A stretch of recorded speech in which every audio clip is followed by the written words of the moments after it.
Good morning. I'd like to call to order the Palo Alto City Council Finance Committee special meeting of Wednesday, May 6th. And if the clerk would please call a roll. Chair Lowing, Present.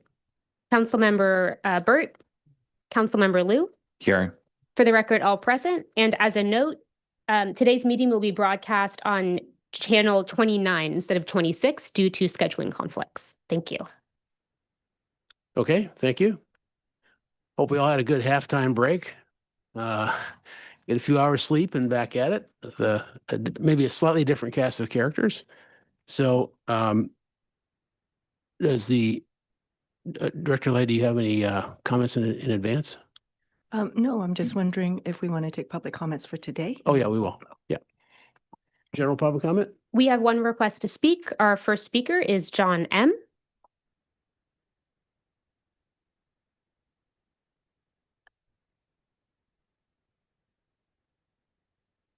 Good morning. Thank you for giving me the opportunity to speak here, and thank you for your continued work.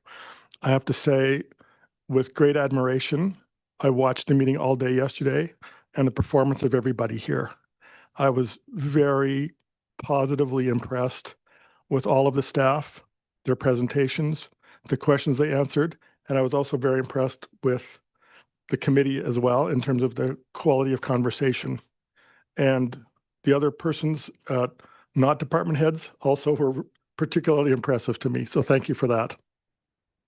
I'm coming back to quiet zones again. And I wanted to ask the council and the committee here to share the vision that quiet zones could be implemented faster. I presented to Mr. Shiketa just a moment ago an opportunity for the FRA that presents for us to get funding for quiet zones and other safety improvements. I'd like to ask whether we've pursued that at this point or if we haven't.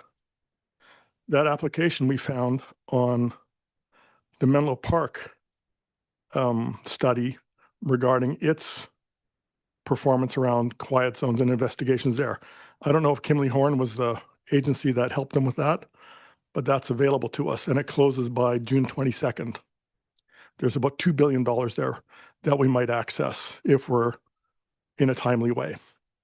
Quiet zones are specifically mentioned as qualifying.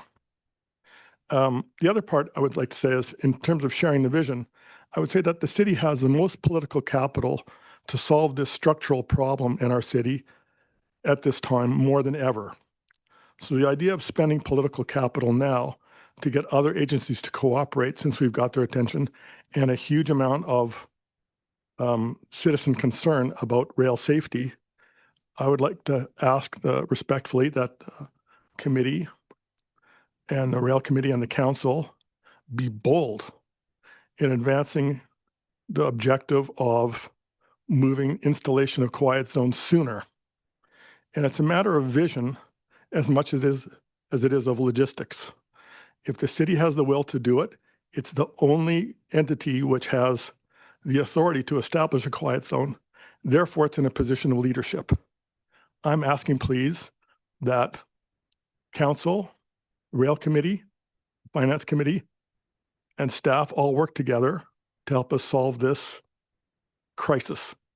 Thank you so much. That concludes general public comment. Okay, thank you. Do we want to move to a recap of day one and where we are for today? Yes. Clerk, you ready? While the slides are loading, I want to say thank you this morning to the OMB team. You've met a couple of the budget managers who are new. Behind the scenes, we also have some of the senior management analysts that you've seen over the last yesterday and today doing their introductions, and also the admin staff. So want to give a shout out to the team who worked so hard to put this together. And also at the department level, we have the SMAs who are working to strategically put these proposals together. I know they're watching, so I want to give a shout out to them and acknowledge all their hard work. So with that, this is a recap this morning. We'll spend 30 minutes going over it and also try to knock off some of it off the list. So our 3 o'clock session might be a little bit more expedient. All right, next slide, please.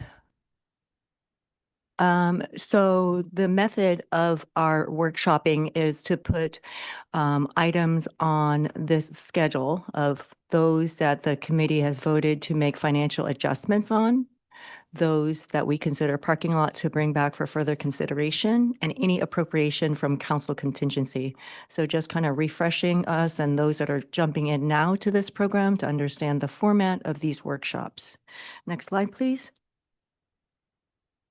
So first, let's start with the parking lot. These are items that committee wanted us to evaluate, solve, bring back based on the discussion.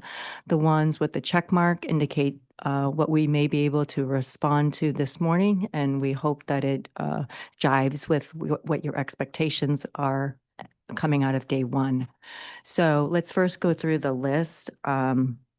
We had the quiet zone construction. We had the Roth building maintenance, particularly the drainage issue, the Carberly accelerating certain repairs, working on the Chamalis right-of-way project, KPIs for CIP projects, funding for the pilot executive assistant, the nonprofit work plan, and also the child care pilot program and the JMZ conservation cost for the accreditation. Those were lifted from the minutes captured by the city clerk. So starting at the top, we heard from the committee yesterday the desire to accelerate the funding. So our action there is to accelerate the funding in the CIP 5-year plan such that the project would span 27 and 28 with rebalancing the resources from Measure K and other projects that were planned to use Measure K. So may go through all this and then at the end of this item, get some feedback from committee. On the Roth maintenance, we heard that the concern was regarding whether or not there would be appropriation and we'd have to do an amendment. So we want to confirm again that staff is working closely with the museum, and should there be a need to appropriate monies for repairs, such dollars exist in the parks drainage improvement project already. So we wanted to confirm that research that we did.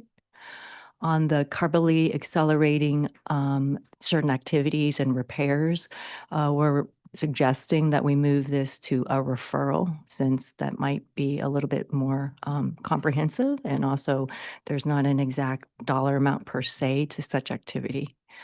Going down the list, the other check mark is the employee childcare pilot program. We heard the desire of maybe retaining this program such that it's not pilot, and incorporating those costs into the long-range financial forecast. The long-range financial forecast currently encompasses those costs for 27, 28, and 29. So that update would be reflected in 2030 onwards.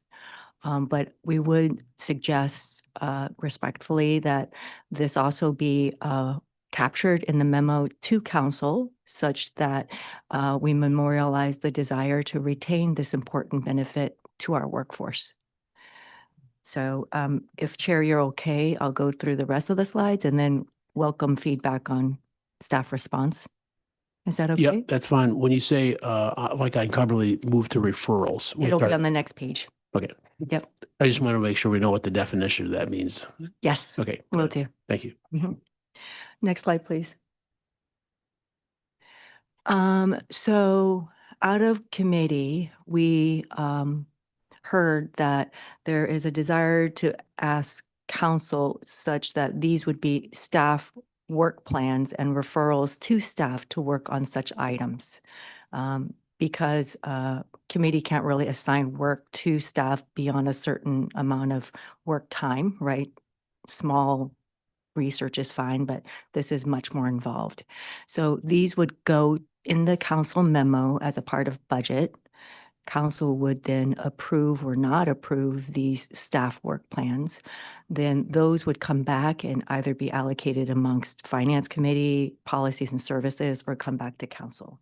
So that's typically the process. So all of these thus far, if committee agrees with advanced for council's awareness and consideration. So again, these came from the tentative actions yesterday. So let me summarize them. The referral to staff to return with a summary of the city's AI strategy, a referral to staff to return with consultant best practice narrative, including impacts to date as part of the council priority work plan for the item, referral to staff to present the Palo Alto Golf Course P&L, the profit and loss statement in a more complete way, and also evaluate golf fees, including senior residential rates. Referral to staff to explore increases in proportion of outdoor recreation programs located at Carberly. And the one we moved from the parking lot to a referral is number 5. Carberly is to evaluate acceleration of certain capital repairs needed for Carberly, including potential utility infrastructure. So those now will be captured as referrals.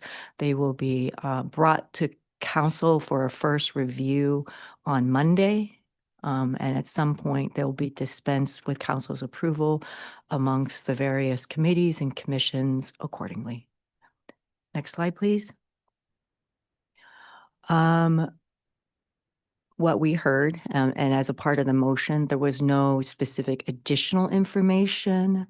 So I wanted to make a note of that. Certainly, we still have all day today, and we may have captured that incorrectly, but we did go through a voting process, amenable and adaptive if you found something was pressing and we didn't capture it. Next slide, please.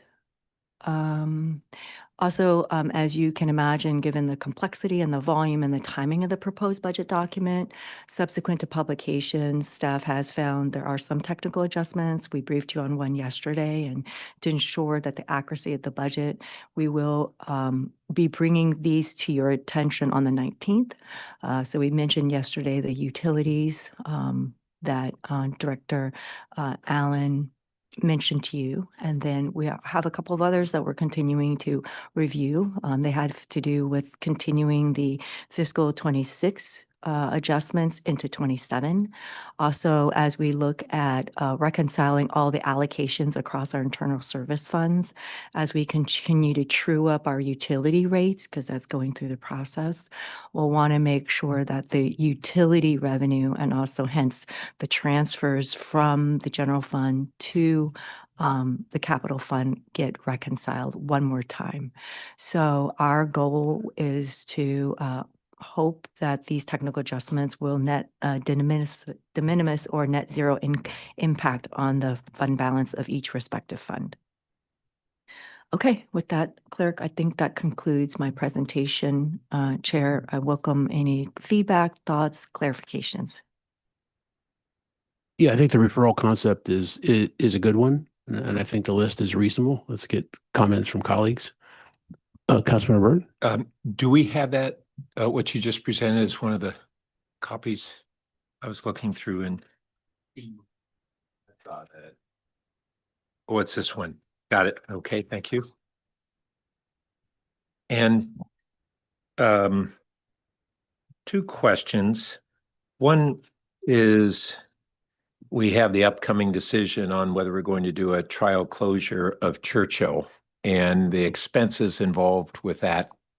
How are we kind of putting a placeholder one way or another? I believe at this point we do not have a placeholder. So, the expectation would be anything that is directed will need to identify the funding source, likely fund balance. Have we gotten closer to having estimated costs? I know we had some very prelim ones. Let's see. I don't think there's been much change since the last council discussion. So unless,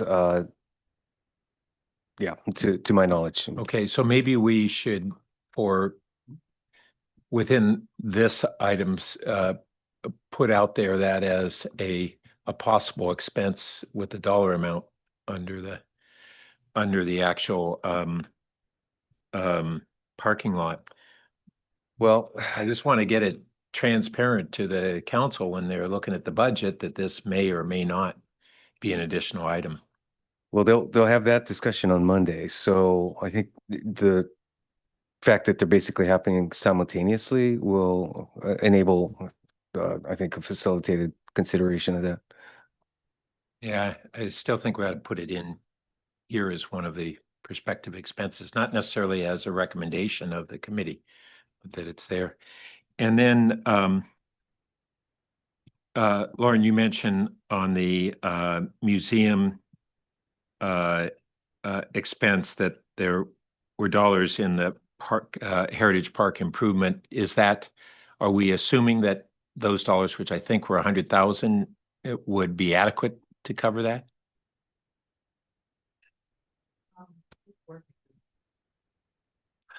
The short answer is we don't know yet. It's actually right about $75,000 that's available in that project. And I think, as I mentioned yesterday, we're coordinating with the museum, who's getting a cost estimate for all the work. And we've just heard from them this morning that they expect to have that on May 15th. Okay, so I think what would be appropriate is we put how many dollars are in that, and then a note that says we don't know what the cost is going to be, and we'll have that number by the 15th, which would be before it comes back to this committee. The budget comes back to this committee, we'd have those dollars. I don't know that that's likely. I think, Okay. this has been an ongoing discussion with the museum, and I suspect there'll be some back and forth Okay. that will, potentially require additional time. But to your point on the initial dollar figures, yes, I think we had already identified that that's in the budget. Well, I think what we should do is note what's in the budget and note that the cost is unknown and may exceed that. We don't know that. Yeah, I just want to make sure that there's not an implication that what's in the budget necessarily Right. covers it. Sure.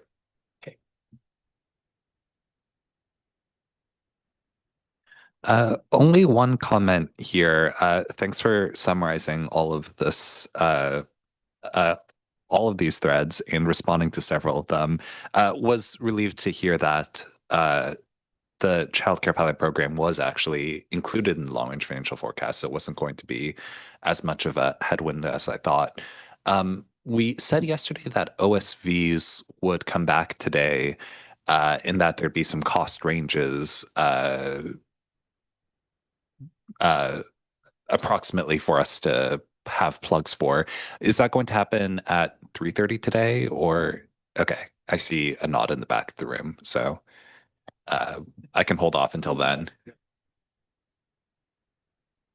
I think we should clarify, so all of us in the room know when we'll have that conversation. Is it going to be at 3? Because I worry a bit about 3 being a pretty robust session. Is it going to be at 3? Right, exactly. I don't know that we've set a schedule. So to your point, I would recommend we do that earlier if we can find the appropriate slot. Okay. So it needs to someone- live in typically it would live in one of the items initially as an initial conversation, unless you all as a team want to put it on at 3 o'clock. When are we reviewing the parking lot overall? Was that 3 3 o'clock? o'clock, Okay. and that'll also include the Well, nonprofit conversation. Yeah, gotcha. So we may expect you need more time. We could put it in public safety. That's before Right. lunch, so then it could overflow into Okay. lunch somewhat if it needs And to. public safety is allotted an hour and a half right now, so there might be room there. Do you want to entertain that idea? And is staff ready to have that I conversation? think so. We'll just need to make sure we have the right people here. Back of the room, I just want to confirm. We'll make it Okay, happen. We may, We'll make it happen. okay. Yeah, whoever nodded in the back of the room, it's in their budget. No question about that. Thanks, Kylie. One of the people at the table on that absolutely needs to be Brad with Public Works because of all the work that they've done. And there's been some recorded costs there. So we have something to Right. go on looking forward. And so we need to hear from Brad if there's going to be typical expenses, if we just stay status quo, or not as many because we've cleaned up or whatever. So that's a critical player. Just as a kind of a courtesy, because we're pulling in staff and rearranging the agenda, I would suggest if we could do OSV at the later part of the 11 to 12:30 hour. That way staff can understand when it's going to fall. Perfect. So Sure. we'll go with police, fire, OES, and then do OSV after. Beautiful. Okay. I think we touched on this, but I don't think we didn't act on it. Maybe it's going to come up in the subsequent discussions. But the track security guards are only funded through February. And the question of whether we would want to put in the budget the pro rata share of an annual Right. that is our half. Right, so that is part of the parking lot, so it would be, It is already, I missed Yes. that, sorry. Yes. it's Oh, not? it's not. Okay. We talked about it yesterday. I know we talked about it, About but it's not there. short-term That's why I staff brought it funding up. in terms of anticipation, but in terms of vote, it hasn't come up in any of the agenda items on these interdepartmental efforts. Okay, So is that one as well that we're going to bring up either in transportation or public safety? okay. So we knew it was going to come back. It hasn't been acted upon by committee yet. Okay, gotcha. You'll have ample opportunity today. So I think we should probably pick one of the agenda items to talk about Public safety. track public safety. Sounds like Yeah. where it's going to live. Okay. So in public safety, we'll talk about the track crossing monitor and OSV as well. So let's just be mindful of that time allocation. Committee member Lou, did you have other comments? Okay. With that, are we good to proceed? All right, we were 5 minutes ahead of schedule already. Look at that. Chair, as we shuffle staff members here, this will be the first section, item where we will segment for the Stanford related items. So if we need to take a moment to pull out some of our notes, there we go. Okay, we do have a number of items that would come under this jurisdiction here. We're going to take up a discussion item on Office of Transportation, and before consideration of this item, Councilmember Liu and the city manager have indicated they'll be recusing themselves from the portion of the transportation discussion regarding the Palo Alto Link service. So Councilmember Liu and city manager, you can make your statements for the record. All right. You can start. I have a disqualifying conflict of interest under the California Political Reform Act with respect to Palo Alto Link service, which is partially funded by Stanford University, where my spouse is employed. Accordingly, I'm recusing myself from this matter. I will not participate in discussion on the item, and I will leave the room until the item has concluded. Ditto.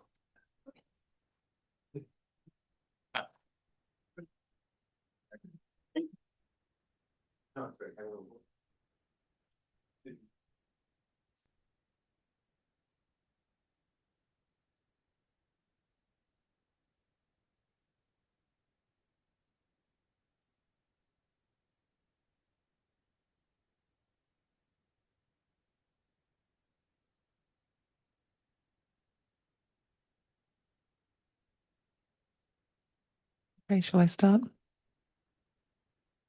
Next slide, Yep. please.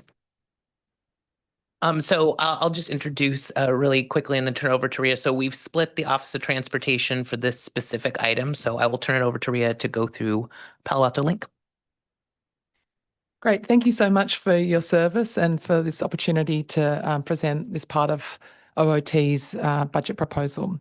So in 2023, the city implemented the Palo Alto Link service as an 18-month pilot on-demand service. And our findings at the program has been extended a couple of times. So it's been 3 years, and our findings have been that it's been a valuable feeder access service for certain groups of vulnerable users, such as low-income people and seniors. However, it's not financially efficient at $26 per trip. And it's also overly broad in that the city is subsidizing many essentially single occupant vehicle trips for people who could afford cheaper rides on transportation network company services, as well as even transit. So in terms of funding, initially, staff had been able to secure a Measure B Innovative Transit grant based on the newness of the program. And also, we've had a couple of rounds of TFCA, which is a Transportation Fund for Clean Air Act funds, when that program was undersubscribed. We also managed to secure a great partnership with Stanford University for trips to and from the Stanford Research Park. We have heard from Stanford staff that they consider the service to be very expensive. So I would think that there's no guarantee that the Stanford partnership is, is going on forever. And also the program is not financially sustainable without grants and funding partnerships. On March 2nd, Council requested that staff explore an alternative voucher program to replace the service. And so staff has looked into various options, and this is the option that we would recommend. So it would be to eliminate the Palo Alto Link service and transition to a subsidised discount program that supports access for vulnerable users by providing $100,000 to expand the Palo Alto Transportation Management Association services, and which currently serves workers in the city, and expand that to low-income residents, seniors, people with disabilities, and families with special needs children. And their services include transit passes, bike subsidies, senior rides, TNC vouchers for specific purposes, and also transportation information. This we calculate to provide a savings of $176,000 in financial year 2027, and then we anticipate ongoing savings of approximately $600,000 per year. We believe that this model would meet the needs of the key vulnerable users that are currently benefiting from Palo Alto Link in a manner that can be better justified in terms of cost to the city and value for money, while also supporting 3 local Palo Alto-based nonprofits and strengthening key transit services in the city. And we have on the slide also the next steps. Actually, it says ongoing savings is 460, sorry. Next steps would be to return to council to amend all 3 of those contracts and allow for a 90-day transition. Yes. Can you refresh us generally on the demographics that have been serving?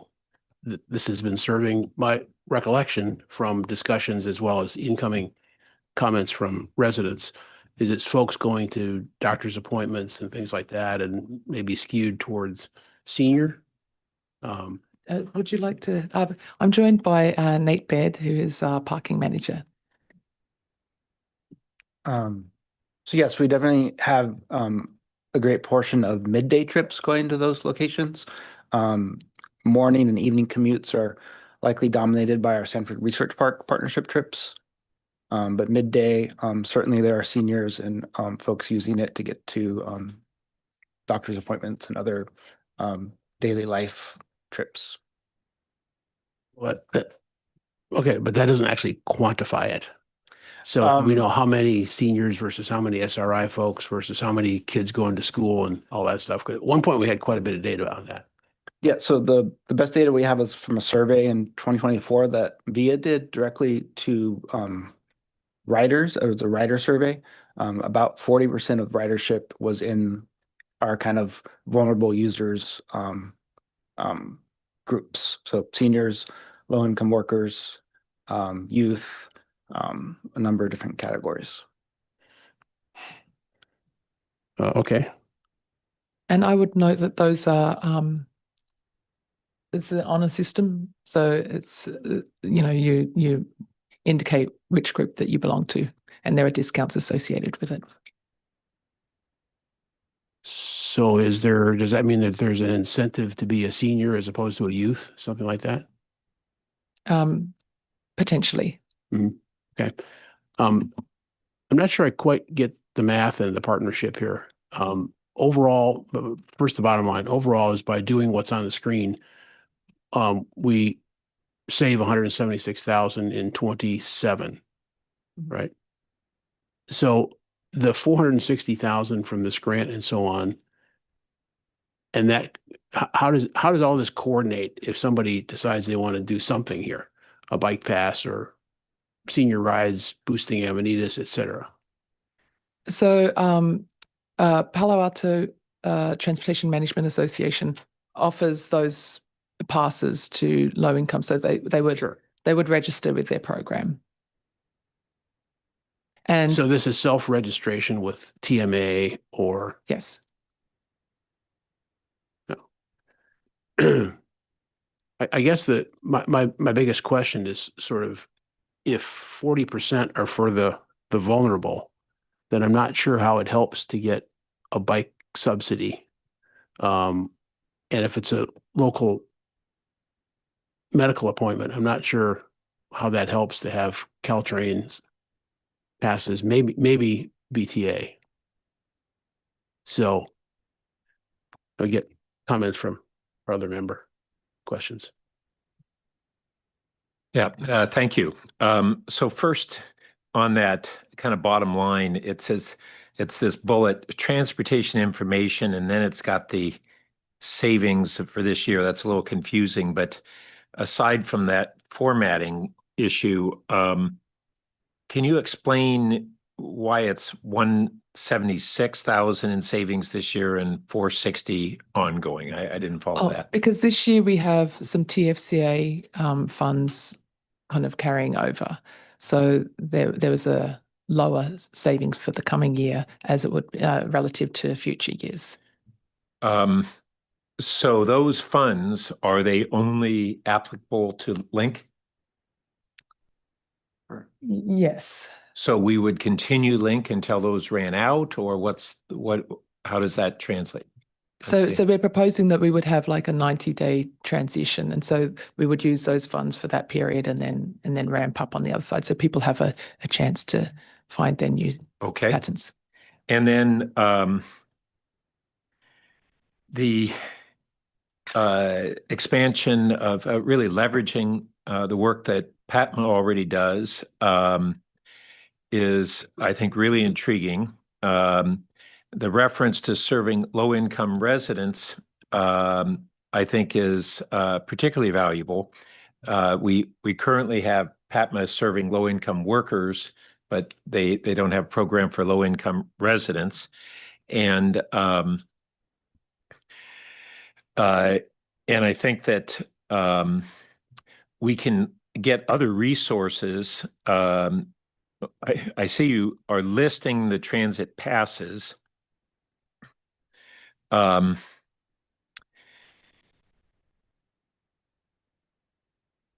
So are you within that first bullet of transit passes, is the anticipation that PATMA would have that supply of VTA passes and be able to utilize them for low-income residents? That's correct. Okay. Has there been discussion yet with VTA on that? I would need to check that. Yeah. So right now, the pilot that we got of 500 passes for the El Camino Bikeway mitigation was for workers. I've actually raised this issue at VTA about an interest in expanding it toward low-income residents and our affordable, particularly our working through our affordable housing providers that are foremost near those VTA transit corridors. I think it's a real natural synergy. And so I would be glad to work with staff on pursuing that with VTA because I think it's a really valuable service and very cost effective. As you may recall, it's basically costs us $10 a month for unlimited transit use for VTA. And then on the access for people with disabilities, it's, Link doesn't have wheelchair access and things like that right now, or they have two of them? Okay. So at VTA, we have I'm forgetting the paratransit program, but it's a long scheduling and wait time. So what are your thoughts on how those needs would be adequately met? PATMA is currently in conversation with Avenidas.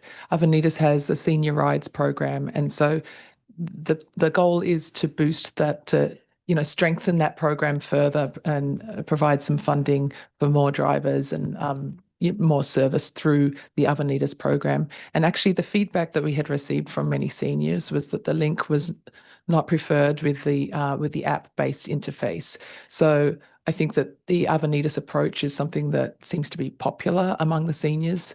And so, but that conversation is still underway. And Avenidas vehicles is for disabled access. So they have two different approaches. They have a 10 volunteer group that uses their own personal vehicles for a number of trips for seniors specifically currently. And then they have 2 vans with 2 hired part-time drivers for wheelchair rides. So the senior in need, or the senior who's going to use the program, would stipulate whether they need the access or not, and Avenidas sends the right vehicle. Yes, that's correct. I think that's really great to leverage their resources as well, because that's been one of the main kind of advocacies we've heard from the community is seniors who really can't drive. And that, I think that's a really efficient way to do it. On the Stanford Research Park, I don't know that they've broken down kind of the origin and destination of their users of the Link program. But one thing that at MTC, we had an update on the shared micromobility program that MTC has sponsored. And it basically has, I think, 5 or 8 locations in the region that have a program with with a single provider. And the question of, well, how did those locations get selected and not others? And it was basically first come, first serve. And it wasn't based upon really looking at which is the greatest utilization or not. As a follow-up, Caltrain and I met with another provider who was interested in potentially providing in our area. I strongly suspect that even though our main use of a station is university, the location where we'd get the greatest shared micromobility use is actually at Cal Ave, because e-bikes enable access to all that research park, and historically other conventional bikes and stuff, people won't ride them that far and uphill. So I just want to put that out there as being connected to this really set of initiatives that you have in mind, which I think together look really promising. So those are my thoughts. I think it sounds like a good comprehensive approach, and I would be supportive of it. So to ask some additional questions after that. So the math is we spend an extra 100,000 on PATMA, and That's all, correct. pardon? Yeah. Yes. Then all Link folks are notified about this and say, coordinate through PATMA Yes. with all these variety of services. Yeah. Right. So that's totally coordinated. They're getting all their options. They can pick from the smorgasbord. Yeah. And that's why we recommend a transition period. Yeah. Yeah. And then the math is the ongoing savings of 460,000. That's what, per year, or instead of, it's just an alternative, or? So I guess it depends whether this is an ongoing program. So I think that we would consider this for the coming year. I mean, that's what the initial conversation is about. But if it was to be an ongoing program, you would have that ongoing savings as well. Compared to what it's costing now. Yes. But what would be the ongoing expense? Let me help with that, Rhea. So you have the math right. So in 1 year, considering that we still have the grant and revenues from Stanford, the savings just in this fiscal year is 176,000. So Right. essentially our contribution. Right. The 476 and beyond that assumes that the TFCA grant will run out, which it will. It was a one-time grant with a definitive end. And secondarily, there's no guarantee that Stanford would still contribute its contribution. So if Palo Alto Link were to continue as it is today, we would have a 460,000 and likely plus expense starting in fiscal year 28. So we had to account for this particular year because we were calculating the savings for the Sure. budget, but we wanted to make clear if there were no change and Palo Alto Link stayed the same, we would have an upcoming $600,000 ongoing bill potentially. Right, but what's the bottom line for the next 3 years? If we say that this has been a success, let's continue. Oh, that it would be like many programs, it would be an ongoing $100,000 in which we would continue to provide these services. And then I think Rhea would probably update the city council on the use. And if the use exceeds the 100,000 that we're providing, that would be a policy discussion for the council. Okay, that's what wasn't quite clear here. If we say this is good and we like it, and it's essentially kind of a pilot, and we like it, then what are we going to do? I didn't want to hear that it was $500,000. Rhea, did you have something else? That's not the plan. Yeah. Yeah. And it's also not a $500,000 upswing, right? Because our choice of saying it's an ongoing savings, it's not new money that we're going to use to balance potentially some of the discussion items in the parking lot. So it's 100,000 ongoing. It's already in 27 and also the outlook years right now. And then not to get too into the details, but these TNC vouchers for specific purposes, what's the concept there? Actually, I would like to defer to Justine Burt, who is the PATMA. No, that'd be great if you want to opine on this, Justine. There's a whole podium up there for you. Thank you. Well, there's a podium over there as well. I was going to give 3 minutes of public comment just to tell some lovely stories about some of the people you've helped, but it seems like you have different questions. Hi, I was going to give a 3-minute public comment to tell you some lovely stories about people that PATMA has helped, but it seems like, would that be useful? Or it seems like it might be more useful to answer questions about the Palo Alto Link funding. Okay. Probably that at least, yeah. I'm sorry, what was the latest question So on it? the TNC vouchers. TNC vouchers for specific purposes. I'm not expecting you to have all the program details, but conceptually, who would qualify for that and how would that get funded? So over the last few months, we've been talking about adding to the low-income workers that we're currently serving, seniors, people with disabilities, and low-income residents. PATMA actually just plugged in, excuse me, census data and Caltrain and VTA schedules, as well as PATMA's programs into generative AI tool Claude, and found that 83% of residents work outside of Palo Alto, and many of them along the Caltrain line or the VTA 522 line. And so we feel like there's a lot of opportunity to help residents, obviously low-income residents who we're looking at 80% of AMI, which depends on the size of the household. For a one-person household is $111,000. We are changing to track with Caltrain's 80% of AMI, which looks at how many people are in the household. So a two-person household, 129,000. So there are income thresholds for there will be income thresholds for low-income residents, seniors, thank you, allergies. We would like to help seniors, and I think there's a lot of opportunity working with Channing House, given the parking challenges there, to help the workers as well as the residents there. Because it is a difficult conversation for all of those of us who have worked with parents who may be into their late 70s, 80s, want to still drive, but could have alternatives to get around. And so part of the thinking is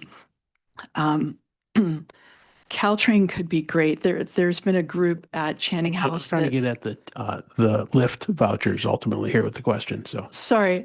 So the Lyft vouchers could get people to the Caltrain station, to the transit center, so they can then take VTA or Caltrain where they need to go. So how is that funded? Does the individual pay full ride on that? How does that fit into the program? So currently, sorry to be roundabout about it, we currently have after hours Lyft $10 credits up to 5 miles for low income workers. That's specifically designed for people like the person who works at the Goodwill who lives in East Palo Alto, near the border of Palo Alto, and he was paying for Uber every day to Uber to work, $30 round trip. And so we let him know, since he was trying to get down to the Goodwill on El Camino Real, and it doesn't make sense to give him a Samtrans and a VTA pass. It's a $10 credit so that someone who, like this person who works at Goodwill, signs up, and then we give them a code with Lyft. They download the Lyft app, and then they have to give their credit card as well, so that any amount they spend over $10, they have to pay for, including the tip. Okay, so it sounds like this is a tiny part of the overall program. It is one of many options. Yeah. Okay, thank you. Okay, thanks. Go ahead, Pat. Thank you.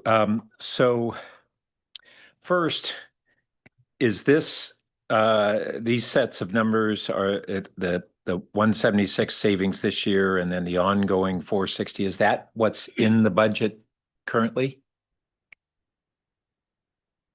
Anticipating adopting this? I think we had been waiting for a decision on Palo Alto Link for a while. So this again was to flag you that this would, I can't remember specifically if it was included in the long range financial forecast. I want to say it was. But it, or if you're asking, Well, I'm asking actually about both. I thought, yeah, I thought you had been asking about both. We just want to flag to the council that this is an ongoing expense that we hadn't planned for and was part of the structural deficit. So a decision needed to be made one way or another. Right. I just want to understand whether the budget that we have proposed includes this savings or doesn't include this savings. It does include the savings. It does. Yes. And the long-range financial forecast, does it include the savings as well? It would be adjusted to the $100,000 per year program. Okay. Okay, thank you. And then, you know, with the Palo Alto Link, it's one of a number of similar programs that VTA has provided grants for that are these experimental programs that almost every one of them were foreseeable as being unsustainable. And I really had concerns with that at VTA because we're continuing to give similar grants to other cities. We narrowly didn't get a continuation because other cities got their new program and they're not very different. And from what I can tell, not much more sustainable. This program is, and this is actually, you know, we have to implement it and see if there are bugs and all that. But I think it's far more innovative and sustainable and even comprehensive than what VTA's been giving grants on. And for that matter, many of the initiatives that grants come directly from MTC. So I want to encourage staff to explore putting this together as an innovative package for grant eligibility from those agencies. And then, Justine, you said that you had used your friend Claude to determine what percentage of residents work outside of Palo Alto, and you came up with 83%. That's really interesting, and more broadly outside of this conversation, we have been historically, the number I had heard was 70%. And as we look at the net vehicle miles traveled and the traffic impacts as we are, and our GHG reductions, as we are looking at our transformation to having significantly more housing in our community, there's often a misguided notion that, oh yeah, everybody, all these new residents will be working in Palo Alto. Now, it could be that we'll have a higher percentage than the 83% because these are people who are today coming into this new housing and they may be more oriented to work in Palo Alto than our average residents. But I would, can you provide that to our staff and to us, what you came up with, so that they can scrub it and see whether this is something that is valuable to be applied in a lot of our considerations as we're thinking strategically about our future trip patterns, our GHG reductions, all those things. And it does, I don't know that Claude could tell us the average distance comparison, today's longer distance commuters versus what may be shorter distance commuters from new residents in Palo Alto. But I think it's a really important part of a lot of our analyses that has not been really appreciated adequately. Director Law has a question as well.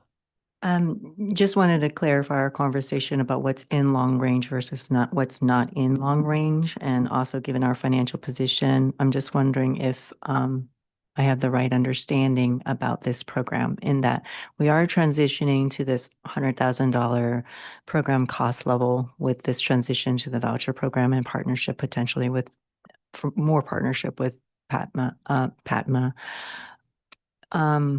But the outlook, like 28 and beyond, is that something that we're also incorporating in today's conversation, or is that just a curiosity about what's in the forecast? Because the way I see like budgeting is, you know, we look at the program, we look at the funding year over year. And so is this program also still in a transition where we're going to see what this looks like? As I said in my comments, I understand this to be a pilot to try out some new things. And Okay. generally, you wouldn't put pilot into a long range forecast. Okay. So, Well, I'm not sure on that. So it's a pilot, but is it anticipated that we're going to have a certain funding long range that replaces our Palo Alto Link with a lower cost, more effective program? You can put funding in is it more accurate to put a placeholder funding in the long range financial forecast, assuming the pilot would continue, than assuming nothing continues? And I think it's the former, that we should be putting a placeholder dollar amount in there. And then after this year, we'll look at refining that. Is it that dollar amount or a different dollar amount? But I don't think it's prudent to put no dollars unless we think that we intend to drop this after a single year. Well, pilots are to gather data, and that's what we're doing. I mean, if it turned out that 90% of the demand was for cars and Avenida said I can handle that, then maybe there wouldn't be any. Well, pilots aren't just to gather data, but that is a significant purpose. But the pilot does not assume discontinuation, and it doesn't assume discontinuation of the expense.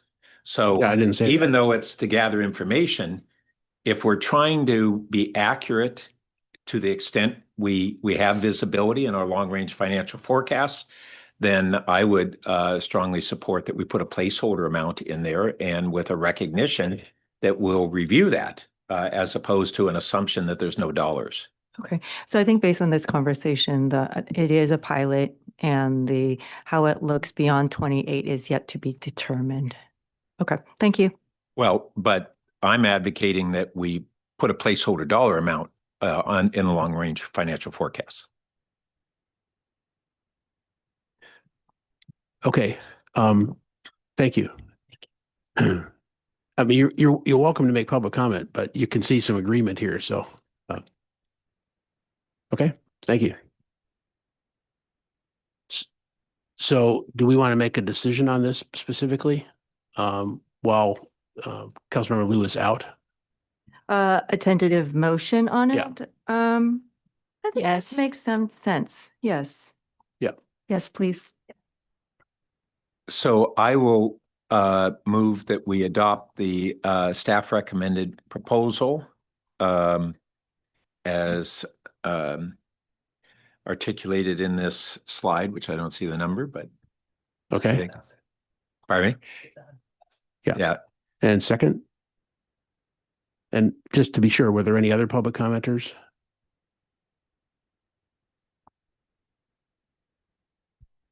No, there were not. No, I said she could, but I thought that was a no thanks. You, but Oh, so this would be I would love to.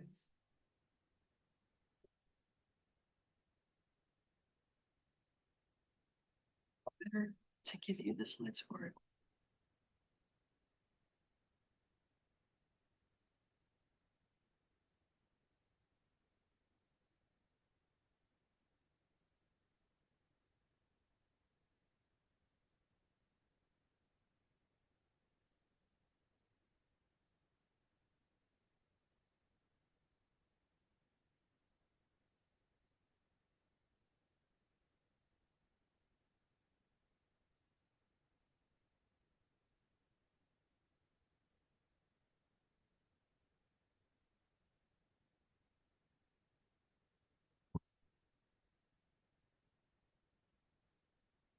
Good morning, Finance Committee. My name is Justine Vert. I'm the Executive Director of the Palo Alto TMA.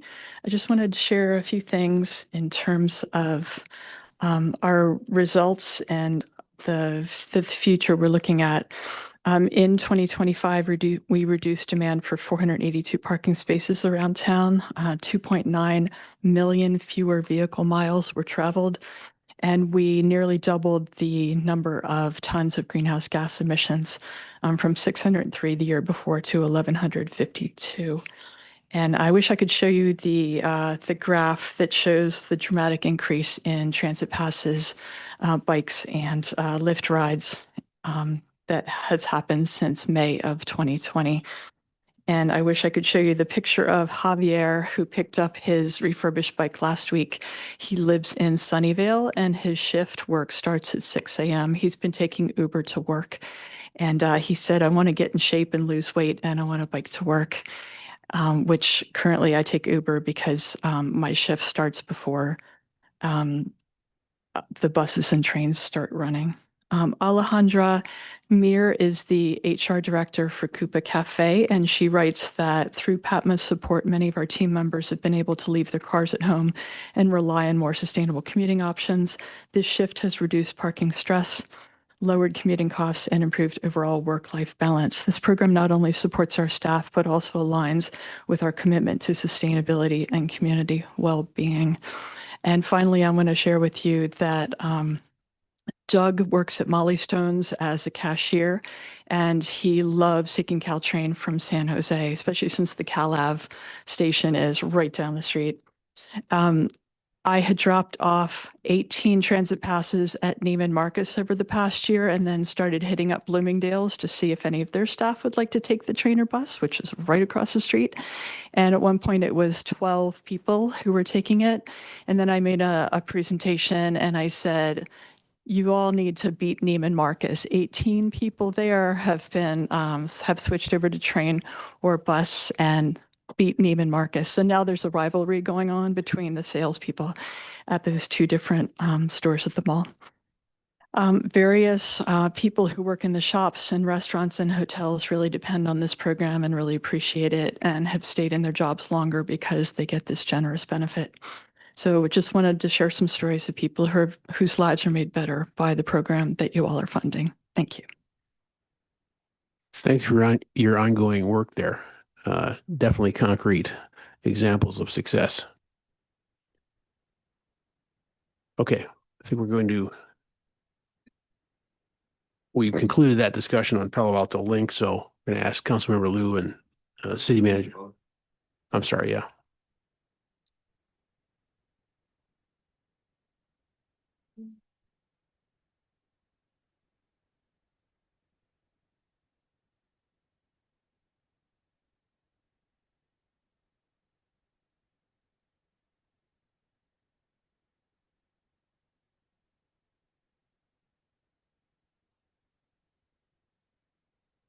Councilmember Burt? Well, Yeah. wait a second. It's not sort of for Palo Alto Link. It's almost more like an alternative, right? I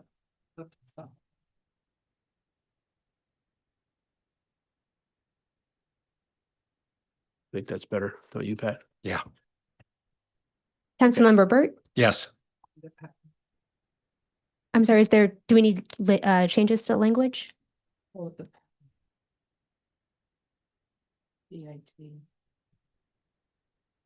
Does that include all of those bullet points by that?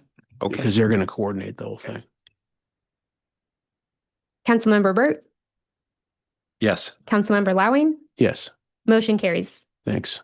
I just make one other quick note. At Caltrain, we've adopted the city partnership model for all the cities in the corridor. And it's really to get all those cities to adopt, in the case of Caltrain, their Go Pass program. But the efforts that Palo Alto has done through our various programs are basically the model. And we're going city by city in the corridor to encourage them to adopt that set of options and then select the ones that work best for them. But I just wanted people to know that all this work that's been going on in Palo Alto for years is getting scaled throughout the whole corridor. Okay. Councilmember, will you announce your return, please? Thank you.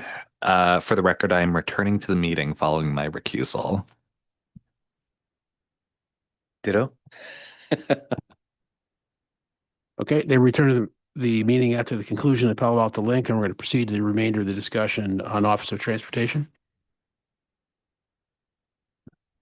So I think we want to proceed to the next slide in the presentation. So just to introduce this is the Planning and Development and Transportation Service Area. So this will include presentations from the Planning and Development Services Department first, and then Ria will continue quickly with the Office of Transportation.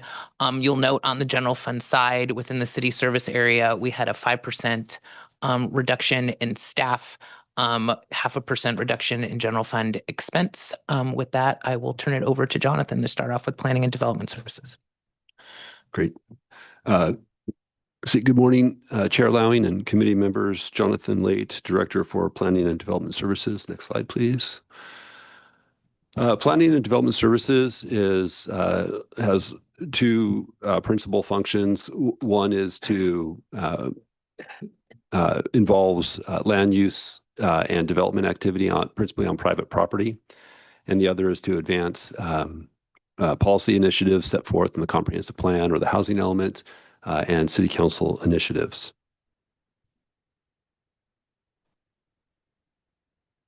For each of these programs, they track along two sort of separate business lines, with current planning being mostly fee-backed, but does include services such as long-range planning, and that is not cost recoverable through our application fees. Development services is designed and operated as an entirely fee-backed operation, and it is cost recoverable. In support of the city's cost containment strategies for the current fiscal year, the department is making cuts on the planning side of the operation to the tune of just over $500,000 and 3.4 positions. On the current planning side, which is the application processing side, there's one position that is currently frozen from the previous year that is going to be eliminated outright. And then there's another position that we're eliminating, as well as a part-time management specialist for 2.4 positions in current planning. Next slide, please. In our long-range planning or advanced planning, this is the program that advances the comprehensive plan and housing element policies, as well as the city council's objectives over the course of a year. This is the elimination of a senior planner, 1 FTE here, as well as a reduction of, for both programs, there's a slight reduction in our contract services. In our development services operation, we are proposing to reclassify 2 positions from administrative assistant 3 to planning, a plan coordinator 1. This is better aligned with our operations and actually provides a customer service enhancement. The slide shows a $16,000 cost to general fund, but this is actually fee backed and will be adjusted in the municipal fee schedule as a part of the budget process. So this is there is no impact for this this reclassification in the budget process. Next slide, please.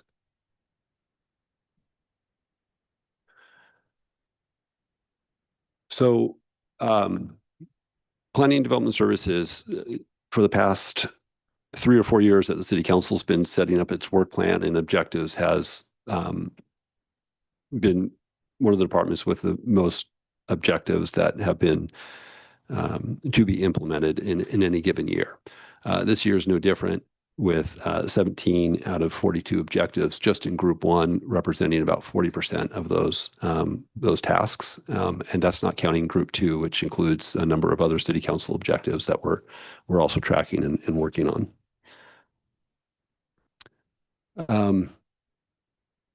I've mentioned at other opportunities changes that we're making to our code enforcement program in response to comments that we've heard from council members and the community.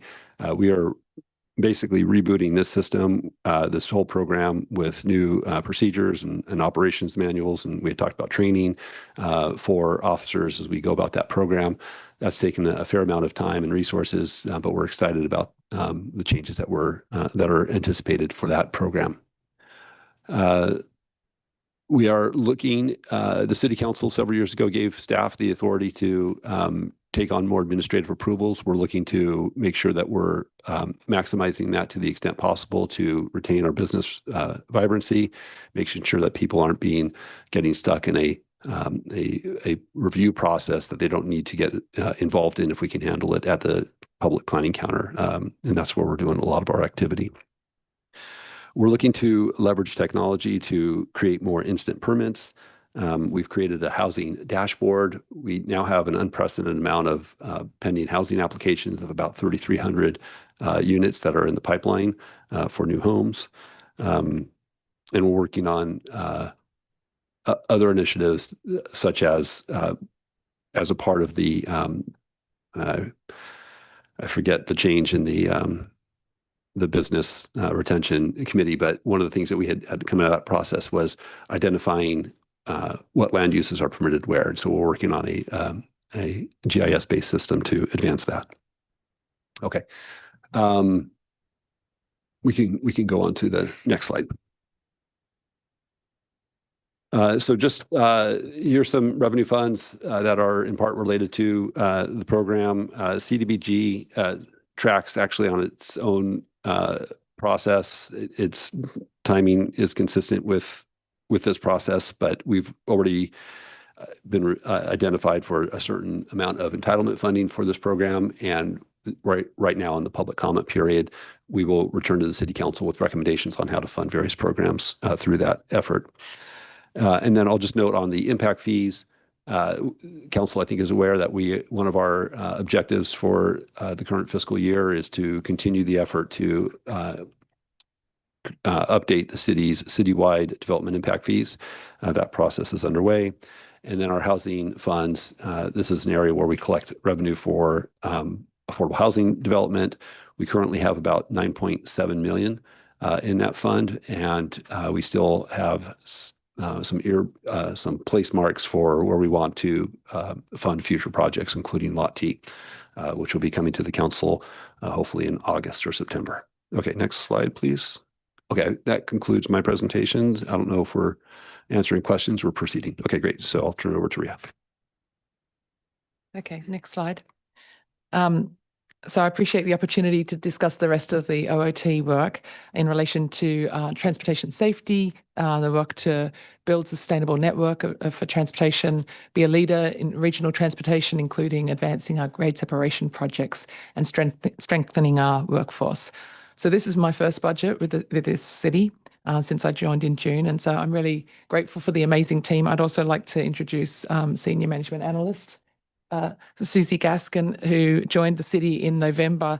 She has a BS in accounting. She has 30 years of experience in accounting, 13 in San Jose, where she did the budget for a $1.4 billion transportation program, and also helped with the San Jose airport at one stage and their parking enterprise. So we're in really good hands. Also, thanks to Jonathan Ruiz, the budget manager who started also in November. He came from SFMTA, so is very well versed in transportation. He was the chief strategy officer there and also the director of finance at one stage. So it's been a great opportunity to take a fresh look with, a new crew on board at how the budget functions for OOT and the opportunities. Next slide. So in terms of our operating budget and the focus on reducing the strain on the general fund, OOT plans to reallocate positions from general fund to capital improvement program. So some of those can be picked up by project-related funds and grants, and that moves 104,000 out of the general fund, and then also to use Measure B to help to fund the Safe Routes to School plan, and that's at $70,000 saving to the general fund. There are also a number of actions related to the parking action plan, which we would like to come back and explore further with Finance Committee on the 2nd of June. So that's got a longer conversation. It will require a longer conversation, but we'd like to explore potential strategies in the near term to help to bring parking operations into better financial shape, as well as meeting other goals of the city, including economic vitality and other things. So moving on to the next slide. In terms of the capital budget, OOT has two key strategies to improve our financial efficiency. And the first one is really taking a fresh look at strengthening financial oversights for all of our programs, and applying budget principles to our CIP projects. And I do have some supplemental slides if you're interested later on our approach to the capital budget. But one of the strategies was previously we had very large omnibus CIPs, which made it difficult for the public to understand what we was going to spend money on and how much money to spend on those things. We've pulled out a bunch of things. It helps the project managers to better track and to keep on control of the finances for each project. It also helps with our grant funding and grant reporting. So that's one of the key strategies in terms of that. And then using the omnibus for smaller efforts, especially those that we do in-house. And secondly, our second approach for the capital budget is facilitating the delivery of low-cost and high-value street improvements. So one of the strategies here is to update the city's traffic calming policy so that we can deliver solutions for city streets more effectively and more easily, to fill also vacancies and provide training where we actually have staff today doing training in GIS. We're also going to be training them in AutoCAD so that we can build more in-house design skills within OOT, so that some of those things that we have to send to consultants at the moment and that's more expensive, we can do in-house and more quickly. And then also we have synchronized with the pavement management team in the public works team. And so some of the actions that we have in our plans, for example, can be delivered more effectively, more cheaply, and in a cleaner way in terms of how the street looks as part of the repaving program. And then the third action here is the one that we discussed at the top of the meeting, which is to do with the quiet zones. So we did some more work last night, and we were able to bring forward the funding for design in 2027 for quiet zones, and also to bring forward the Measure K for construction in 2028. That does have some implications for the funding for part of the funding of Measure K that had been planned for the grade separation, and we will need to reconcile that down the track. But we have feedback that will work for advancing the quiet zone project. Finally, the next slide. In terms of special funds, the city has 3 parking funds: University Avenue Parking District Fund, Cal Ave Parking District Fund, and the Residential Preferential Parking Program. Since the pandemic, the parking program has not been self-sustaining due to lower than previous parking demand. And so we have corrected our revenue estimates to align with reality better and post-pandemic. And in 2027, we plan to introduce a 9% increase for annual permits, which will provide 130,000 in savings to the general fund. Actually, that says that that's to do with the bathrooms. Is that a typo? Oh, that's right. Okay. We also need to go out for a new parking enforcement contract in this coming year, and that will provide us an opportunity to integrate sort of better cost recovery and performance metrics as part of that new contract. And then, as I mentioned previously, we plan a longer conversation and more holistic conversation about parking with Finance Committee on June 2nd. So taken together, these proposals will reduce the strain on the general fund while moving towards our strategic goals and council priorities, improving transparency for the community and enhancing the efficiency of service delivery. Thank you.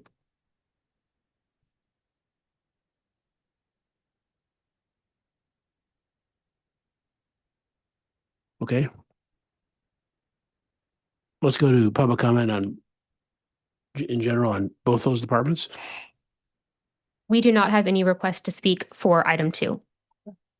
Okay.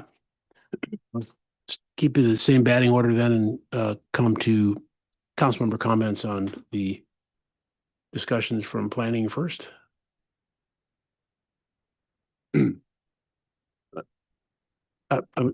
Okay, or I would go ahead. I was going to just say, looking at the staffing that you have in place for the amount of work that you do, and it's going down, it's sort of remarkable. I noticed in the overall chart on page 349, back in 24, you had about 74 people, and this budget proposes 67. So that's a relatively significant drop in planning staff. I know we were really tight in trying to hire during the housing element because everybody on the planet that lived in California was trying to hire for that. And we got through that with a horrendous amount of excellent work from staff. Is there essentially assumptions in here that when we get to the next housing element or some other big surge that you might need to put back in more staff to replace the ones that you're sort of, giving up for the cause right now? We have no plans to add staff in the future. So do we have better staff or are you reorganized? I mean, how can you do it with seven less right now? Well, the issue is, of course, bandwidth, right? How much throughput can we generate as a result of less staff, and particularly in the long range planning side, which is where you're talking about the policy elements of, the housing element or the comp plan or any number of the group 1, group 2 council objectives. Where the squeeze happens is in how many projects we can take on at a given time. And I think you've seen that reflected in the current objectives cycle, priorities cycle, where in group 1, we prioritized all state mandated, timeline driven funding resources as the priority projects that we will work on. And then we put everything else into group 2 that we were able to think that we could, make some progress on.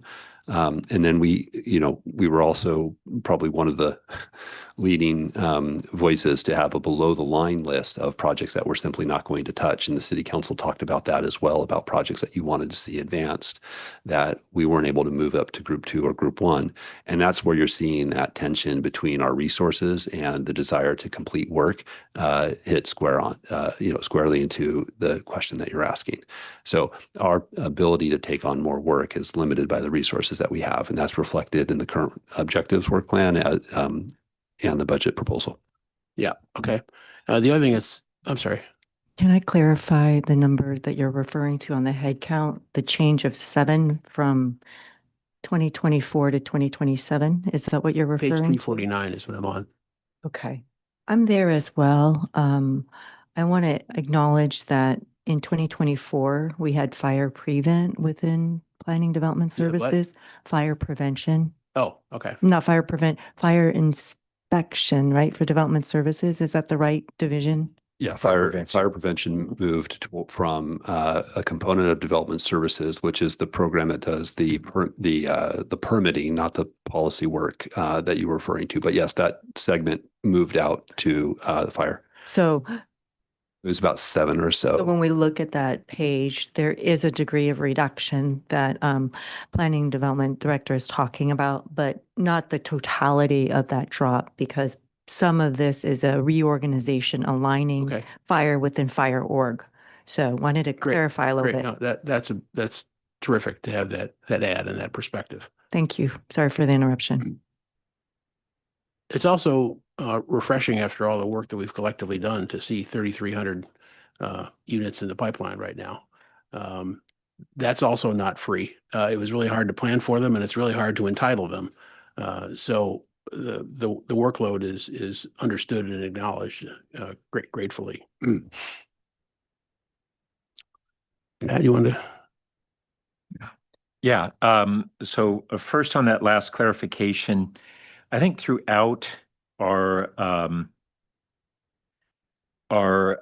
budget books where we have reclassifications like that, if we could footnote them, that would be really helpful because we're trying to compare apples to apples. And that one, if it's 7, then basically we're at the staffing that we were in 2024, but 3 positions below where we were in 2026.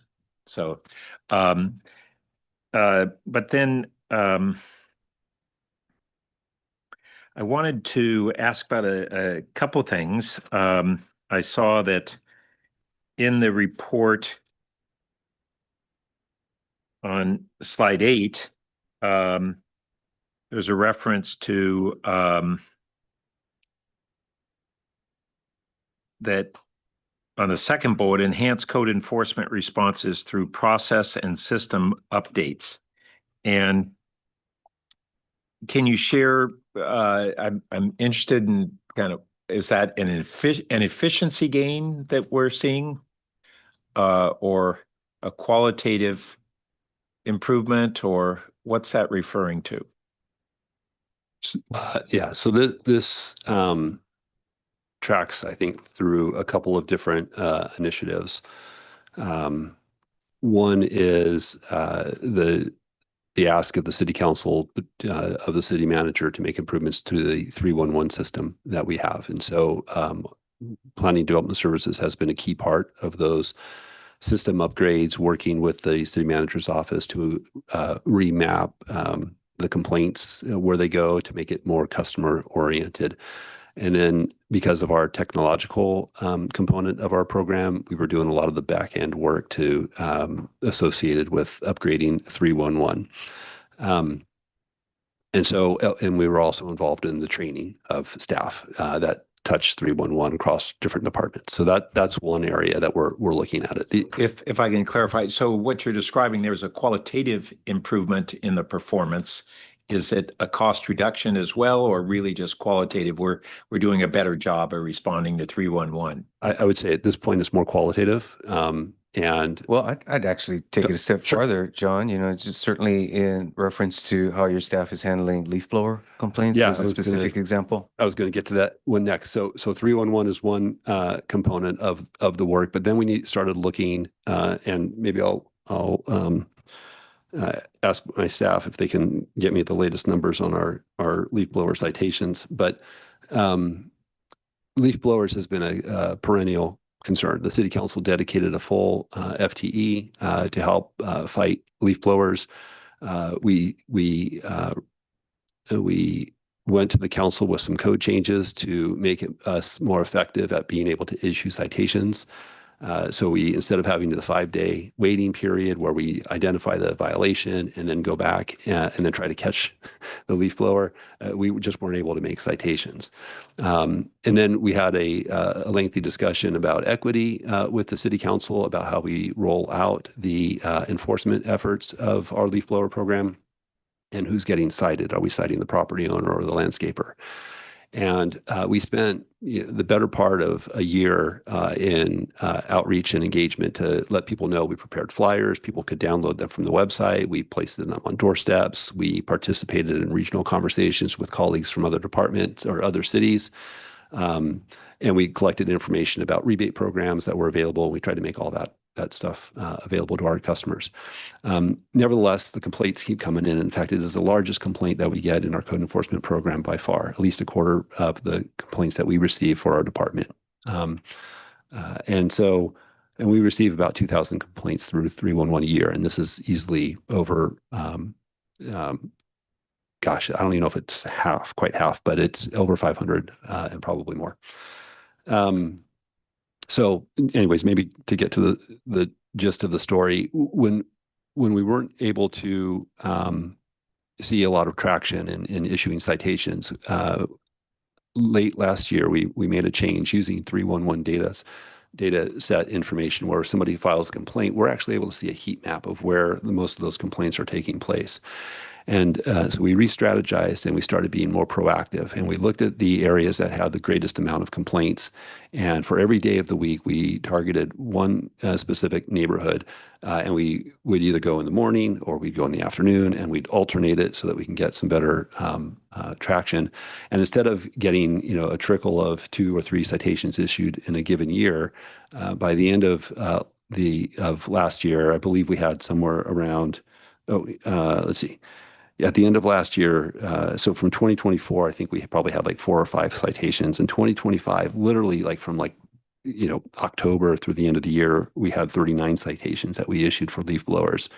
And then just this year, from January to date, we've had 34 citations issued. So that's one measure of our activity related to code enforcement and thinking about our strategy different. So you get a qualitative and quantitative. The question then that's going to happen next that we're going to track is the trend line.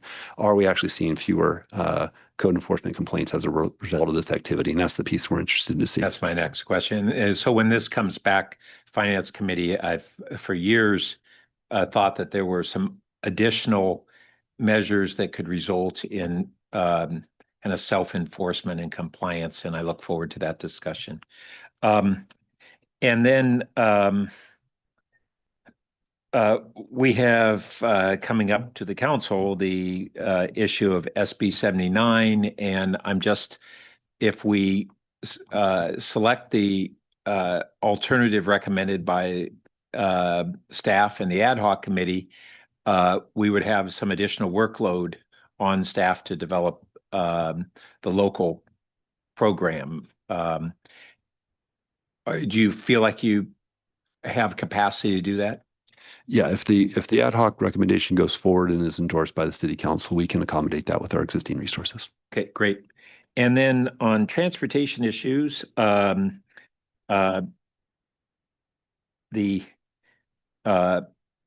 was pleased to see a bunch of the initiatives referenced on how to really streamline our approaches and the traffic calming and other aspects.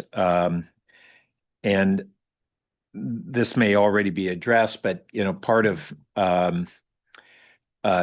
understanding what improvements we can make and whether we're doing so is sort of what I normally in business think of a failure analysis. And in my own mind, the Crescent Park traffic calming is a poster child for taking a very long time, hiring consultants. This went on for years, still going on, hiring consultants, and so a lot of expense, a lot of time, and actually on a project that from the time it was initiated, the problem diminished drastically. So I'm going to be really interested in how we will, some of these new initiatives that you described, how they will reduce some of that friction, I'll call it kindly, going forward. And then I also commend this more granular breakdown of the CIPs. And then lastly, you mentioned on the safe routes to school. I would encourage staff to really continue to raise with PAUSD what's their appropriate role in that program, financially and otherwise. And that engagement too, I don't know whether we engage with the PTA Council, which we certainly do with their Safe Routes to School committee, but I mean the broader council who has an influence on the district in terms of kind of looking at things in maybe a little less narrow way. So I'd encourage that.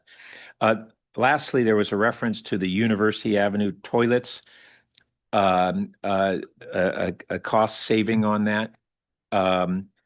Is that the same toilets that we're talking about, the University Station that we talked about yesterday? Yes. Okay, great. Thank you.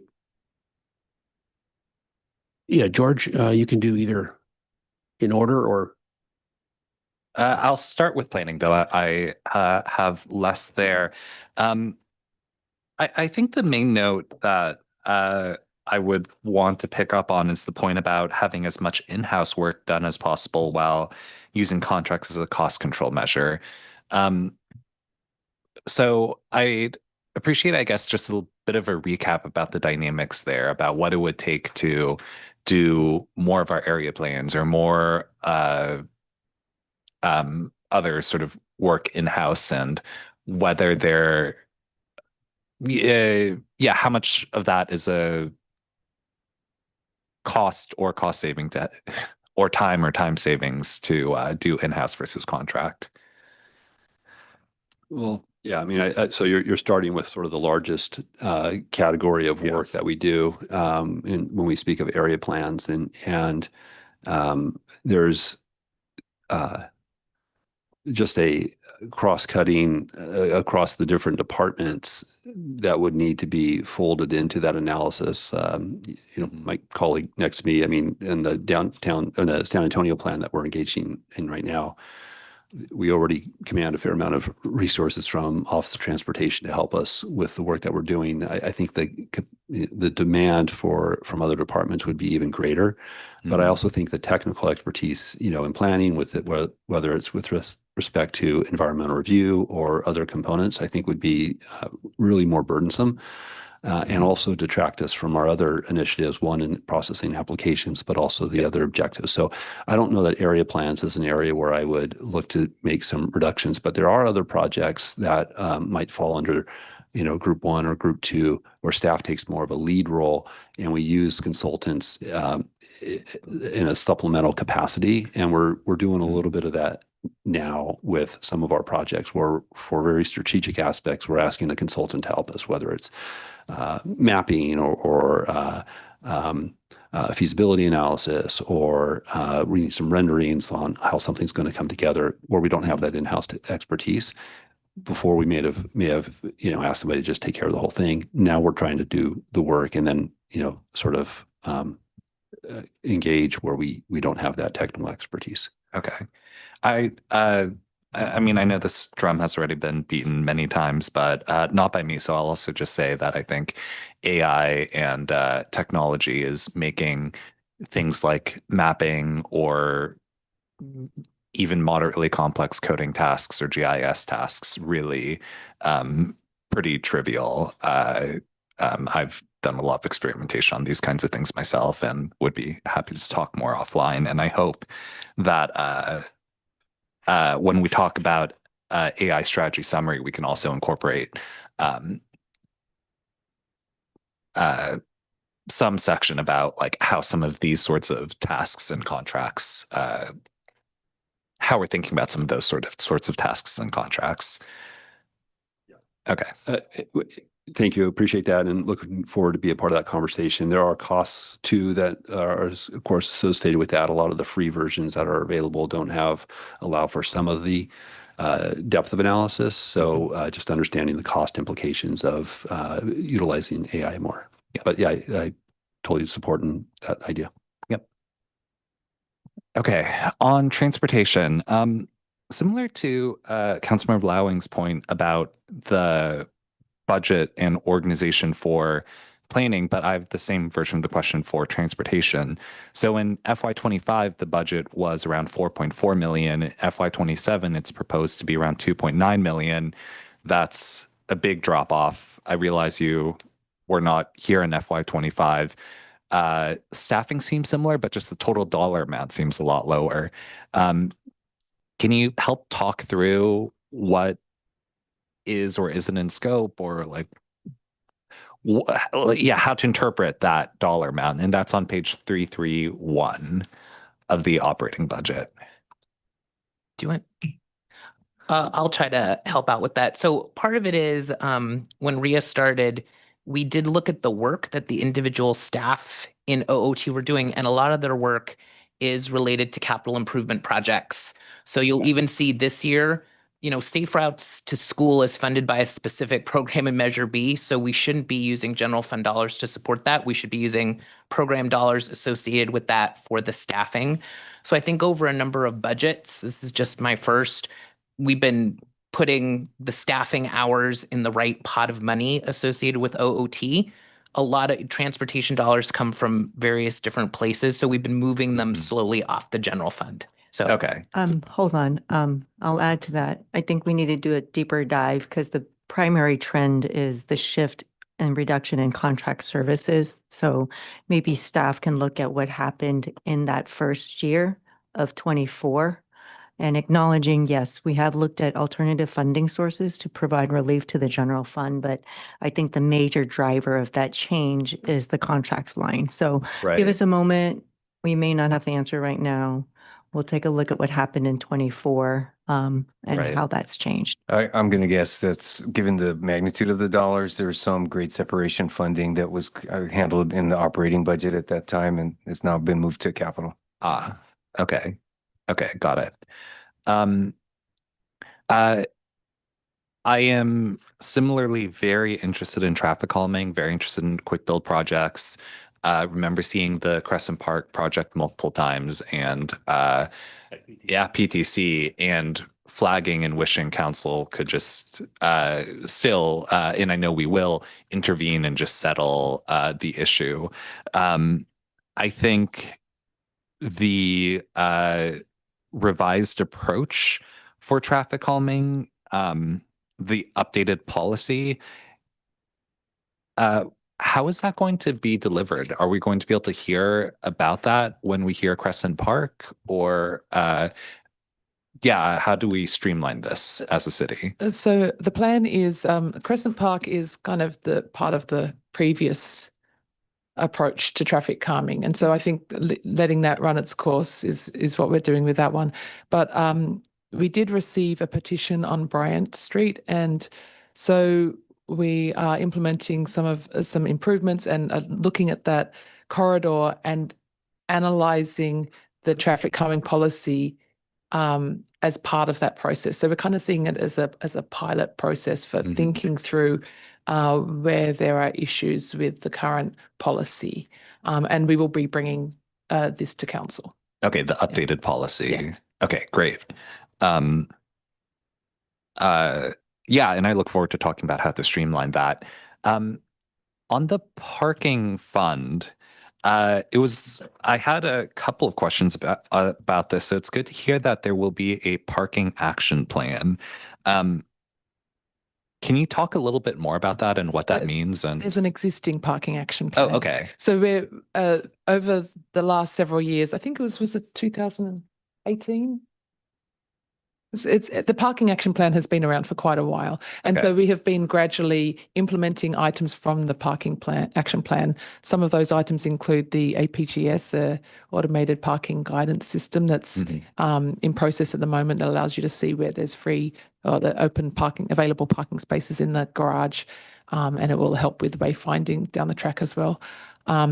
We've also made changes in terms of the residential parking permit.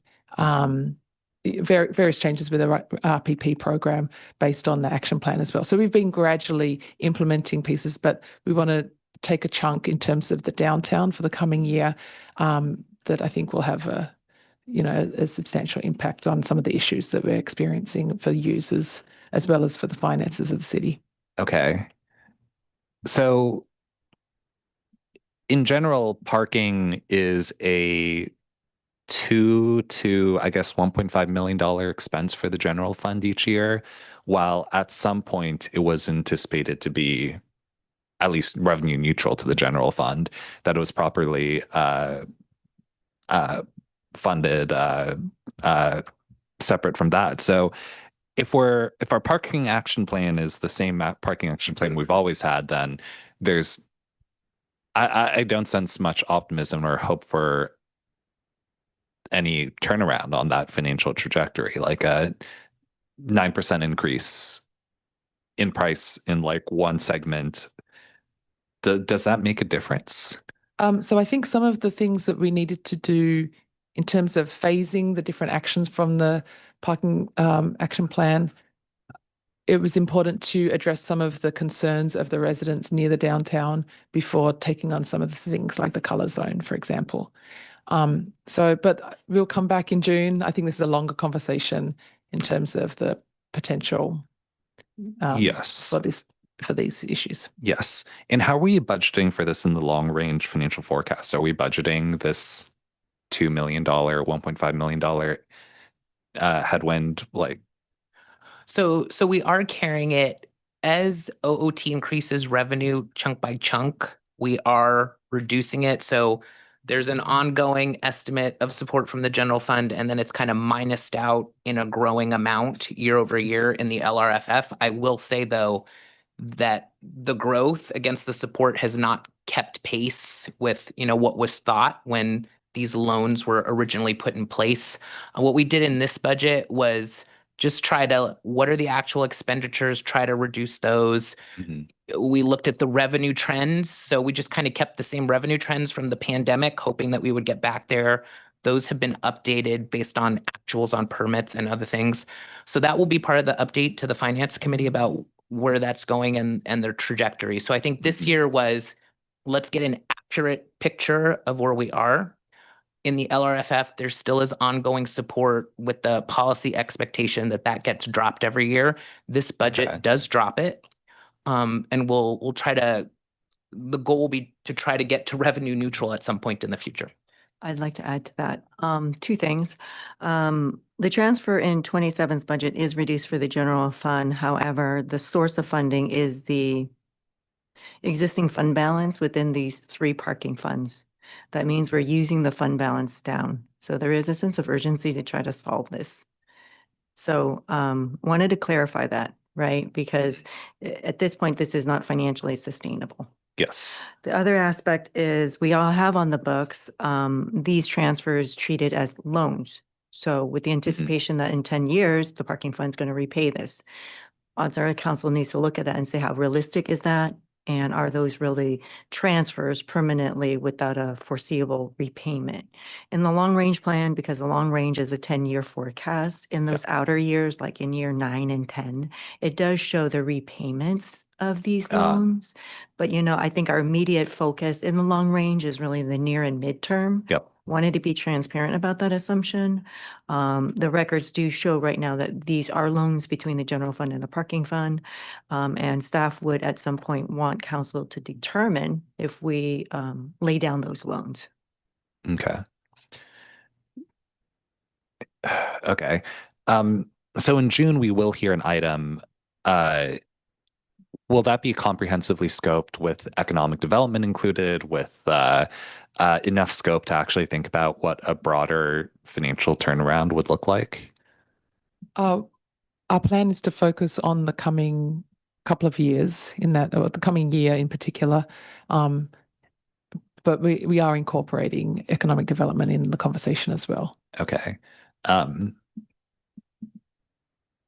Yeah, okay. I think at some point this needs to be heard fairly aggressively.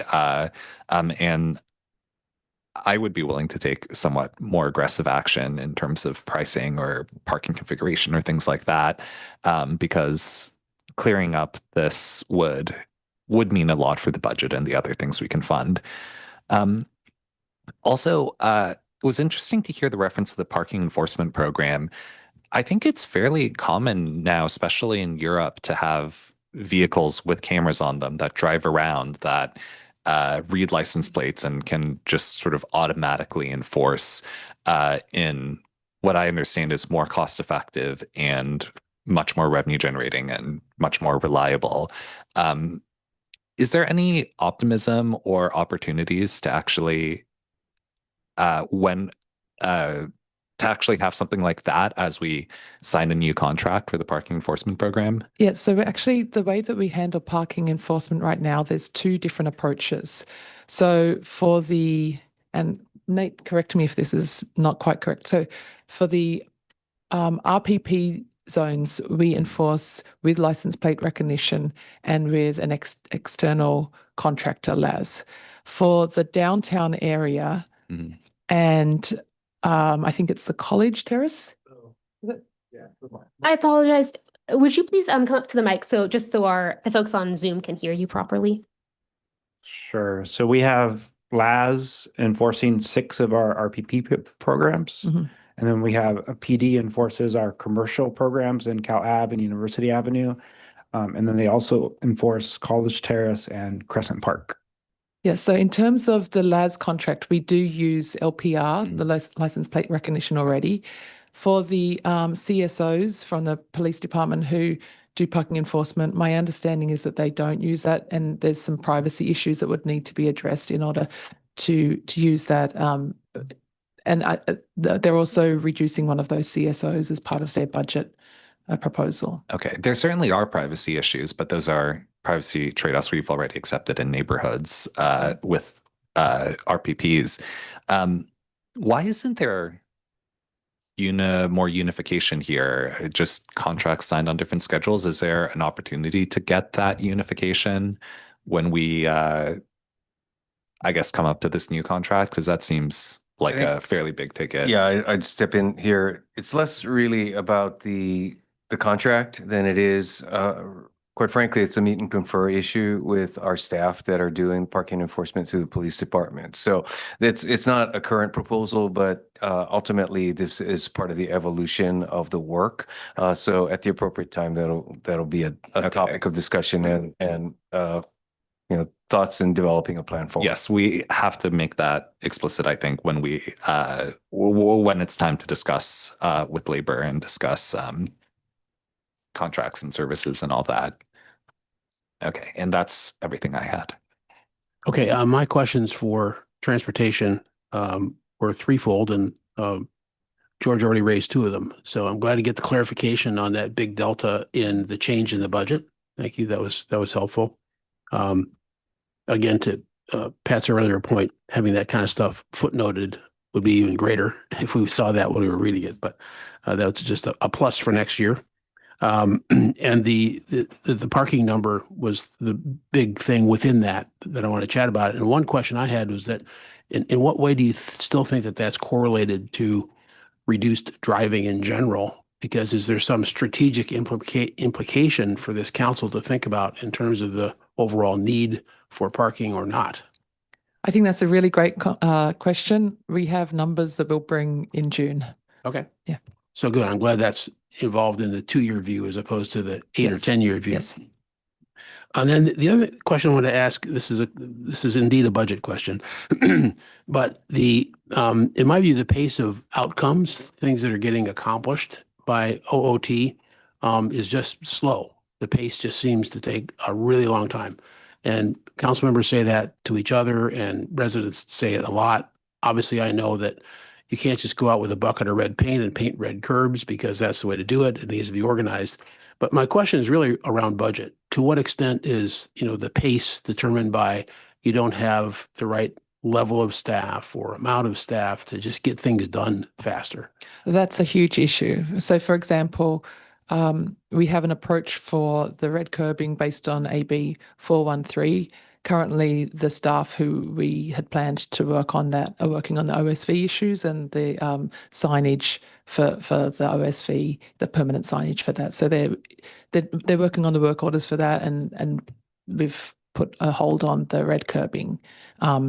Public Works is actually incorporating the red curb into their project, so there is some of it happening. But in terms of what we were planning for rolling it out more broadly, that's paused at the moment. That was just a simple example. I didn't mean it to be as apropos as you're saying that it is, because you are sort of fighting that as an alternative use of time. So the obviously related question is, why isn't there potentially a request for more staff at this point if we're missing critical transportation? Financial, bottom line, not enough money to go around. Right. But we need to invest in critical areas. So if there are some in any department, this isn't just transportation, that should be on the table too. Agreed. Ultimately, if the finance committee believes we should be investing more in there than we have proposed, then we can come back with a number that would, again, require balancing elsewhere. Right. But I mean, do you know what that is? If you were going to add, I know you don't need to give me an answer to this, but if you're going to add to really solve some strategic problems more quickly, is that a person or 5 people, or do you have any clue about that? I think I need to go back and look into this. Absolutely. Yeah.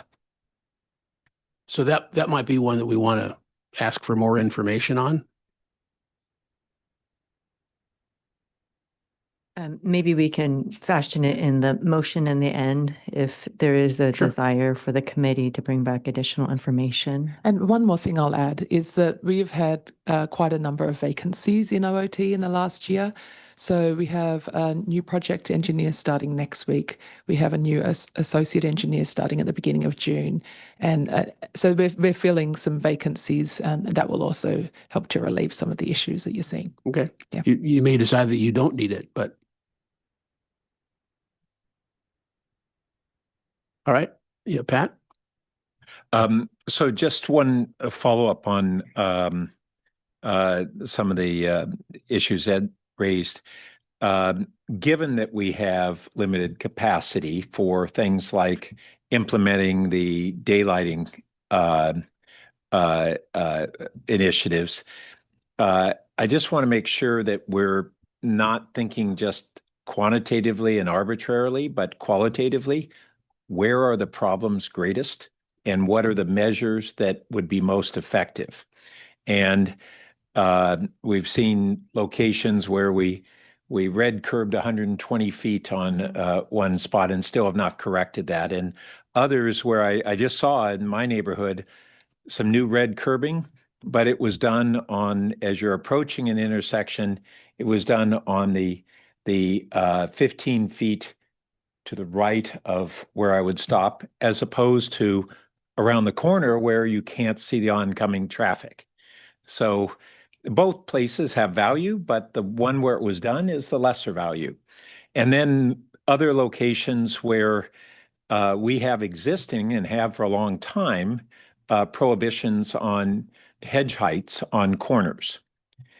And not all corners are equal, but I see some of our most hazardous bicycle vehicle locations having some of the worst hedge visibility issues.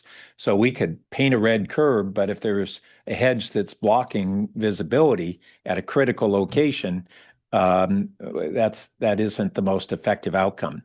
So I don't know how we integrate a set of policies that says, here's how we prioritize limited resources in this, as opposed to something more, yeah, we painted 18 curbs.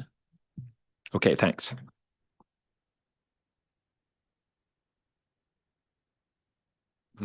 No. Should we go for a motion? So we're completed on that. Was there any public comment? No. Right. Okay. All right. So we can take a motion.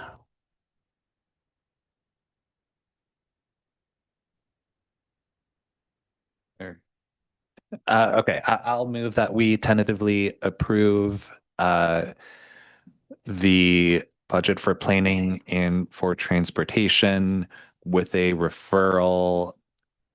I guess referral is better than parking lot in this case, for the transportation department to share the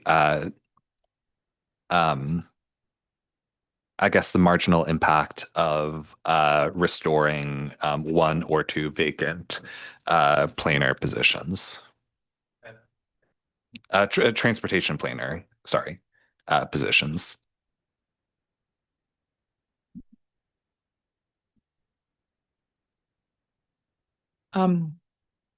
So in the conversation, I didn't actually hear transportation planner. It might be a different category of staff. Staff. Oh, okay, yeah, staff, the transportation staff. Okay. Yeah. Clerk, when you have a moment, can you put that on the screen? Yeah.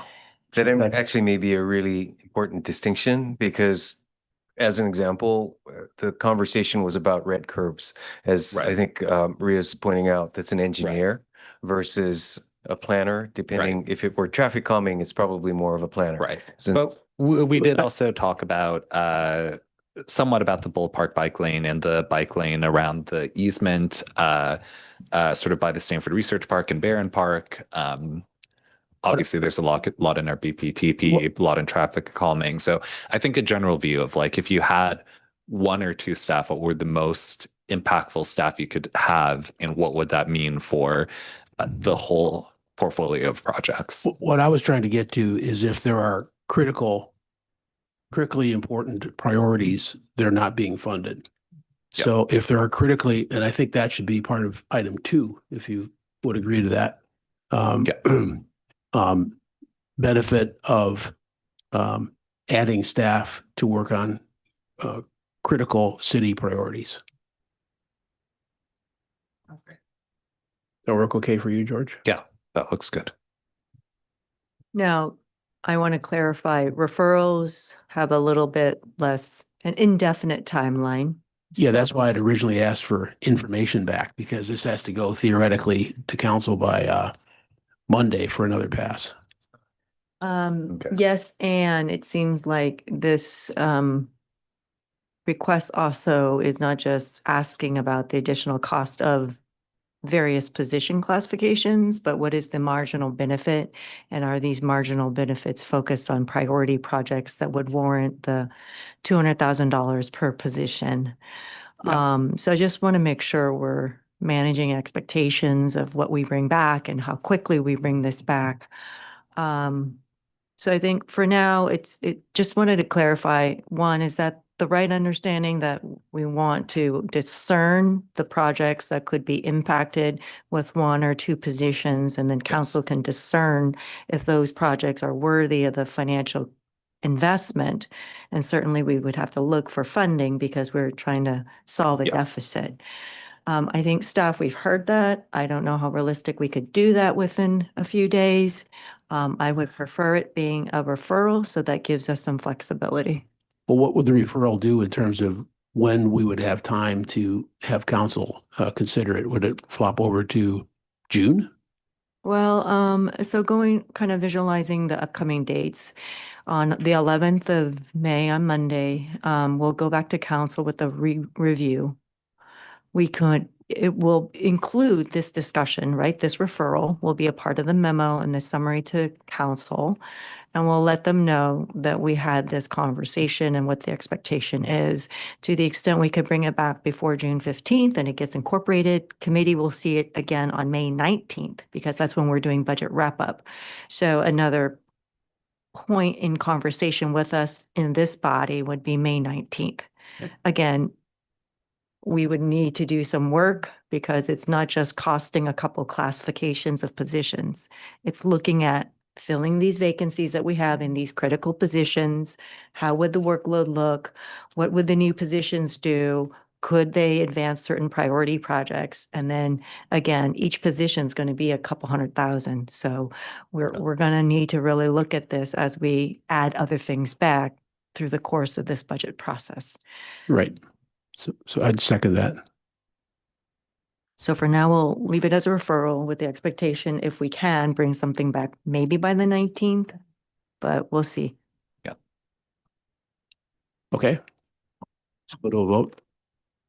Councilmember Lowing, Yes. Councilmember Liu, Yes. Councilmember Burt, Yes. motion carries unanimously. Okay.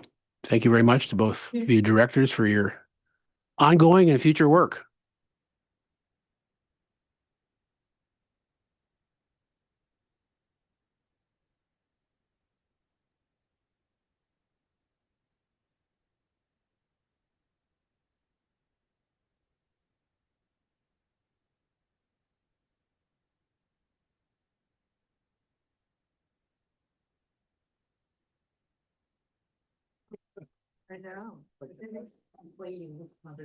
Just take a few minute break as we change chairs here.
If you're okay, I'll suggest that Yeah. Okay. We have all the uniforms in front of us, so we're ready to go. Good morning. Once again, Charlie Benham for the Office of Management and Budget. This presentation will cover the city service area of public safety, including the police department, the fire department, and the Office of Emergency Services. Next slide, please. One moment, Charlie. Lauren Light, Chief Financial Officer. We will also add at the end of this presentation to the two items that the committee wanted, which was track crossing monitors and OSV. I'm going to suggest that we take the track crossing monitor item first, and wanted to share that. Thank you. So in FY 2027, for these three departments, we're proposing a budget in the general fund of 124 million. That represents a 3.4% increase over FY 26 adopted. It also does reflect a net reduction of 2 FTE, as referenced during the overview presentation. That is due to the proposed elimination of 3 FTE with 1 addition, as well as 3 position freezes. And I will let each of the chiefs delve into the details of their proposals, beginning with the police department. So I will turn it over to Chief Reifschneider. Good morning, committee. James Reifschneider, Police Chief. Thanks for the opportunity to address the group. So we can move on to next slide from here. So sort of giving you a maybe broad strokes view on the philosophy that PD has applied in preparing its portion of the proposed budget. Our goal in all of this is to maintain our commitment to providing high quality public safety services consistent with this community's high expectations of our public safety services. With that, we recognize continuing shortage of qualified officers regionally, as well as vacancies within the department, and coupled with ongoing and forecasted budget challenges. In terms of how we went about crafting our proposals, we focused our attention on maintaining, preserving core public safety services with a particular focus on response to priority or emergency calls for service, crime and traffic safety reduction, efforts toward mental health support, and we'll talk a little bit more about that, community engagement, dispatcher officer recruitment, as well as some technology upgrades, which we think will help us operate better and also improve efficiencies. Next slide, please. So before I talk about specific proposals, I thought it might be worthwhile to just provide an overall sort of orientation to the police department's budget and the composition of the police department's budget. If it would be helpful, I'm going to be referring to some numbers on page 361 of the budget book, which shows budget summary at the top. I think it's worth noting that the police department's total budget is approximately $61 million, $51 million of which is attributable to salary and benefits in the proposed FY27 budget, $6 million of which is attributable to allocated charges. In other words, charges the police department pays to other departments such as IT, et cetera, for services that we receive. So my point in bringing that up is simply to point out that those two items taken together equate to approximately $57 million of our $61 million budget. So that leaves us with approximately $3.9 million or 6% of our budget that we have control over without touching FTEs. So I want to point that out just as an illustration of the challenge in identifying appropriate ways to trim our budget as part of the budget process. So with that, moving on to the proposals reflected in the slide, some key changes include freezing the special operations sergeant position and making a commensurate change of adding a civilian program assistant position that would assume the administrative portion of the duties that are currently being performed by the special operations sergeant, with a savings net of $194,000. Second item, eliminating a community service officer position. with the savings of approximately 129,000. That position is essentially one and the same as a parking enforcement officer for classification purposes. That community service officer does a mixture of what I'll call daily parking enforcement, as well as attention to items of special interest such as OSV enforcement. The third bullet point on there, continuing mental health crisis support through our psychiatric emergency response team clinician, leveraging the SUMC development funds. Essentially what that refers to, the council may recall approving an MOU recently. We finally, after much work and patience, finally received again a clinician assigned to us through Santa Clara County Behavioral Health. And we've been able to pay for the cost of that clinician using SUMC development funds. The next item on there, funding safety guards at the grade crossings. I think we'll have further discussion about that topic after, so I'll hold any comments there. But that was a new contract to PD during mid-year fiscal 26. Next item, reducing some program expenses, including a reduction in non-mandatory training for officers and dispatchers, a reduction in the number of intersections with staffed crossing guards. More information on the next slide on that, as well as a reduction in uniform and equipment expenditures. Last item on there, reducing some other programs to align with actual need for a cumulative total of 72,000. That refers generally to some efficiencies around radio maintenance, fuel expenditures based on less vehicle usage by officers, largely driven by diminished staffing. Next slide, please. So here we've got some key initiatives from the police department, which expound upon a few of the items from the previous slide.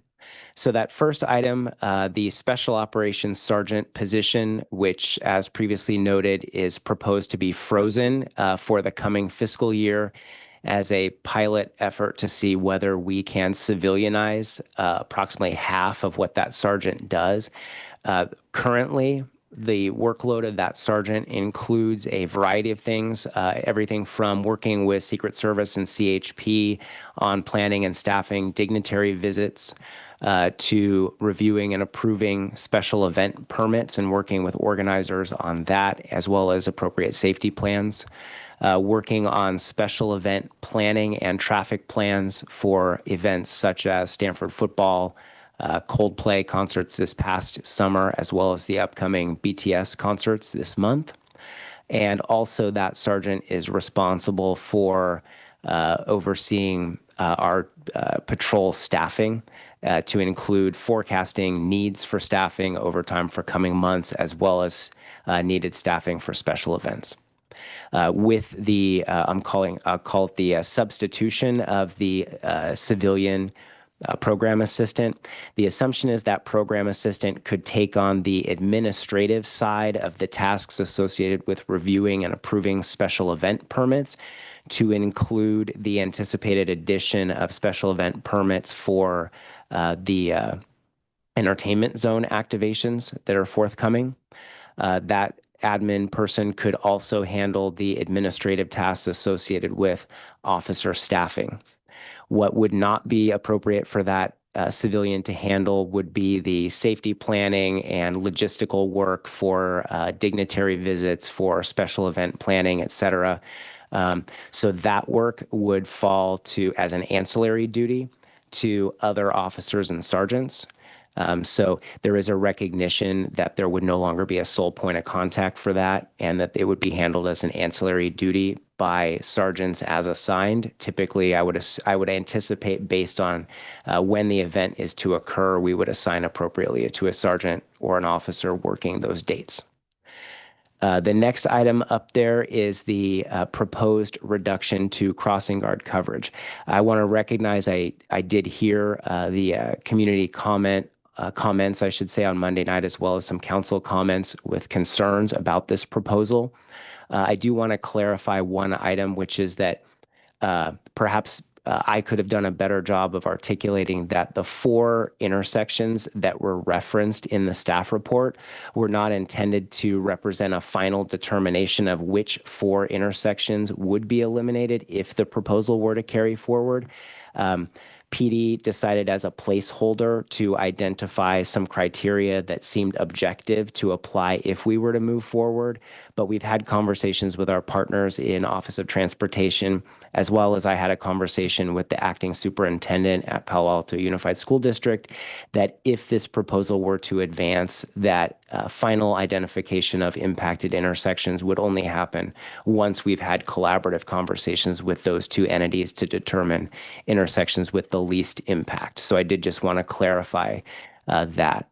With that, the thought process behind this was, I guess, twofold. As I alluded earlier, because PD has 94% of our costs tied up in salary, benefits, and allocations, moving on to contracts, our single largest contract is the crossing guard contract. So that made sense for us to at least take a look at as a place where we could potentially generate savings. And a 10% reduction was with a couple things in mind. One is there has been a 20% reduction in enrollment district-wide over the last 10 years. Conversely, over the last 10 years, there have actually been at least 2 intersections added to the number of intersections covered. So it seemed worthwhile to at least assess, given the reduced enrollment, whether we actually need coverage at all of those intersections and whether we could prioritize ones that were really still important and key. And also for our placeholder intersections, those were identified largely using a criteria used by many other neighboring agencies, which is to focus attention on protecting the youngest pedestrians and cyclists. So we've chose to focus on intersections that did not service elementary and predominantly middle school students. And then we looked to the city's high injury network and those intersections that were identified as either not or being in the high injury network.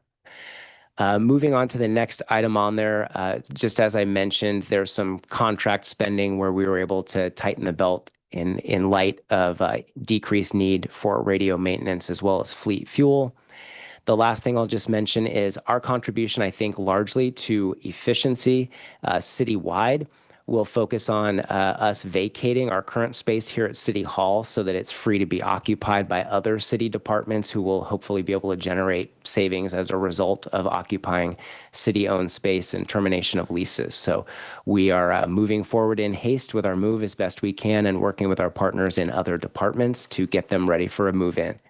Last item there, technology. We do have a few efficiencies coming with our new collaborative computer-aided dispatching system, which is being purchased in conjunction with the cities of Los Altos and Mountain View, which will allow for better dispatching collaboration there and record sharing, and will now marry up to our joint records information management system, as well as our new citywide radio initiative where we'll be bringing on new radios for all the departments citywide that we service. Next slide. So I think that brings me to the end of my portion of the slides.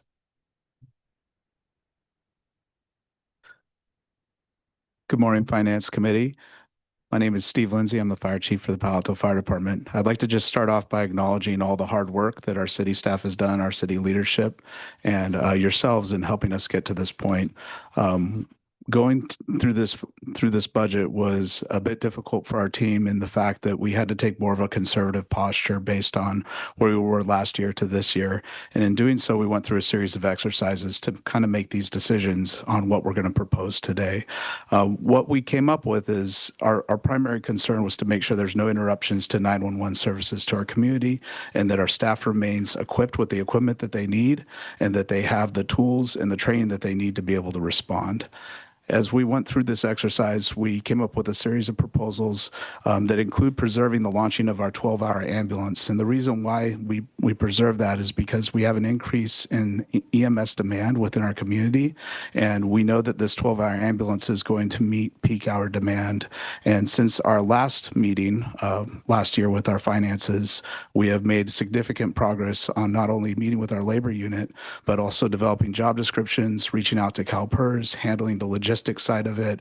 We have an ambulance that's equipped and ready to go, including part of our capital strategy, which was getting equipment for that ambulance that meets the same standard of the rest of our ambulances, which is the latest heart monitors available. And so next slide, please.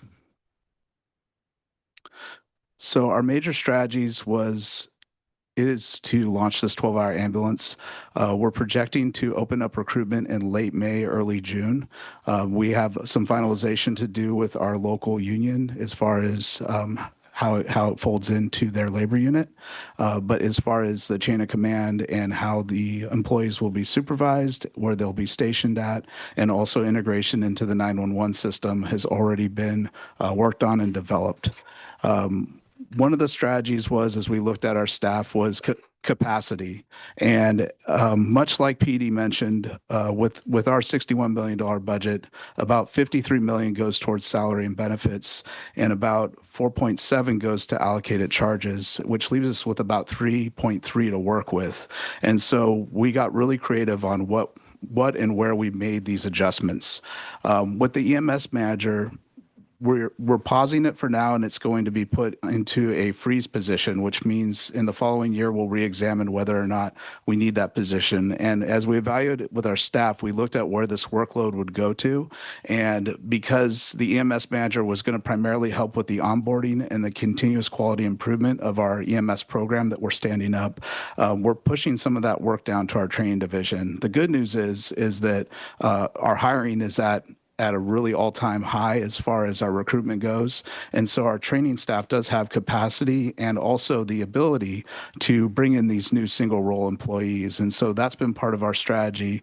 And while the training staff usually works on maintaining our probationary firefighters, I'd like to acknowledge that our fire captains and our crews have taken on a lot more of that responsibility and intend to do that to support this single role program. So that's been a big win, but also an ask of our staff that is beyond what they usually do.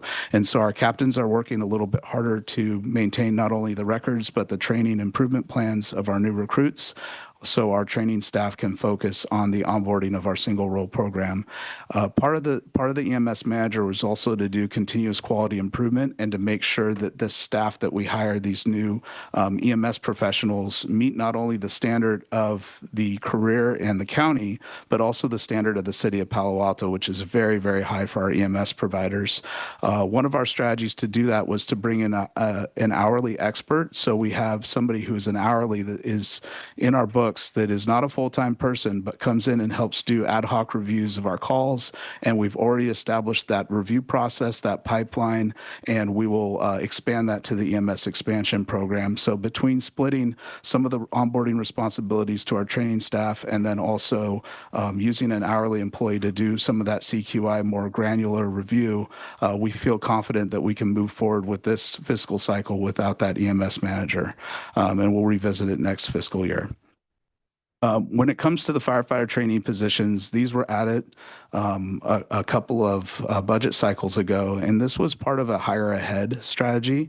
And one of the strategies is that we find that academies happen on routine schedule, but not always do they have capacity for us to put firefighters in the academy, and then not always do our vacancies align with the ability to fill those academy spots when they're available. And so this hire ahead strategy was one of those things. It created a new job description, and it also created some other implications with labor that we never fully flushed out. And so one of the thoughts is to basically either freeze all of them or eliminate some, keep some. And what we came up with is that for now, our recommendation is to eliminate the two, which was already part of our proposed strategy, and then freeze the other trainee position for now. The reason why it was never utilized in addition to that is also because we've hired so many people over the last several years that the academies didn't actually have the capacity and or we didn't have the capacity to take on any more new trainees. So there's kind of a balancing act. If we had permission to hire an additional 10 people, we may not have a place to put them once they graduate the academy. And so it has to be an incremental phase in. And so although it is a good strategy and we still would like to explore that in the future, we don't feel like it's a necessary strategy right now, given our current situation where our staffing levels are much higher than they have been in the past. So that's why you'll see that as part of our proposal. I'd like to speak a little bit on the fire engine situation. So we do have a fleet, and we have what's called Type 1 fire engines. We have Type 3, which are our wildland ones that we deploy up to Station 8, and sometimes we send on wildland fires, but our Type 1s also go on wildland fires, depending on what resources are being requested as part of the state mutual aid system. Right now, our fleet is aging, but I would also like to signal that we have an amazing management team of fleet maintenance over at Public Works. We have a fire mechanic that works there on our rigs and maintains them at a very high level.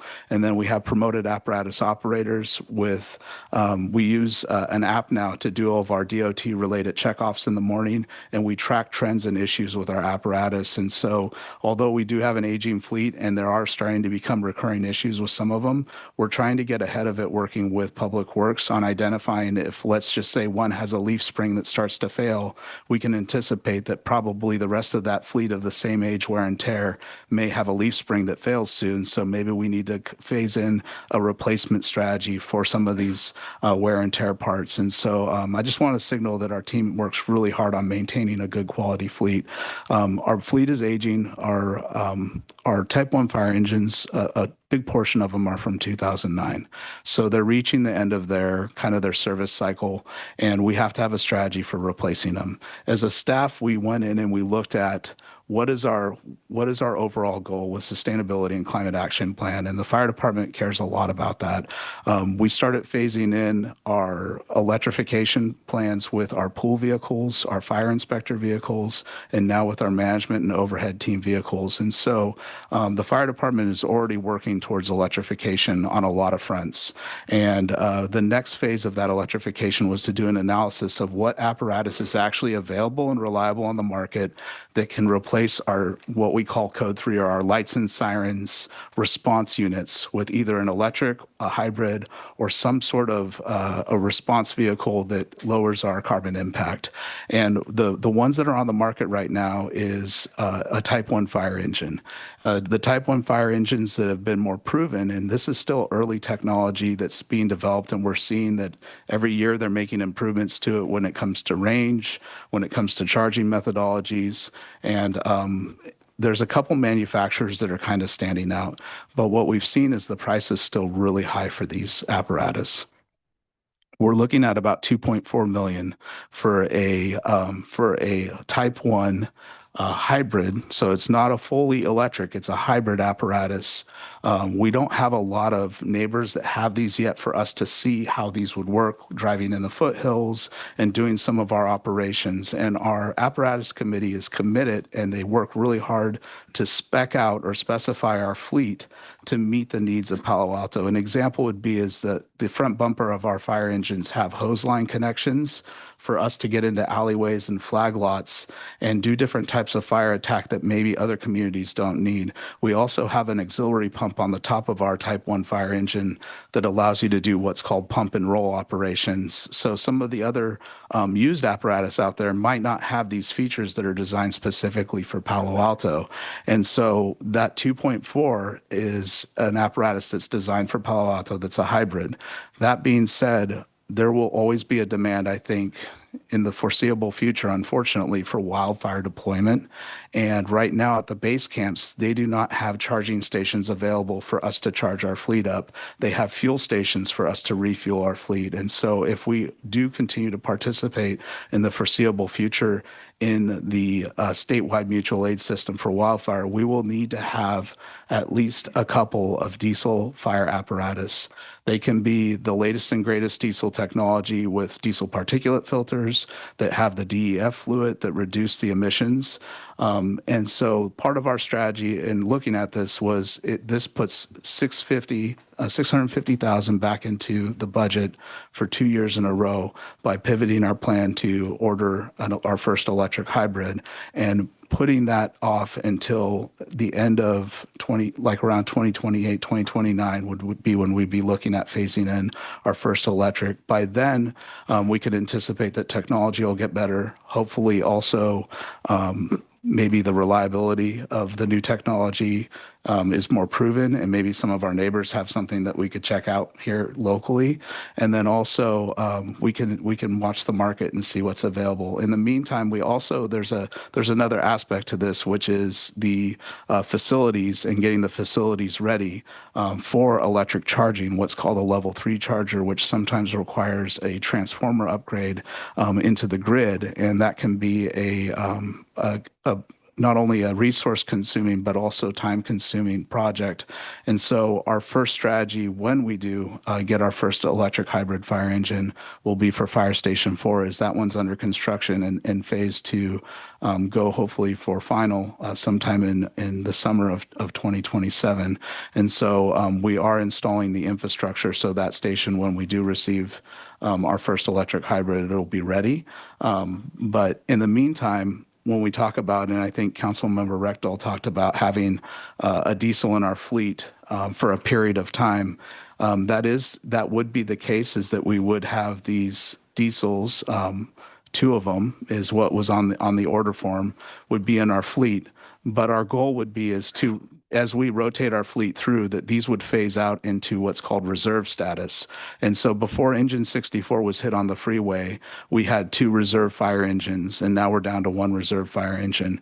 As we start replacing our Type 1 fire fleet, these would transition to reserve status, which would only be available if one of our hybrids went down for service in the future, or if one of our rigs was deployed for a wildfire, we would activate those fire engines. And so those would be our backups in the long-term phase. And so this strategy relieves some of our pressure with about 650 each year, and then also puts us in a position to transition those diesels still into a reserve status in the long range, and still maintain a fleet that can be wildfire deployable in the foreseeable future. As far as our final bullet point that's on here is the transition of hydrant maintenance. So our hydrant maintenance program was something that was developed as part of our goals with our ISO. And what we found is that the vendor that we hire has limited capability in what they can do. And so our staff is still finding issues that they need to do behind the vendor, whether it's clearance work, exercising the valves. The vendor mostly does an inspection, a visual inspection. And so for $79,000, we're working with Public Works to see how we can divvy up some of that work. We already have the GIS layers. We already monitor our hydrants anyways, and our staff actually have tools to clear around the hedges when they grow around hydrants to maintain that clearance. And then we utilize our light duty staff to put blue dots in the streets in areas where the hydrants don't have blue dots for our identification. And then we ensure they're on our GIS layer for our response maps. Next slide, please. So our key initiatives moving forward is to continue the deployment of our single role resource. We're right there. We're getting ready to hire here at the end of this month and the early next month.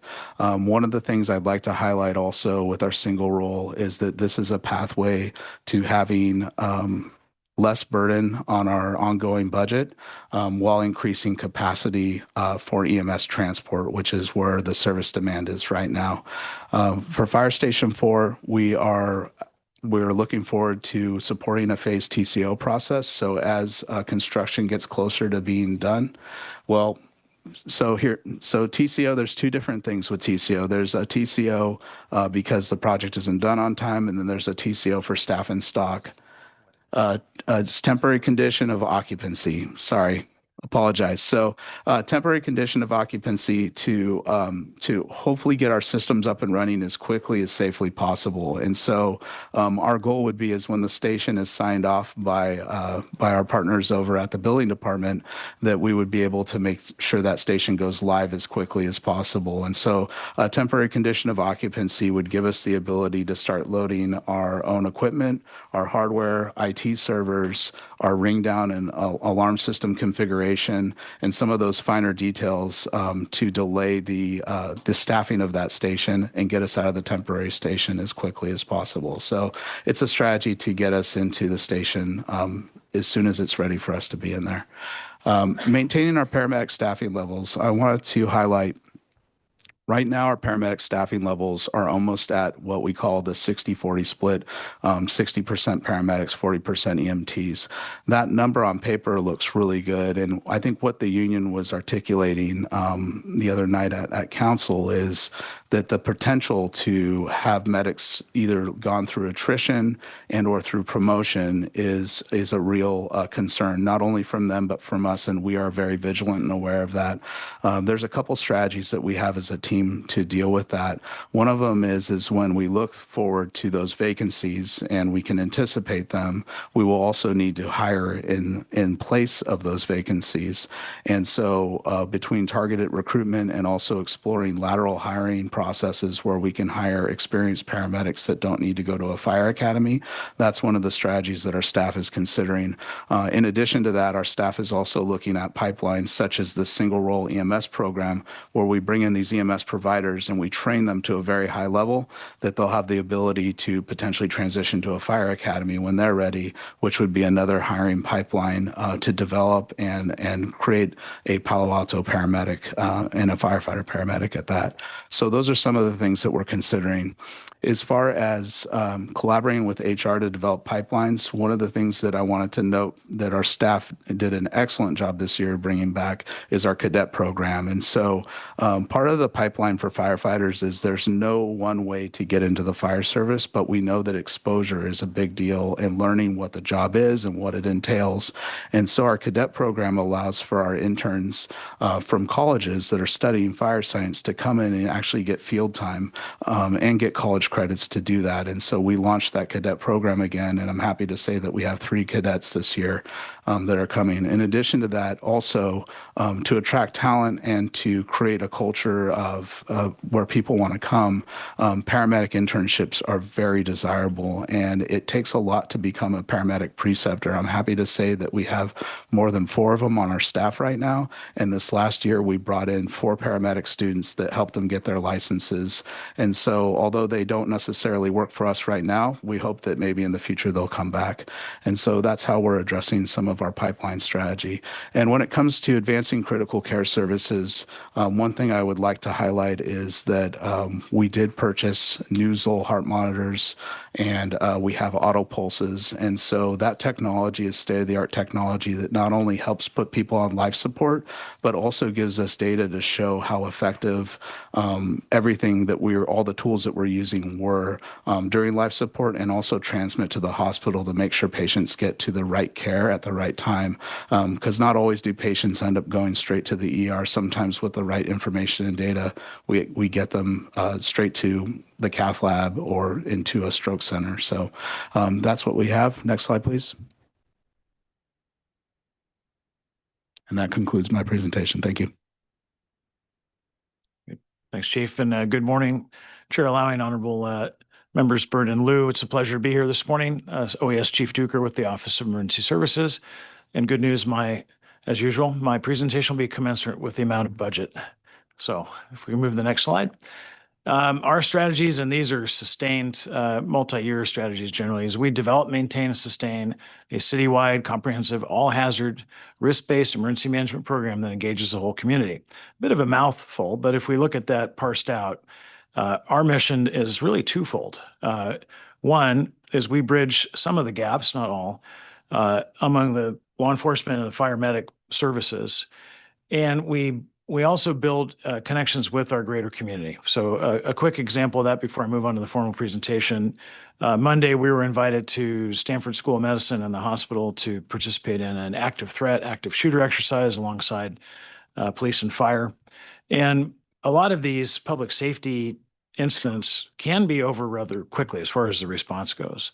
But the challenge usually is in the recovery phase. And a lot of the effort that we've been focused on in the Office of Emergency Services is, one, understand the hazards and threats that confront our community, then build capability, and then not ignore the kind of the less glamorous but really important bit, which would be how do we recover? How do we get the community back on its feet after one of these bad incidents or critical incidents were to occur? Part of the definition of resilience is that. Our proposals in the vein of budget here, as noted, we've transitioned to human monitoring. And so we are going to be standing down our intrusion detection system contract. Should be noted too that Caltrain has stood up some other technologies, which we can discuss if there's time to do so, including Rail Sentry. And while we're keeping the physical system operational, it will no longer be a frontline detection system. It'll be an observation system to help us look at conditions that may be unsafe on the tracks. That includes hazardous chemical spills and other things not related to the original mission of suicide prevention and mitigation. We're going to continue in the spirit of technology to innovate, to look for new ways of doing business, as both the chiefs alluded to. We want to do that responsibly, and we want to find ways that don't cause us to come to you for budget. So in some cases, that would be grant funded, especially regional approaches to problem solving. Next slide. Next, there we go, got it. All right. So specifically, some of our initiatives related to this, state law was recently implemented, Assembly Bill 747 and 1409 to be specific, requiring us to have an evacuation plan, which we've been implementing alongside our various partners, including planning, transportation department, utilities, and public works. Basically all departments have a role in that. We've obviously been very busy getting our new Emergency Operations Center online. We had our first formal activation in the new building for Super Bowl 50 back in February. And we are finalizing at this very moment some wiring with some vendors for our radio systems and for our sensor systems in the building. So we'll have a lot of work in this coming fiscal year alongside our partners in police and fire to bring up the EOC, but also the other situational awareness tools that are linked into the EOC physically. As alluded to, dovetailing with actually the direction last year by the Finance Committee to the Police Department to look at UAS and other systems, we will continue our work to support that and be in alignment with that, both police and fire. There's, as you know, existing best practices even in the world of utilities for utility line inspection. In the realm of public works, we're looking at infrastructure, including our creeks. So we'll continue to be pushing forward in a cost-effective and responsible manner in that realm. As I alluded to, a lot of things dovetail when we try to de-risk our reliance on fossil fuels, for example. And Chief Lindsay stated this very aptly. It begs the question of how do we have power if we're going to move from one potentially compromised or problematic source of fuel. We need to make sure that when we move to another one, we haven't traded one set of risks for another without doing that mindfully. So in cooperation with public works, utilities, and other partners for SCAP and otherwise, OES has been a big partner to look at microgrids, local generation, and storage approaches, especially for critical infrastructure, including public safety. And finally, we have, as you know, you recently approved our new city-wide emergency operations plan, but a lot of the devil's in the details. So departmental planning, whether it is for a given department or whether it's given a safety scenario, such as loss of fuel. We have, for example, there's a fair bit of risk to the California petrochemical refining system at this point. So we have to think about what does that mean to the city? Can we develop mitigation or contingency plans? And how do we plug into state OES, the National Guard, FEMA, and other sources of potential support if one of those scenarios were to play out? So there's a fair bit of effort going on there in our final bullet point. Next slide. I think that rounds us out. That's it. So we've concluded. I'll turn it back to you, Mr. Chairman. All right, thanks to all three chiefs for that presentation. Let me see if there's any public comment. We do not have any requests to speak for this item. Okay. Then let's come back to council, and I'd like to suggest that we do all of our questions for one chief first, and then go on to the next and the next in the same sort of order that we went, just so that we can kind of have a bit of focus. Is there anybody that wants to dive in? Okay, George. Thank you. And I'll start with the police chief, going the order of the presentations. Amazing news that we have a PERT clinician actually staffed. I had in my notes that that would definitely be a vacancy, right? And no, we actually have a clinician at a time where we really need it. In our streets, certainly, potentially with some OSVs, with our potential issues inside our parking garages as well. So I think that's really critical staffing. A couple of points. Maybe I'll start with overtime and the overtime budget. So there was a story in the weekly about this. We are likely under budgeting in the forecast. And so is that a fair characterization that we're under budgeting for the 27 forecast? And how do we think about, if that is the case, what other cuts or changes we need to make bigger picture to the budget? So with regard to the overtime question, I think the simple answer is the budgeted overtime amount anticipated to match the budgeted, or excuse me, the actual anticipated overtime spend? I think the answer is no, that there is that gap. That's a fair point.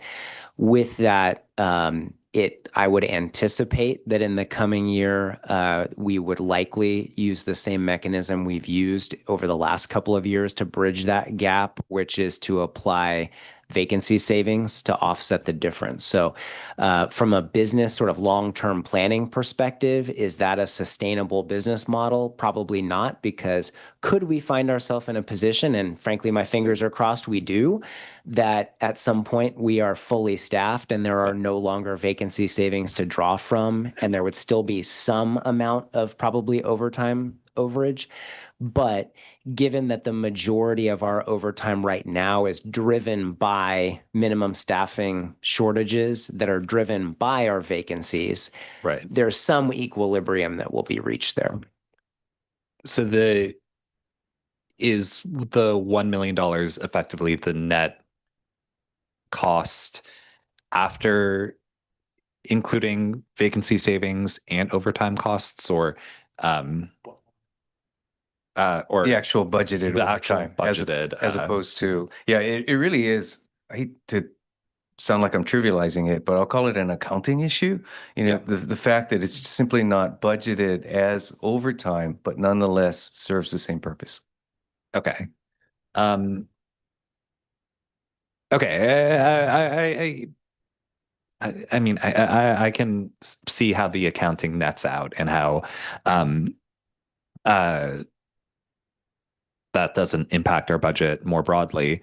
On the subject of overtime and managing the amount of overtime potential burnout, I'm curious about the sergeant for special events versus the civilian position.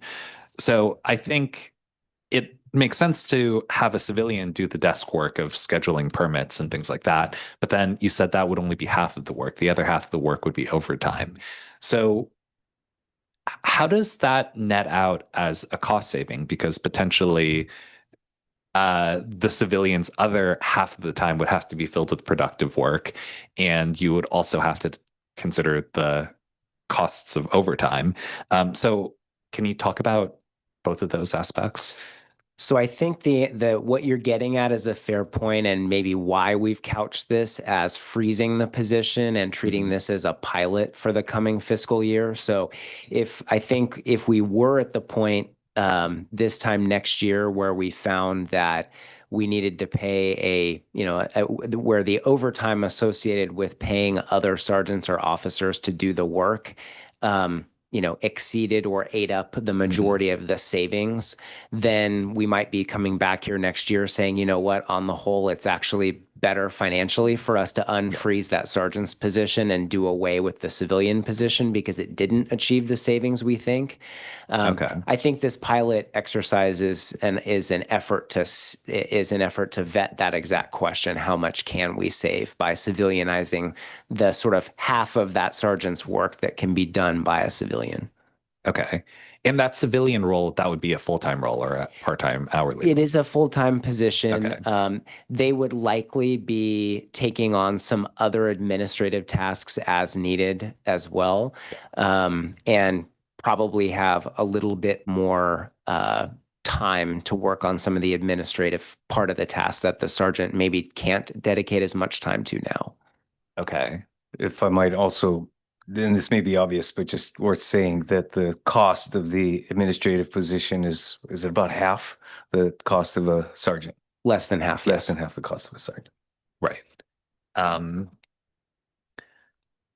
Okay. I think this is fine for me. I think the logic makes sense. But I'm conscious of the potential for extra overtime and both the cost and mental health cost of that. Trying to see, there was also a point brought up on Monday, which I'll also float by you about, just the overall level of officer staffing. And there's also a suggestion, I believe, that one lieutenant position is moved into a captain, and then one of those lieutenant positions is, I guess, reduced, and then that leaves room for another officer. I'm potentially misrepresenting that point, but I think you know what I'm referring to. Can you talk over that officer staffing situation and the lieutenant captain situation? So the short version, and I'm going to do my best to walk the tightrope of not getting into personnel matters, but so all 5 of our budgeted lieutenant positions are presently full. So there is not currently a vacant lieutenant position that could be eliminated in lieu of one of the changes we're proposing here. With that, what I think they might be referring to is we anticipate that one of our 2 budgeted captains positions will become vacant as a result of a retirement at some point in the not too distant future. And so it's possible that at that point we would likely be promoting an existing lieutenant into that captain's position. And so at that point, we could reassess whether the need for that 5th lieutenant position still exists and whether it would make sense to reallocate. But as I sit here at the table now, all 5 of our lieutenants' positions are occupied and both of our captains' positions are occupied. Got it. Yeah. And then on the overall hiring pipeline and prospects, there, I mean, we ask this every year, but is there any new developments, any more optimism or pessimism that we should be thinking of? So I would say that I would characterize myself as optimistic. I do think that we are moving in a positive direction and have some positive momentum. With that, I'll acknowledge the elephant in the room, which was there was a brief point in time at the end of calendar year 2024, beginning of calendar year 2025, where on paper, the police department was fully staffed among our sworn. With that fully staffed number included 10 officer trainees who were either in our training program or at a police academy who had not yet completed their training. And unfortunately, we had a relatively low success rate among that specific group of 10. And so that's why we find ourselves now a year or so later with 7 budgeted vacancies for officers. So with that, I can report that we have, just in terms of a current snapshot, we have 2 trainees that are nearing their final phase of field training. So they would become solo officers, hopefully in the coming 6 weeks or so. So that's helpful. We have 4 trainees at various stages of the police academy. I always hesitate to comment on the ones that are early in the police academy, but we do have at least one that graduates actually this Friday from the San Jose Police Academy. The South Bay Police Academy, and then we have one more coming up next month from another. So those are at least coming along well, and early reports are good on them. We have a few, in fact, we have three that are in our nearing the end of a hiring pipeline that we would be aiming to send to an area academy in the next couple of months. So we do have an active pipeline. I am cautiously optimistic that we're making progress. I can report that in contrast to the pandemic and maybe the year or two immediately thereafter, we actually have not experienced a large number of officers leaving to go to other agencies. So from a retention perspective, I feel like we're making some progress. If I can, I'll just mention a couple of trends maybe on the topic. One is, frankly, as hard as it may be to believe in 2026, I really believe the department is really just now coming out of the kind of morass of the 2020 and FY21 budget. You may recall the department in the FY21 and into FY22, we lost 11 officer positions. And we've now, with the help of council, recouped 6 of those. And I think that's been a positive message. But I'll just say it was, while it was necessary fiscally, it was a kick in the gut to the department and had a negative morale impact both on existing employees and, frankly, a negative optics perspective for prospective applicants. But I think we're now at a couple of years removed from that and making some good progress. And I think we can put that part of it behind us. So that's a positive. And the last thing I just wanted to touch on was, or actually a second point on that, one thing just as a practical matter was because of those cuts and because of the hiring freeze we had in place, our recruiting and hiring machine really just came to a complete halt for a couple of years, and we really had to start from scratch again. And so we've now kind of built up some momentum out of that. The last thing I just wanted to say was it doesn't go, especially I'd say in police work, police officers are not oblivious to the news, and they're also not oblivious to public comments. Yep. And I think it goes a long way. A lot of the generous comments that the council offered at a couple of recent council meetings about your satisfaction with the work that we're doing and your support for the police department, those did not go unnoticed, and I think go a long way toward making us a more desirable place for officers to stay and want to come. So thank you for that. Thanks. Great. Let me pick up on that as well. The one of the issues is, besides the training intake, is the lateral recruitment.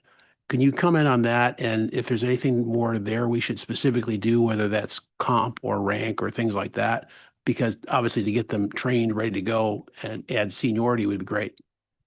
Agreed. So if we can find qualified laterals that meet the culture that we want to maintain here, they're the ideal hire for the reasons you mentioned, because we can eliminate the failure rate potential in the academy and have them up to speed quicker in a field training program. I'll say a couple of things. We already have some degree of latitude to provide for additional vacation time and some other things to compensate laterals for the seniority they're giving up at the agency they may be leaving. So those are helpful tools that we already have. I think that a lot of the optics that I mentioned, if there's any community that talks to each other a lot, it's public safety. And so I think that we should assume that how our own employees feel about the place they work translates directly to how their colleagues at other departments are going to feel about what it would be to work here. So our best advocates for laterals are our own existing officers. So I think that all feeds into that.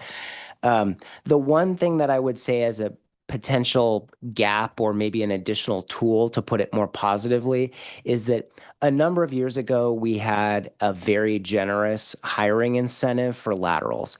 I'm not suggesting in this day of talking about budget challenges that we return to that level of hiring incentive. But I will say that in doing sort of a survey of surrounding agencies, many of our surrounding agencies have hiring incentives for laterals, which they advertise prominently. And so that could be a tool for us that would allow us to at least be on a level playing field with other comparable agencies. So, for example, if someone's thinking of working for us or working for the sheriff's office, if they know that we have a hiring incentive, at least we have the same components of an offer as the sheriff's office. And so I think that's something we could look at. And because of the fact that we're really looking at relatively small numbers, we're talking about, 5, we're talking about half a dozen officers, we could probably accomplish a hiring incentive that would be enough for people to notice, but not be enough that it would be a huge, a substantial drag on the budget. So that's something I'll throw out there at least for consideration. Good. My next question was going to be, what else can we do? And you answered that question. We have done a lot because we want this thing staffed up to the right level based on professional judgment. We've done a lot with salaries. A hiring incentive is just another way to recruit. So I don't think that should be off the table at all, particularly because of what you also just concluded with. So we're not talking about that many.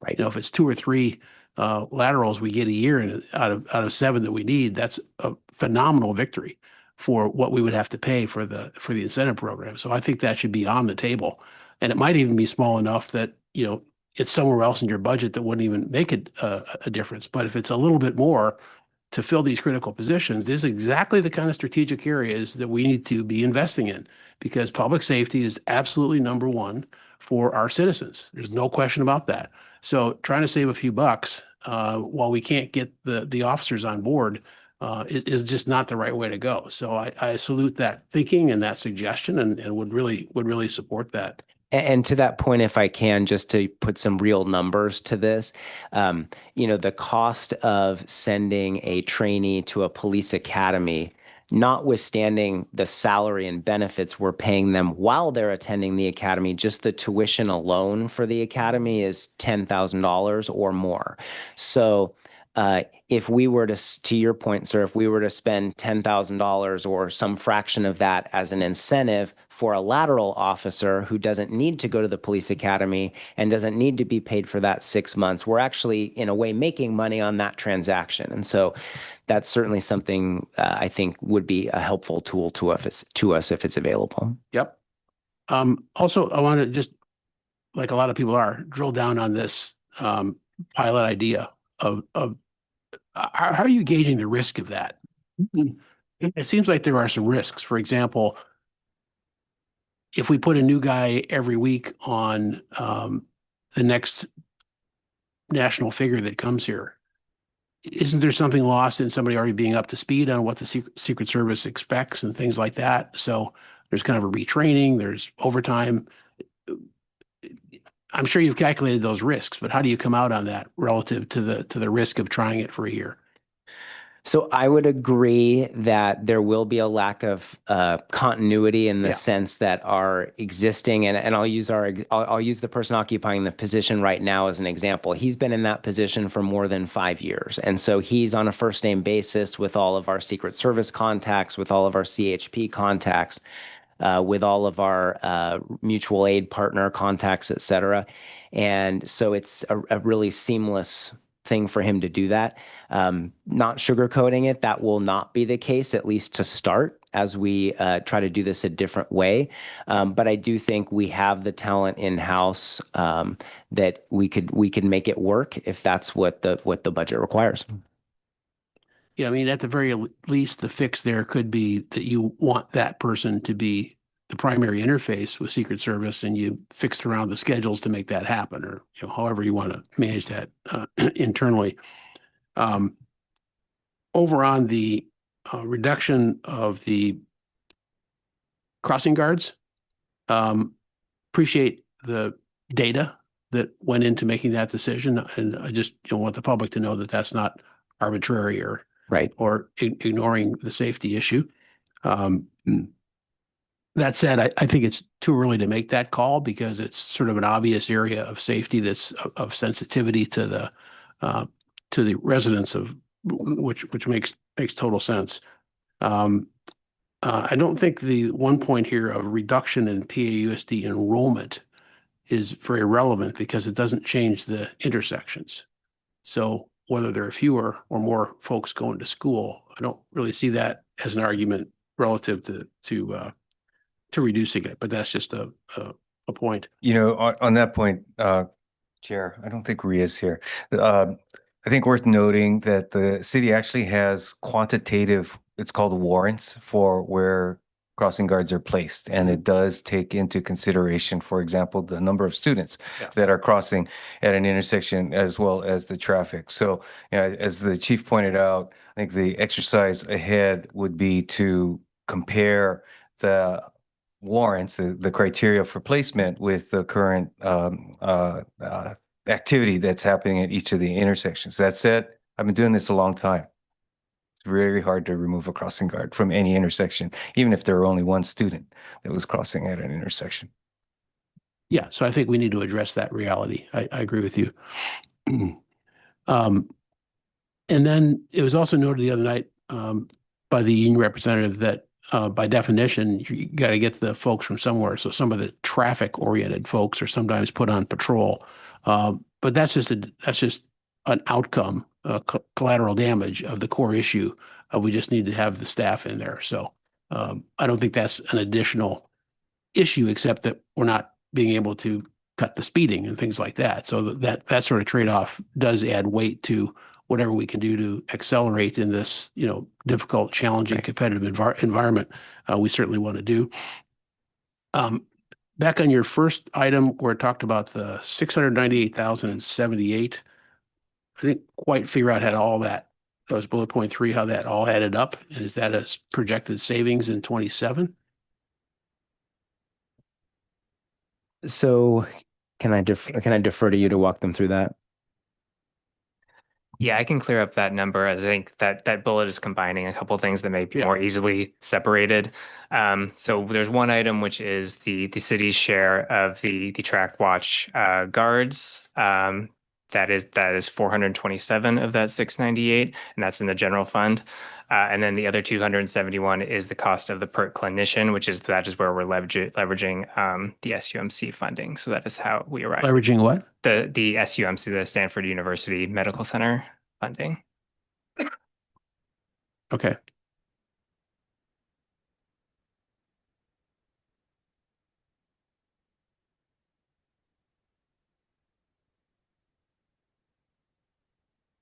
Okay, I mean, your team should keep getting the message that we are just phenomenally happy with our police department from the chief on down, and they're going to continue to get support to protect our residents. Pat? Thank you.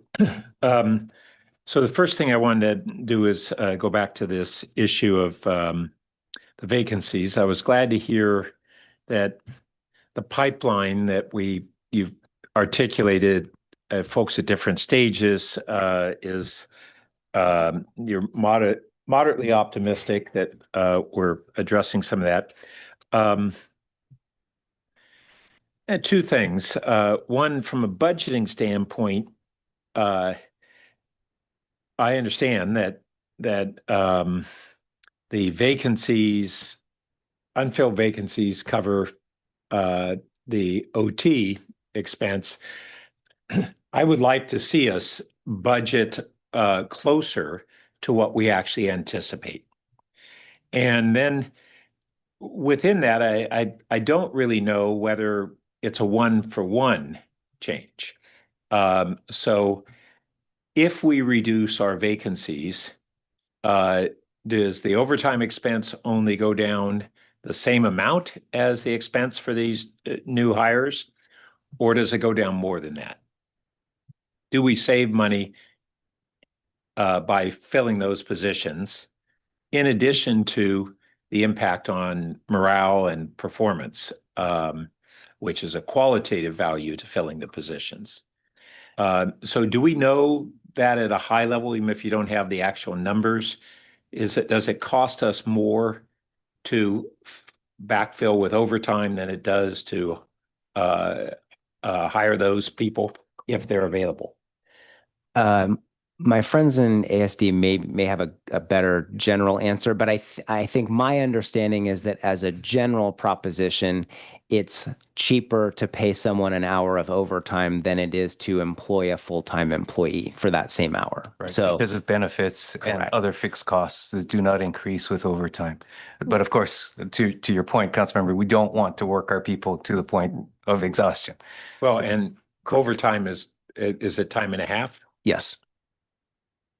I also do want to add the uncertain nature of just vacancy and the impact on overtime. And I think collectively, everyone's on the same page in terms of the desire to fill these positions. So it is difficult to true up overtime because it's a function of the vacancy and the ability to fill those positions. So No, I it's a- understand it's difficult to true Yes, it up. and let me Yeah, hold sorry. on one second. And what we do at mid-year, as you may recall, is that every mid-year we true up our overtime based on what we feel is we're experiencing during the year and what we also project as well.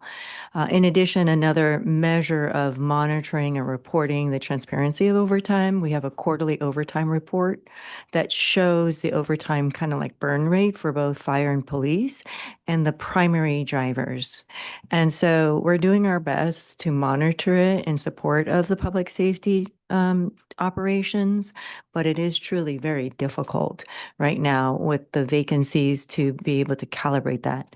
I will say to acknowledge fire and OMB staff, we have done a true up in the fire department, as you'll see in the budget, where we've calibrated overtime budgeted for that operations. Our goal is in 28 to do the same, but I think most importantly is we need to have some stability around the vacancy number so we can have some sense of how to budget overtime accordingly. Can I add one data point that I think is important, given that a lot of the conversation here is the impetus for it is both the reporting on as well as the underlying overtime, public safety overtime audit that was published. So I think it's important to note that approximately $1.5 million of the overtime that was reported both in the media as well as in the audit is attributable to our organized retail theft detail. And why that's important is that portion of the overtime is fully reimbursable by the state through grant funding.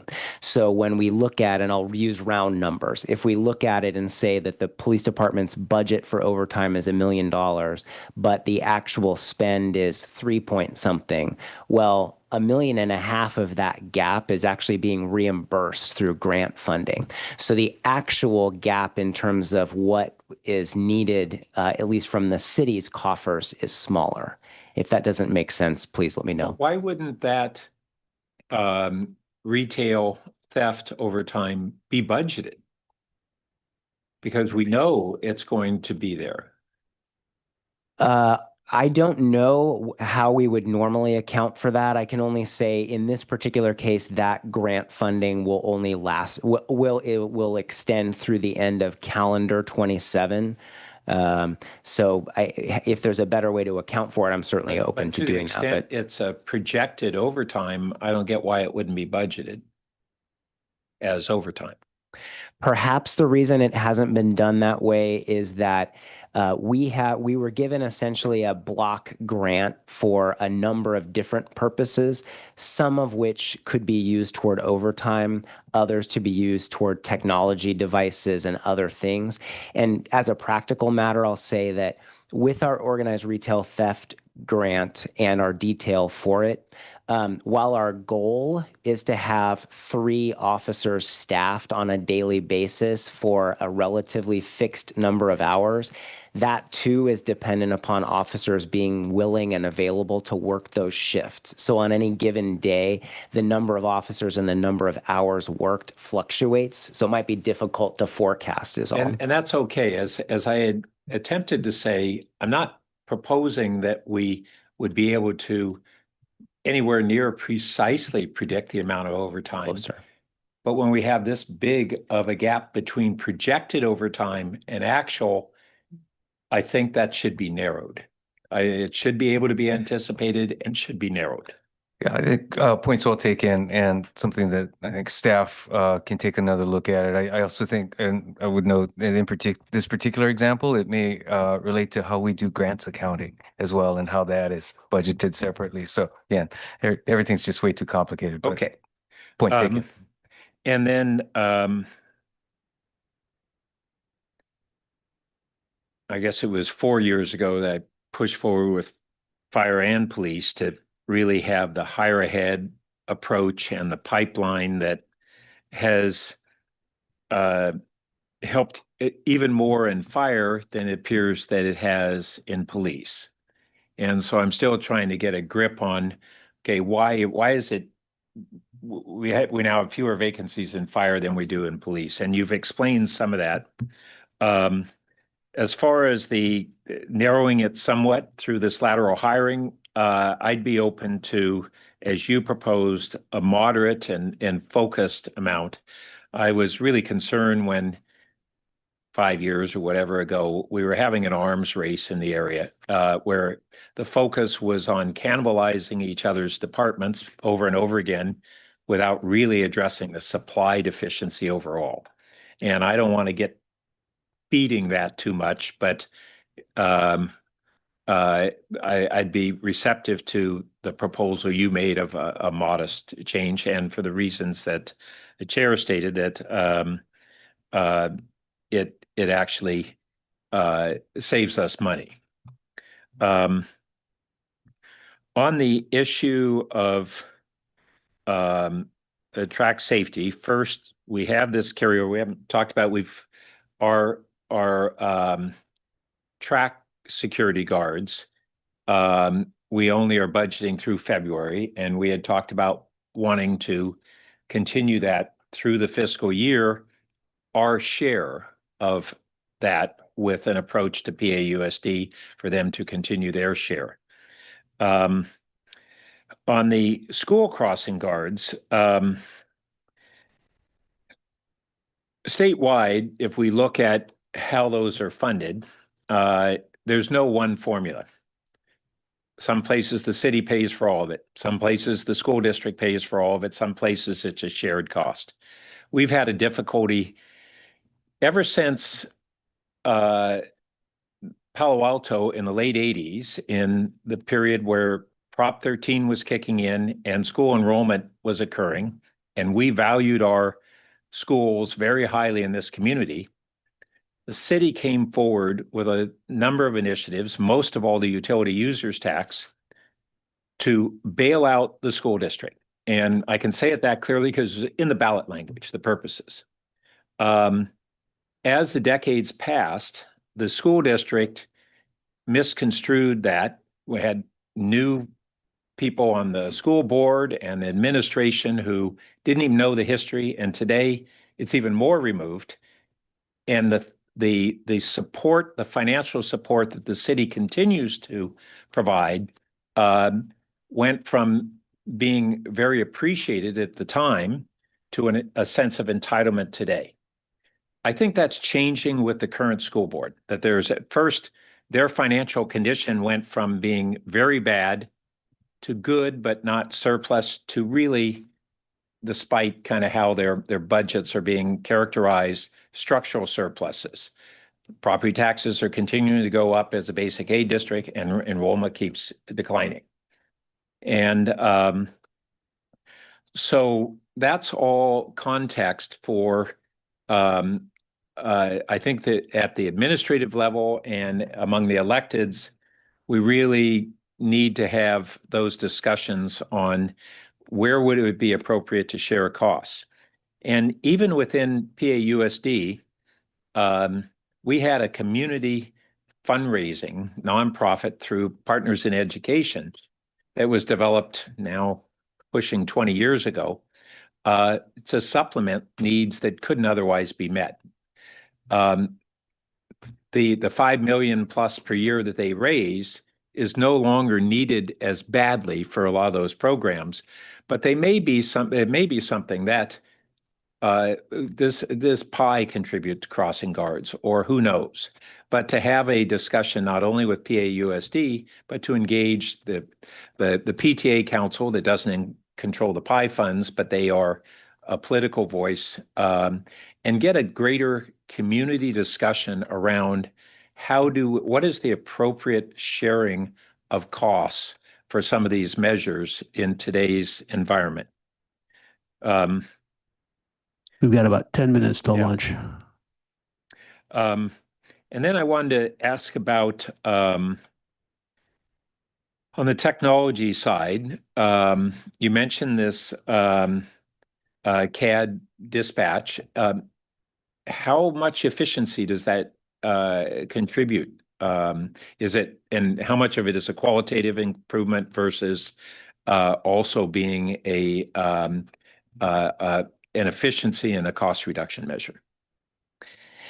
So that system is anticipated to go live mid next month. So I don't yet have a conclusion about the efficiencies. I would say that operationally, the efficiency will be that oftentimes calls are received by, if someone calls on the border of one city or another to report an incident, it's received by the quote unquote wrong dispatch center and needs to be rerouted. This allows the call entry to occur within the same computer-aided dispatching system, and then simply the call itself be converted over to a call for service assigned to the correct dispatching center. So that's an example of, from the person's perspective who's in need of assistance, it makes a response quicker, either medical or police. I think there's the potential for better interoperability between the three dispatch centers, Los Altos, Palo Alto, and Mountain View, which could potentially result in some staffing considerations down the road. We're not certainly there yet, but I could see an interoperable computer-aided dispatching center maybe resulting in that. All right. It sounds like it's both qualitative and potentially an efficiency improvement. Okay.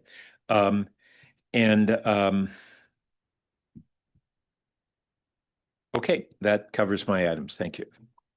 Great. Let's move to fire. I had an initial question of how many miles a year do we put on a truck?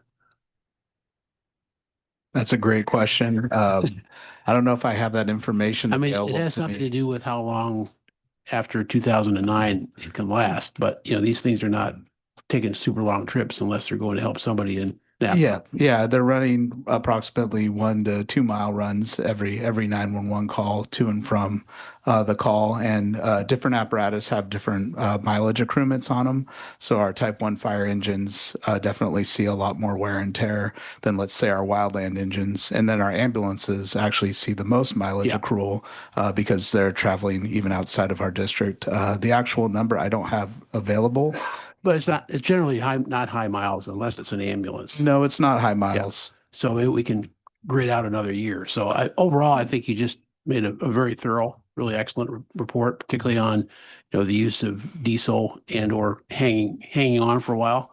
I'd like to highlight with the order of apparatus. Actually, one of the challenges we have is there's a delay from the time of ordering to the time of delivery. Sure. And we've seen a kind of a bottleneck from the recovery of COVID, where a lot of the manufacturers are saying it's about 3 to 4 years right now from the time of ordering to the time of delivery. And so regardless of the direction we go forward, we definitely should be purchasing apparatus. And then in the meantime, we will have to have a plan for stop gaps, which we're working with our partners at Public Works on right now. Yeah, definitely. We've heard that before. So yeah. And the other point I wanted to make on the miles is that, we want electric vehicles as opposed to gas vehicles, gasoline vehicles. But since we're not driving that many miles, then, to have a hybrid or a diesel, is not that big a deal in the scheme of things. So I think we get some grace there. And I appreciate what you're doing there with EMS manager and looking at that. So I think you really scrubbed it well and have a good report. Thank you. George? Sorry, I'm just pulling up. Boo. Okay, sorry. I was pulling up the overtime numbers, but I had some notes. But the I guess true up that was mentioned earlier, I do see it on the fire side, and that's helpful. I think the fleet management situation, I'm okay with that. Response times are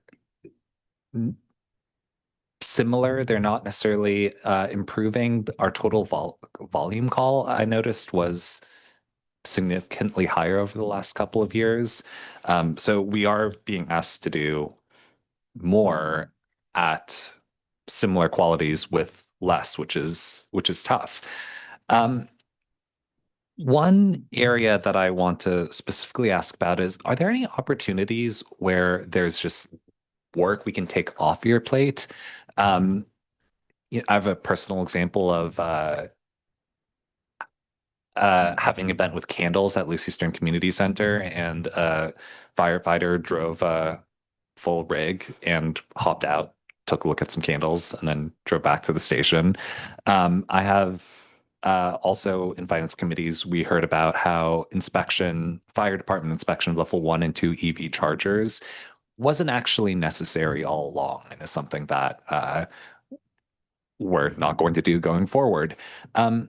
So I realize there's cost recovery associated with both of those examples, but can you comment on what investigation we've done about work we can just take off the plate and less, and consequently less overtime, less burnout, things like that? Yeah, I appreciate those comments and that question. And the overtime and burnout is definitely a concern for our staff and for our management team. And we're acutely aware of some of the challenges that our staff went through over the last several years. When it comes to efficiency and delivery of services, we have such as the candle inspection, if you will, that's classified as an open flame inspection. And we have examples, unfortunately, of where that became case law because of things such as the station nightclub fire.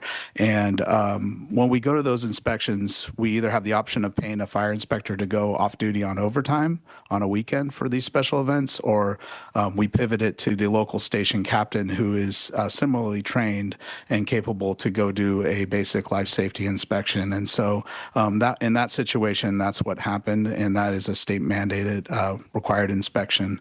As far as other ways to take work off our plate, I think it's really a matter of cohesion and collaboration with our public safety professionals. Chief Duker, Chief Raschneider, and myself are constantly looking at ways of how we can support each other, where our resources intersect, and how we can reduce the risk to the community. But I really appreciate that question. Okay. I thought the examples about EV chargers were also if we can find more opportunities about that along those lines, I would be really interested to hear them in any future budget cycle or any other just ad hoc finance committee item. Okay. Thank you.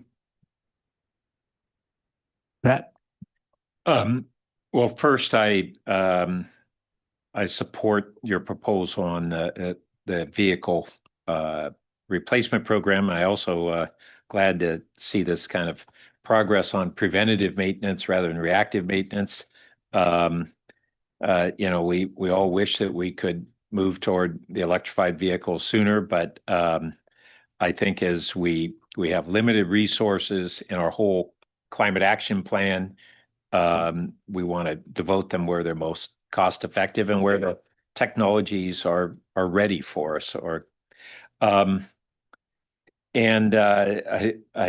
George brought up scandals, and yeah, I've run into a similar thing. It's quite a head scratcher, and it did make me think about Sunnyvale, where you have the cross staffing between fire and PD.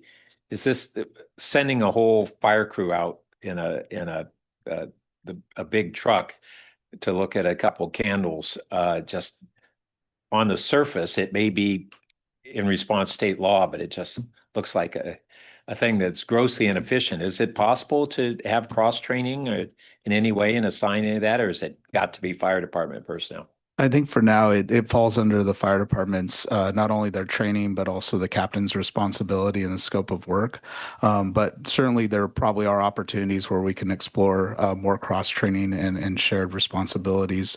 As far as also these special events, a lot of the times when these permits are triggered, it's because we have over 100 attendants, and so we really want our fire captains and crews to know when special events are happening within their districts, because now they have a pre-incident awareness. And so it may look like a kind of a mellow, almost nonchalant walkthrough of a fire crew of 3, but our fire staff is constantly trained to be looking at risk and doing risk management. And so it may be just an event for somebody else, but for us, we're looking at where are we going to park the rig if we have an emergency later? Where are we going to guide the ambulance in to make contact with somebody if they're having a medical emergency based on where the cars are parked, where the booths are set up? And so there's a few things that we really like to get a fire captain's eye on in those situations. Yeah, I would say at Lucy Stern, we're routine.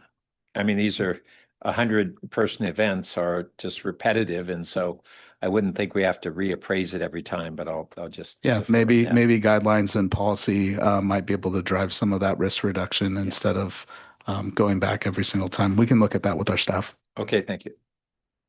Okay, we're at 12:30.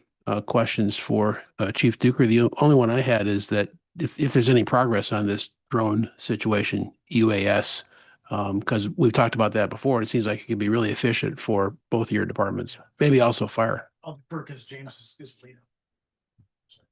I'll defer to Chief Reifsteiner because it's his. We've been in a support role. I'd just say from OAS standpoint, we've attended a number of product demos like fire apparatus. There's an incentive. The longer we wait, the less expensive and the more capable this particular technology gets. But okay, I'll let Chief Reifsteiner address the timing. Thanks. Just a couple of thoughts there.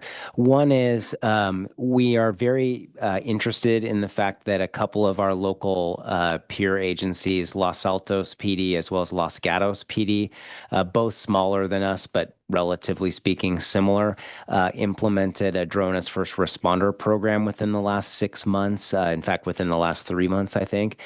So while the results are very early, what I can report, having gone out there and looked at their operation, is they're really doing it a sort of toe in the water approach at this point, in that they are not achieving any staff savings or financial efficiencies. In fact, frankly, on paper, it probably costs more now that they have a drone.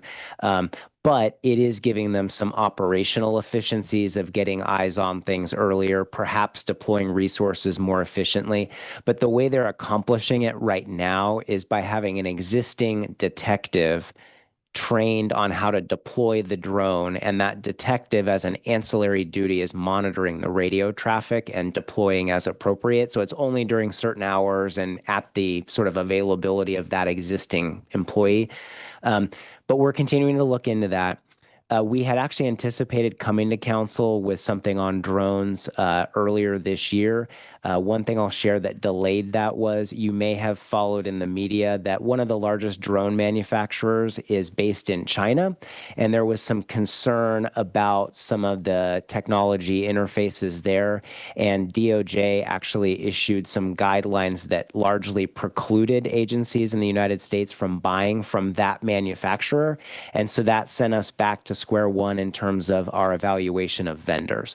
With that said, we think we have grant money that we can apply toward acquiring at least an initial drone or two to get a program off the ground, pun intended, and we hope to come back to council in the fall with something along those lines. Great, thanks. Anything for Chief Duker?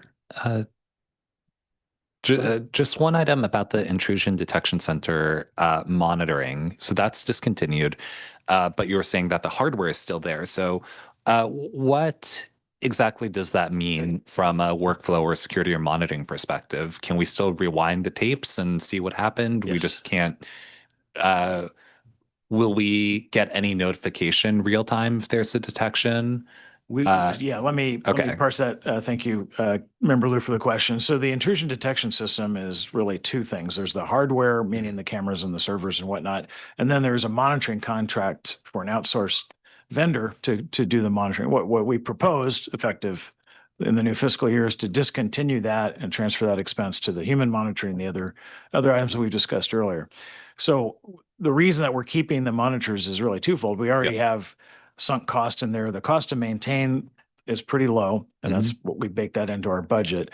And we have an ongoing need, less about suicide in this case, because the other methods that we've discussed are going to handle that, and moreover to have additional cameras, especially at those grade crossings where other things tend to occur. I mentioned hazardous chemicals, or they're, without going into too much, given the time factor, they're freight cars that go through late at night. There are many things where having that capability, especially since we've already paid for it, and there's almost marginal incremental cost to maintain it, makes sense. So to answer your question about the second part, we won't get any alerts from that system. Our hope, and we've been in close touch with Caltrain, is to have their new Rail Sentry system take over that automated alert and notification component for us. Interesting. In addition to the human monitors who are there on site. But the alerts are automatic. It's just the monitoring of the alerts that's actually not. Yeah. Point of fact, that is an older system, so it didn't ever provide automated alerts. I see. What it did was provide a prompt for human operators to say, "Look at camera 12. There's something going on," and there was no. This is pre-AI. This is kind of a video analytics system is what this was. The Rail Sentry, I think, is what you're thinking of, where there's more potential for automation, and the alerts there would go to Caltrain and then secondarily to us and the sheriff's office. Okay. Yeah. Those were the alerts I was referring to, in the sense that, like, we don't have to pay someone to staff and watch the screen 24/7, but still nice to get a text or an email that, something's wrong. Yeah, our system never could do that. So if we wanted to look at that, the better course action is to let Rail Sentry do it. Okay, yeah. All right, I'm fine with that. Glad that we'll still have the video footage. Pat? Yeah. So I want to follow up on that subject.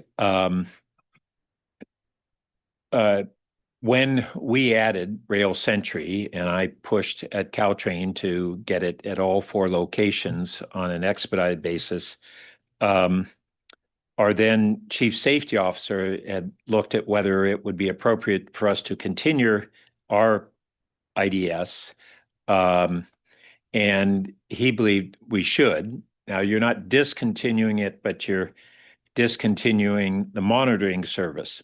I don't know, and I'm not yet comfortable with whether that would be a diminishment in our track security. And we don't have an opportunity today, and I don't want to drag this down. I'd like to schedule a offline briefing to better understand how these two systems complement and integrate.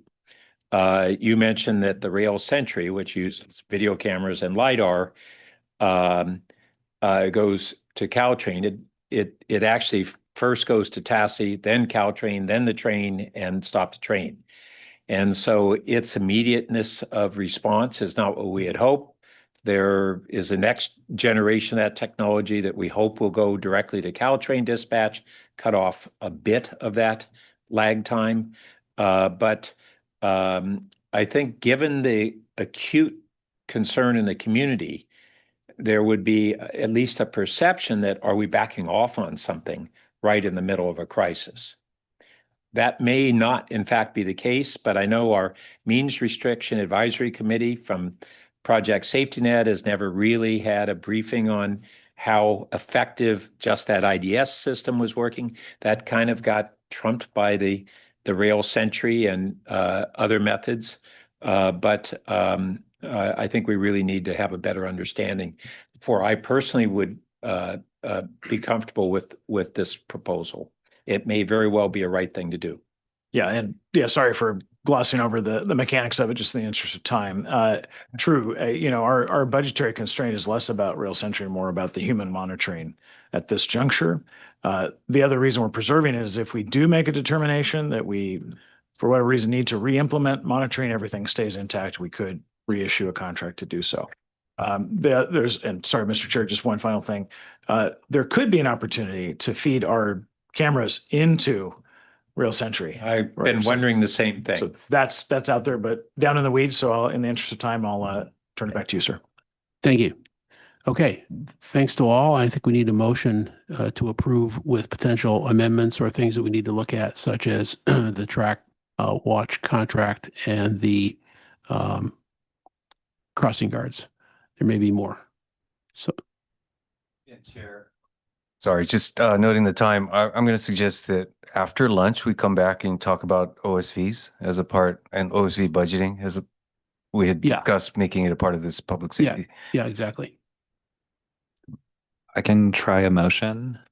Oh, I thought I just did, but go ahead. Oh,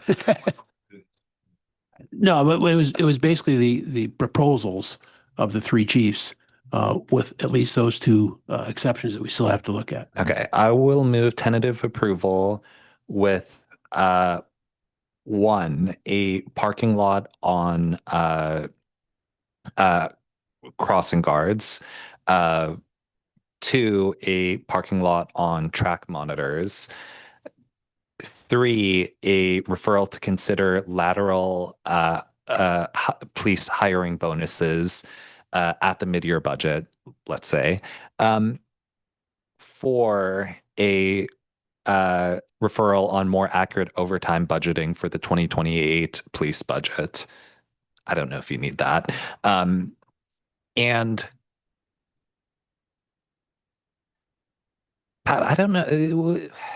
Would you be game for a referral on potential efficiency opportunities within the fire department? Would either the chief or Pat, would you be game to include something like that to the effect of the candle permit situation, or just to take another look at it internally? Yeah. Okay, and then finally, a referral on the fire department to identify efficiency opportunities on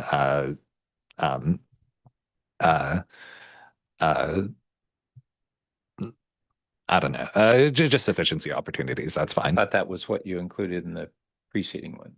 What other efficiencies you're referring to? A second referral, or is that where you? Oh no, yeah, that was. There's only one referral on that. Sorry. And if I might, a parking lot on the issue of terminating the monitoring of our track IDS system. Yep.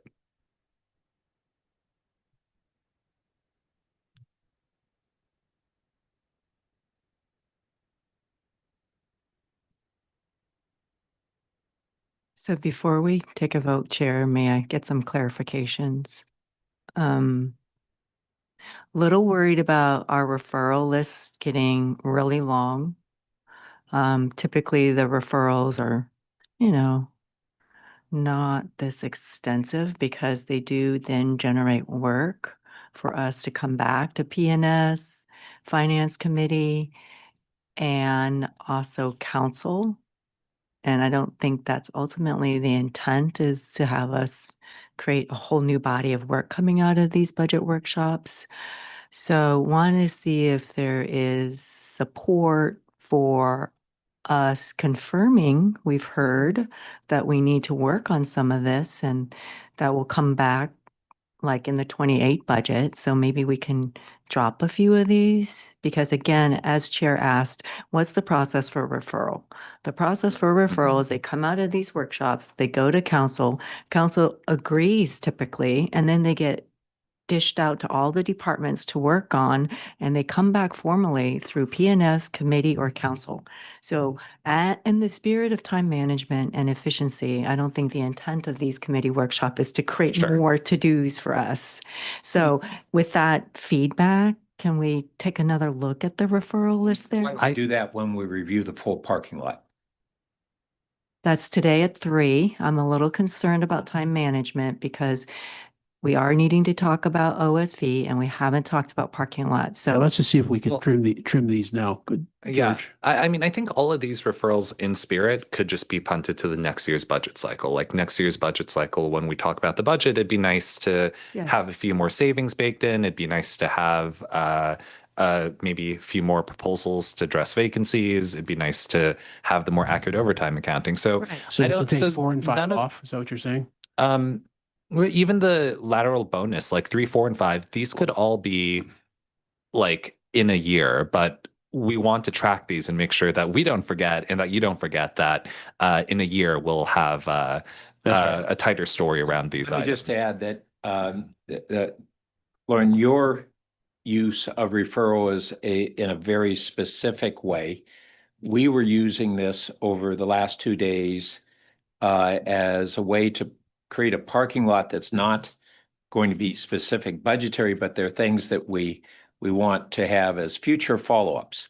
They may be in two forms. One, the way that you're talking about as a more formalized referral, and the other that we may be fine in a less formal approach.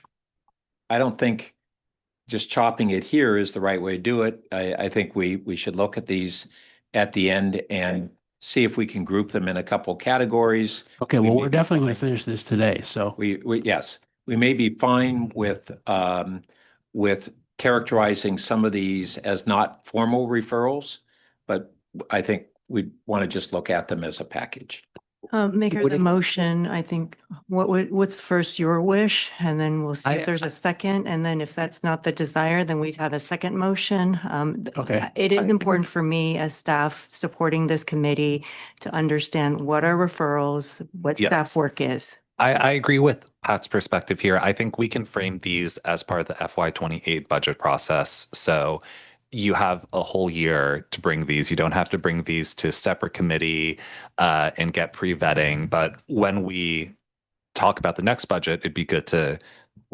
You're talking about these specifically, or you're talking about other referrals? Oh, sorry, just for these 3, 4, 5 so referrals specifically. The other referrals, there were different timelines associated with some of them. I would only comment that on 3 between the city manager and the police chief. They can just work that out next week if they want. It doesn't have to wait till 28, but. Well, actually, that's not true. It would require council approval, and which we would typically do through closed session and negotiation with the bargaining unit. So these are pretty involved as follow-up work. But in any case, happy to do so. Okay, second. Yes. All right, let's just get, yeah, vote. Councilmember Lowing, Yes. Councilmember Liu, Yes. Councilmember Burt, Yes. motion carries unanimously. Okay. Thank you, chiefs. Well done. Chair, want to just talk about the schedule? Yeah.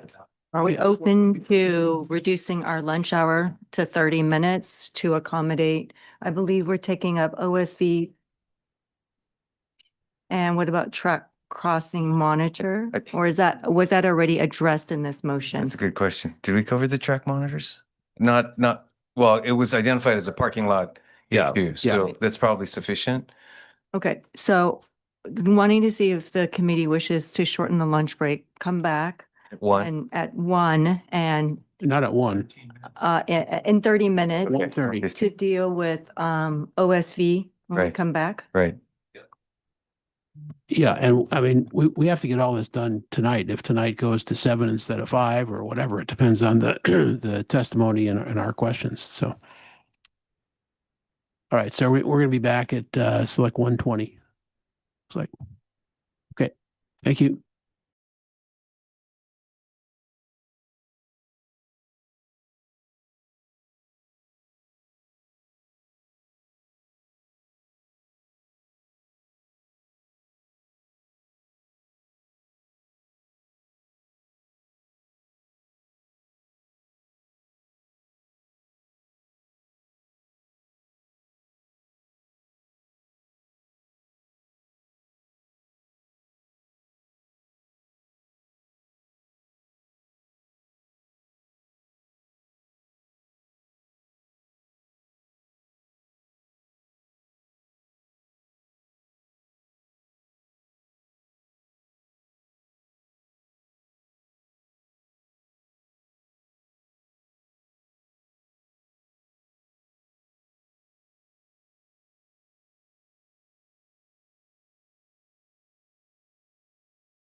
that up.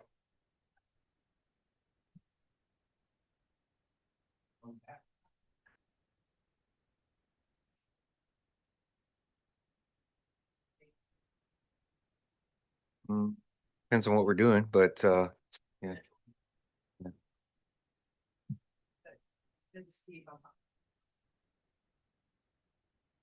Good to know.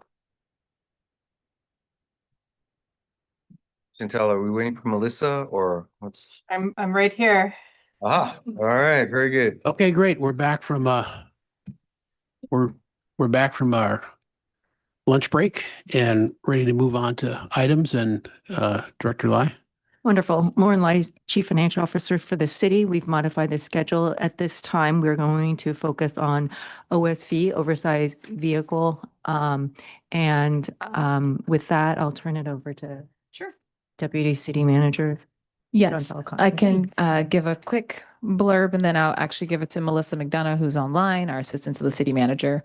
So what you have today is our best guess estimate of potential costs that we can have related to oversized vehicles.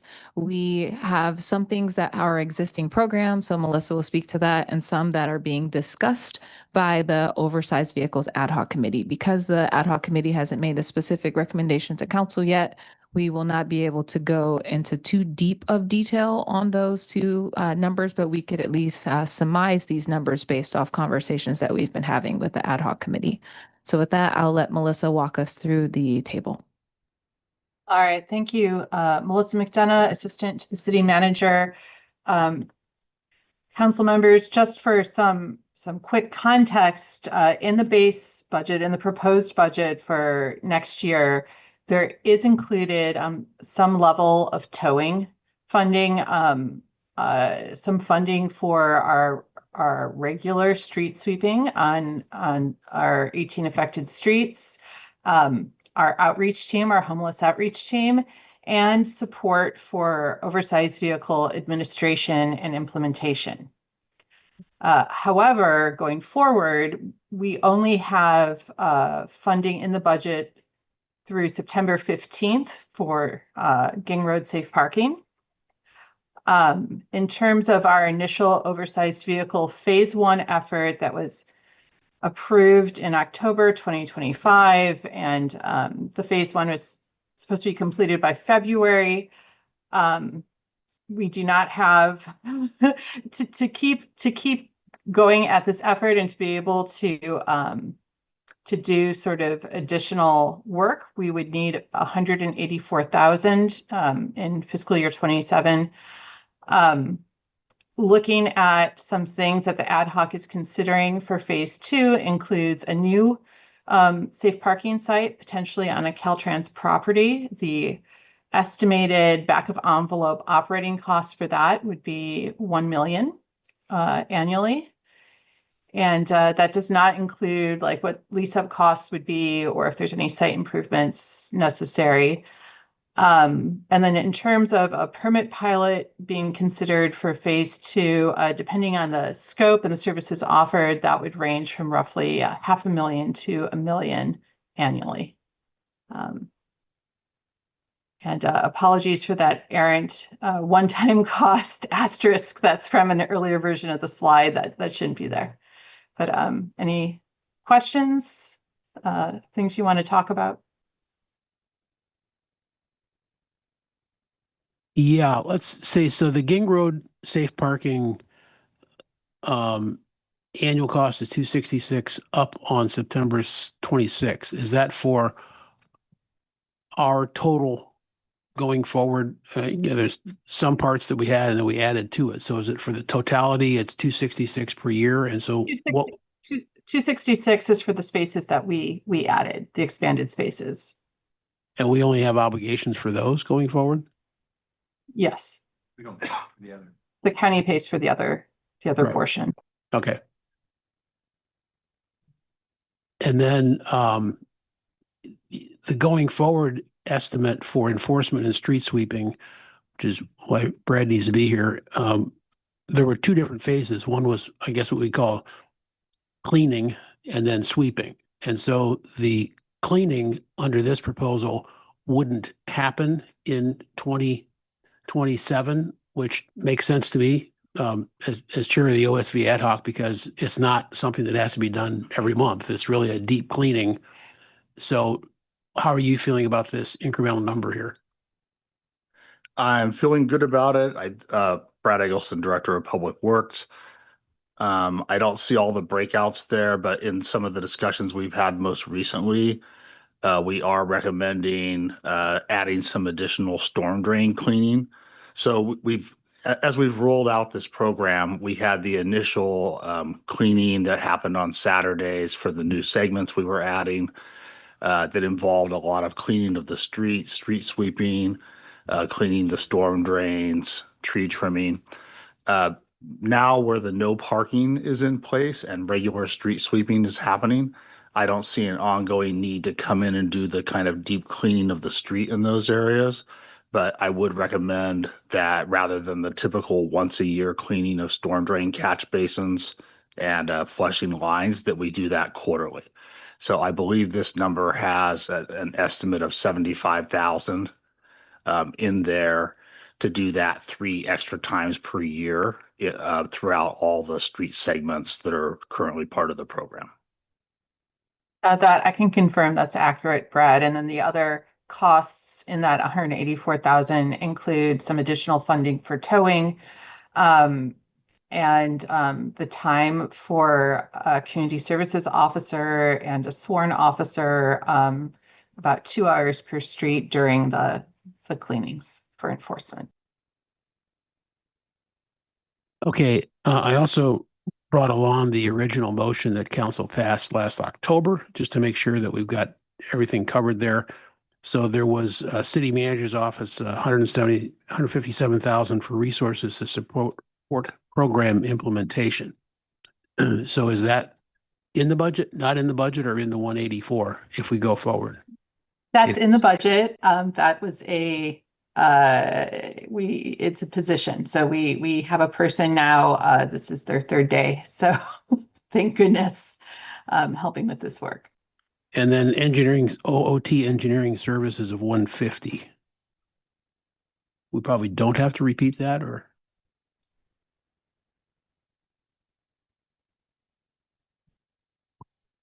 In terms of the OOT engineering item, we're recruiting right now. It's actually the amount is less than what was budgeted because we're recruiting an unbenefited part-time assistant engineer as opposed to Which is in the budget now? Yes, that's in the budget. Okay, thank you. And let's see, I think Brad already spoke to street cleanup, and then there was originally about 95K for marking and enforcement of vehicles. And I would have James speak to that. I can touch on that, James, if you. Go ahead, Melissa, if you like. I just recently spoke with Eric Jensen. He's a senior analyst in his department, and that dollar amount was for fiscal year 26. So for fiscal year 27, if we wanted to again have a more robust towing budget, that's where part of that 184,000 on this slide is from. That is not in the proposed budget. Well, the important word in the original motion was also signage. So if we think that there's going to be signage that we need in this year, that definitely would have to be budgeted for, because that can't be squeezed out of anything else. So go ahead, Chief. I can't speak to what signage remains to be done and funding needed for that. I can only speak to the item Melissa mentioned, which is that if we intend to continue with a concerted towing effort in furtherance of the signage that's been put up, we would need some additional money allocated for those additional tows. And I know staff was working on confirming whether the signage was a part of the proposed budget. Melissa, do you have that answer? I don't have that answer. I know that most of the signage is underway right now, and that we would have to work with the budget office to carry over any funds from fiscal year 26 to complete that body of work if it isn't completed by June 30. And if I could add to that, The funding from the August 20 council motion that's been spent on signage has been for the temporary signage. Right. We're just now getting underway installing the permanent signage, and that funding was provided through the October action. And depending on recommendations from the OSV ad hoc as well as council decision, whatever we do on parking regulations may require more permanent signing in various areas of the city. So that should just be on the table, but we don't sort of have to address that now because council doesn't even have a recommendation. Correct. And that's why we have such a large range for the potential permit pilot program. Some of that is based off of things that we think that the committee wants included, but we included a little bit of a buffer knowing that signage and things like that could potentially be additional cost. The only other, I'm sort of wearing two hats here since I'm sitting on the OSV. We appreciate you wearing both of those hats. The Caltrain safe parking operations estimate needs to be coupled with a timing estimate, which I think we believe could be extensive.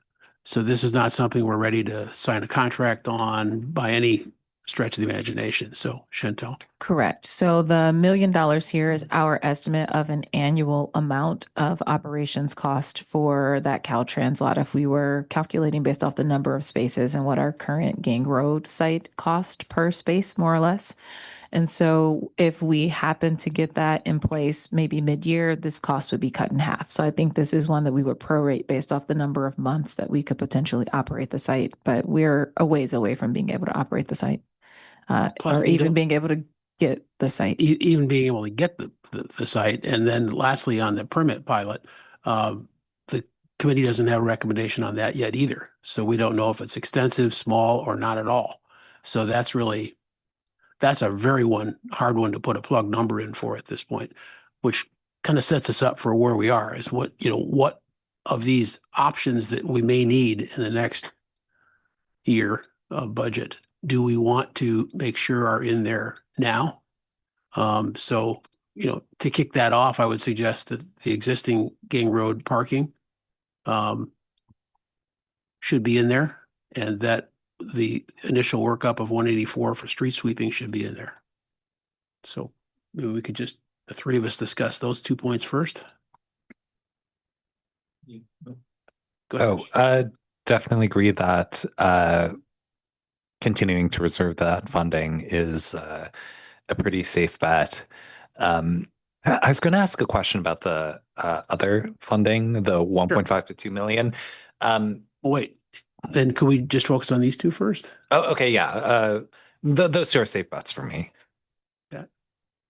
So on the Ging Road safe parking area, first it would be if it expires, I assume that's the end of September, then we'd be looking at 3/4 of that 266 for Correct. the balance of the fiscal year. But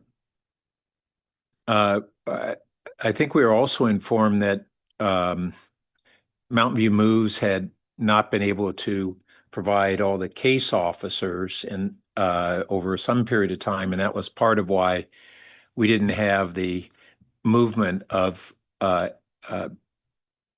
well, we had a lot of those residents there staying for, what was the average period? Over a year, I think was the average time. So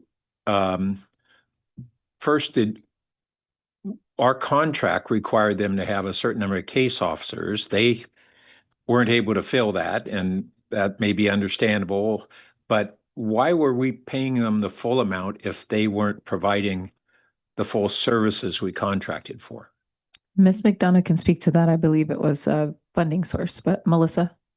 Yes, so they are providing all of the services that we pay them for under the Ging Road, safe parking, expanded spaces, revenue agreement with the county. The item that was in the paper a little bit ago had to do with a separate idea or opportunity or project or additional thing that Move Mountain View wanted to do in Palo Alto. They wanted to add 2 caseworkers through CDBG. I don't have a ton of information on that. I did not work directly on that, but that was not part of those particular positions were not part of this 266, 162. So they provided the case workers through the whole period that we've contracted for that additional 10 spaces, you're saying? Yeah, there were staff on site doing housing problem solving and all of those things. Some of the, I'd have to bring someone on board to talk to you more specifically about, you know, what causes folks to stay on the lot longer than others. And we are preparing to be able to return to council the next time we report on Ging Road to provide more of that information that you were requesting about sort of diving in and disaggregating and figuring out those outcomes on a more detailed level. So when you say there were case officers or others there, was it at the staffing level that we had contracted? Well, we did not contract directly with Move Mountain View. We contract with the county, but it was within the county's specifications. Yes. Okay. And then this Caltrans site, I hadn't been aware that we were conceiving of providing those full services like we do at Ging at that location. So it's not just a parking site, it would be envisioned as a full service. The conversation we're having with Caltrans is whether we could operate a safe parking site on the Caltrans property. You could do a scaled back version of that if you were just looking at it for storage or parking. The committee is considering that, but right now we don't even have permission to use it for safe parking. There is some consideration around needing expanded safe parking in Palo Alto somewhere. And so that is partially why we are having the conversation with Caltrans to see if we can have it as a safe parking site that we could operate. We don't have the benefit of a building there and some of the extra things that we do have available at Gang Road, so it would look slightly different. But we are calculating the cost based off needing to run an additional safe parking site that could accommodate more RVs. Okay.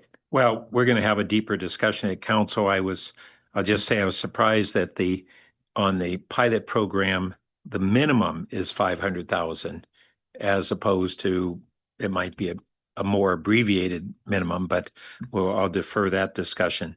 So then really before us is this question of 3/4 of 266 plus the 184, and neither of those are budgeted, right? Okay. All right. And I think Brad answered this, but the amount of, we had all kind of a really focused effort that included a number of things. Going forward, and my understanding is we've seen a significant decline, in my observations and understanding, significant decline in the number of RVs for a variety of reasons. The spacing that we've required and otherwise, and the not allowing the unregistered vehicles and that whole myriad of efforts that have been done. So Brad, do you think that 184 is what we need to maintain an equilibrium and maybe even continue to see some decline in the number of RVs?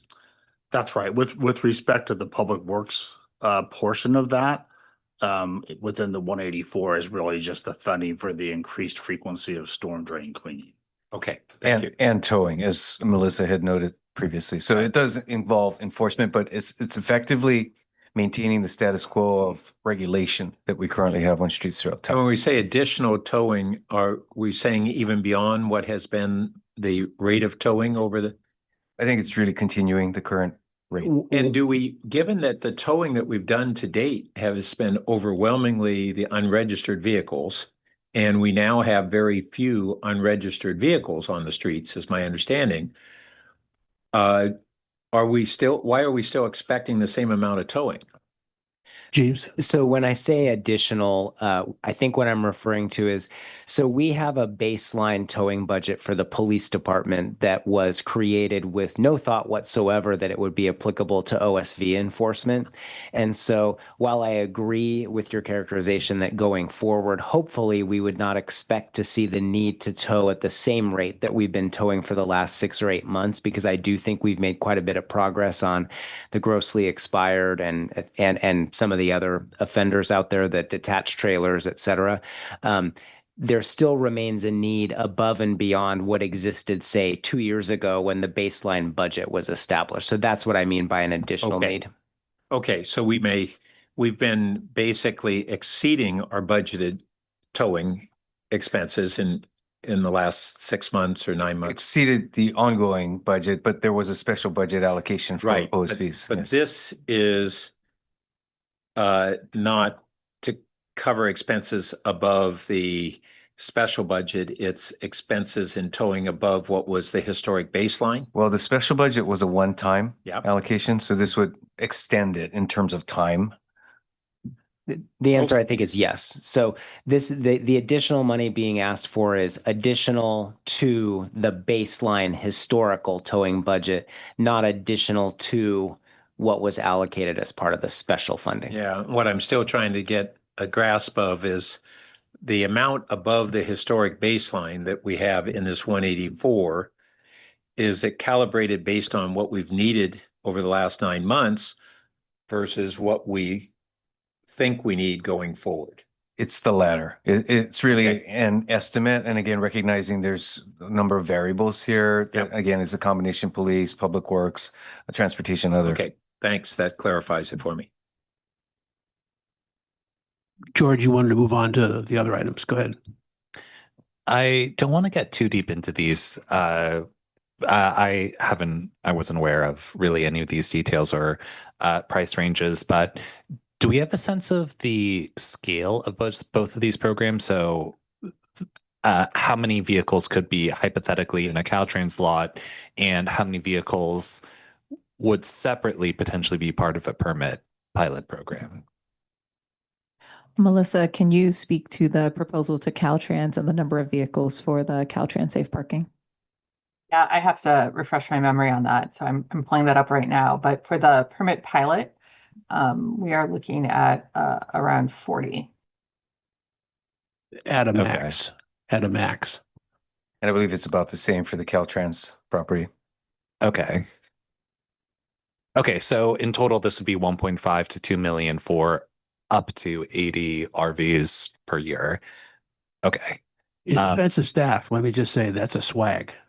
Yes. They don't have a lot of data to go on here. So yes, it could be two council members, half to as the much, press, could be to the twice as public. much, could be, yeah. Let's be clear. We're just trying to say it's going to cost some money. Yes, got it.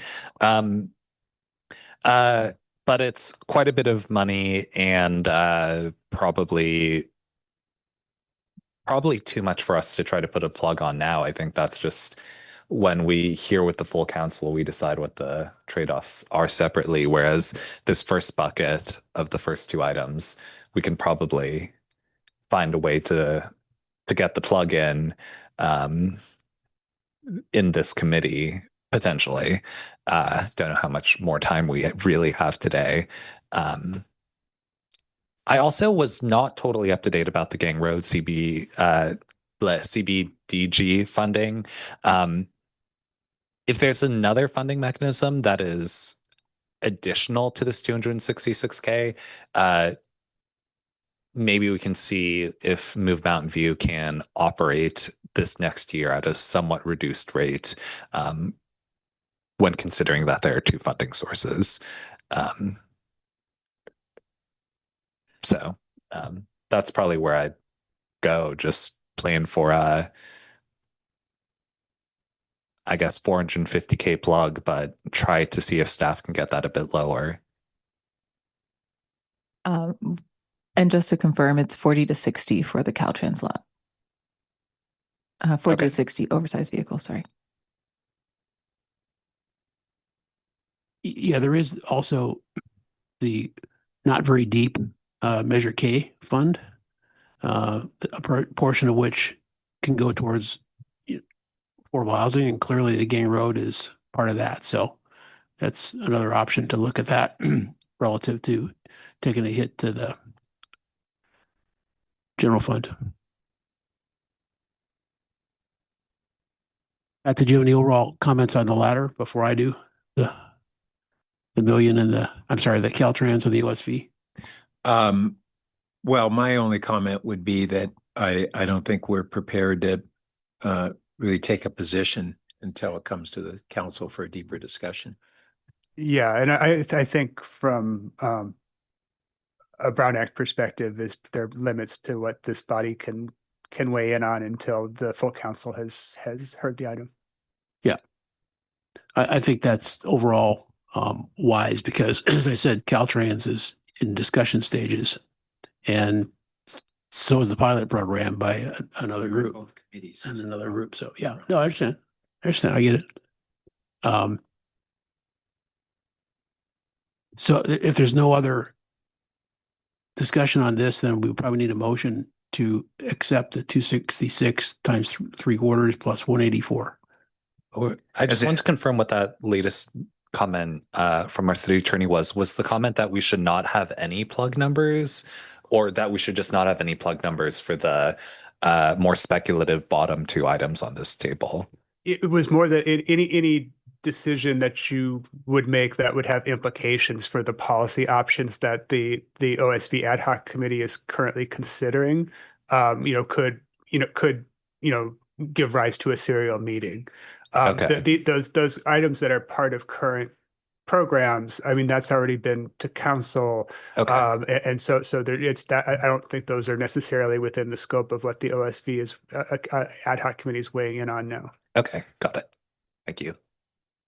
Just for the purpose of math, I was going to note that I think 3/4 of 266 is almost exactly 200. So if you wanted to include that, it's 384. So let's move the acceptance of 384 with the footnote that perhaps there's some other alternative funding for the affordable housing segment of Gang Road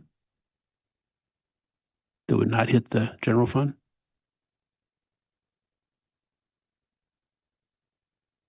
Well, point of clarification is that the motion to put this on the parking lot?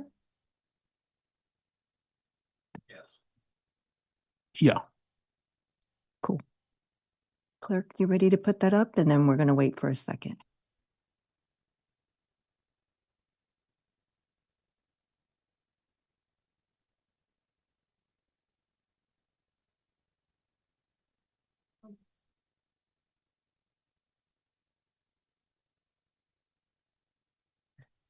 Since we've already taken a motion and vote for the parking lot for item 3, we're creating a new section because the vote was already taken for item 3.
Needs a second. Second. All right, calling the vote. Go ahead. Councilmember Burt, Chair Lowing, Yes. Councilmember Liu, Yes. motion carries. Great, thank you. Thanks for coming back down. Yeah. So now it's fee schedule time? Okay.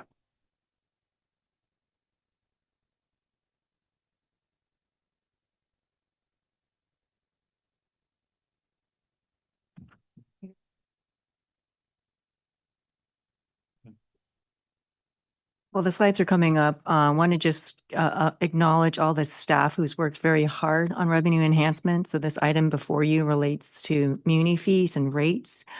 And so just wanted to kick that off and acknowledge across a lot of the departments, a lot of effort has been put into this. So Renee is going to summarize it for the committee to review. Good afternoon, Finance Committee. Renee Escobar, Senior Management Analyst with the Office of Management and Budget. Good afternoon, Finance Committee. Renee Escobar, Senior Management Analyst, the Office of Management and Budget. I will be going over the municipal fee schedule updates. Next slide, please. So for some background, the fees associated with the services align with the city's user fee cost recovery level policy. This policy groups fees into low, medium, and high cost recovery categories based on whether the services primarily benefit individuals or the broader community.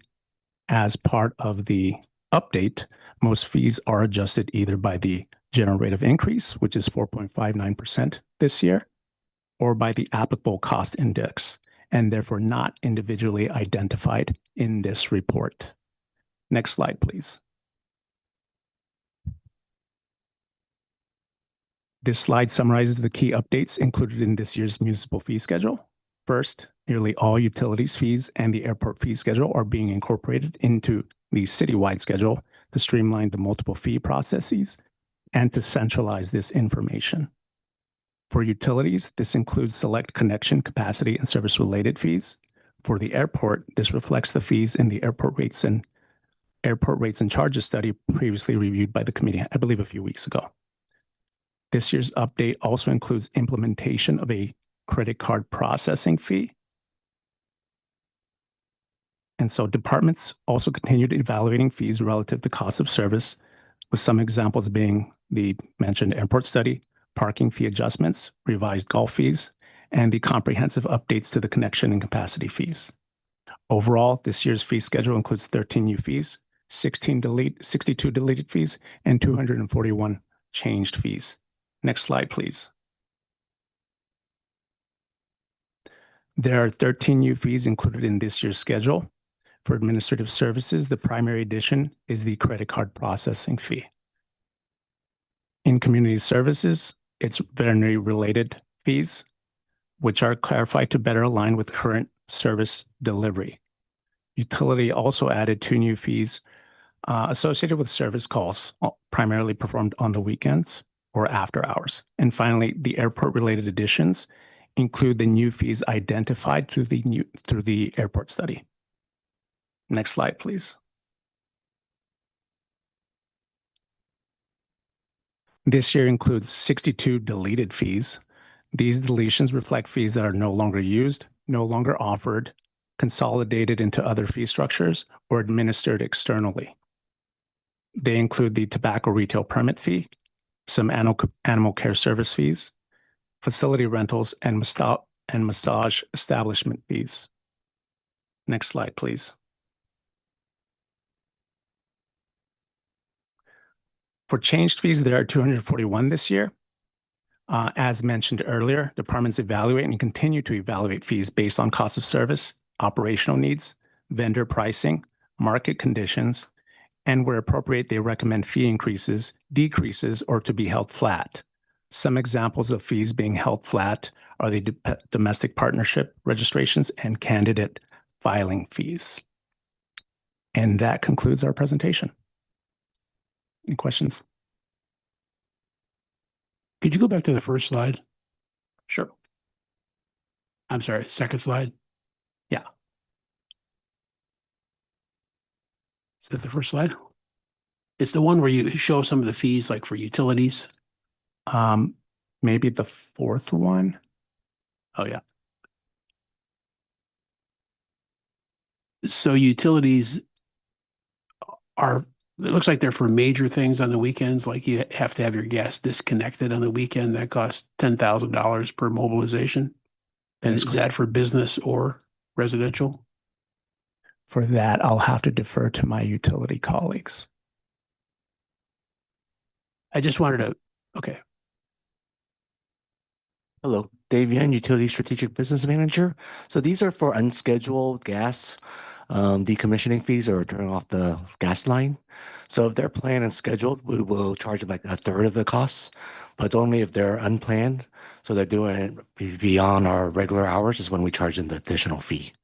So just to make sure that they're doing it in a safe manner. Yeah, so the service that they're asking for is sort of a disconnection or something. It's not, I think I smell gas or I'm home from vacation. Correct. We need to turn off the gas line where they're doing construction near their house within 10 feet. Okay. So if it's planned, it's a much lower rate. If it's unplanned, then we charge them after hours because our schedule's booked usually during the days. So we'll come in after our regular shift and then come perform the work for them. Otherwise, they would have to wait until they get a scheduled date. Yeah, but if some member of the public reads this thing, it doesn't mean that they can't call if they smell a gas leak. No, sorry. Yes, that's not the intent. Sorry. Yes, clarify. You never know what public is reading what slides. So Okay. want to get clarity on that. We will add that. Okay, thanks. Colleague comments, questions? I think everything seems very reasonable and sane here. Notice that the EV charger fee is up somewhat, but seemingly still like in the market range. One thing that maybe I just missed was we recently heard a council item about revising some building permit fees for heat pump water heaters, for HVAC issues, for EV chargers. Did I just miss that, or was that not in the, or was I looking at the wrong set of attachments? I wasn't sure if that was included in the Different kind of fee. list of Go all ahead. fees, or is this not the right item? Yeah. Good afternoon, committee members. Steve Guagliardo, Senior Management Analyst for Planning and Development Services. These fees will appear in the fee schedule. They were discussed with the Finance Committee earlier this year. We are carrying the intent from that conversation through this. They are not highlighted in the slide deck because they are consistent with the fees that we brought forward this year.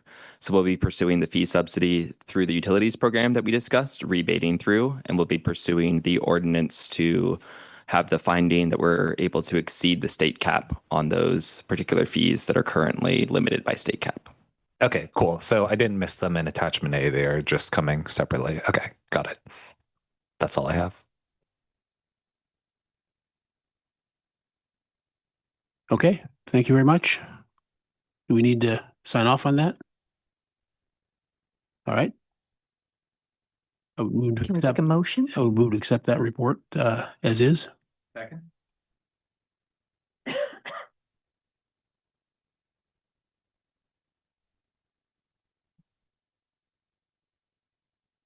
And just while I'm typing this up for the record, there are no requests to speak on this item.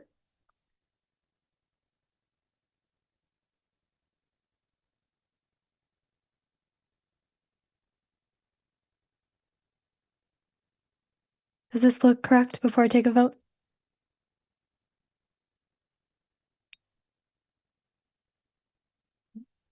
Yes.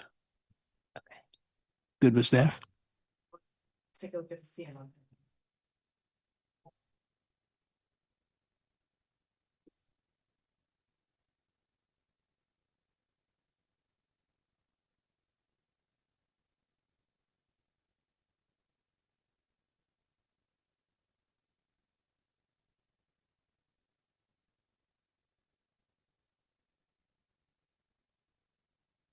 Okay. Okay. Councilmember Burt. Chair Lowing. Yes. Councilmember Liu. Yes. Motion carries unanimously.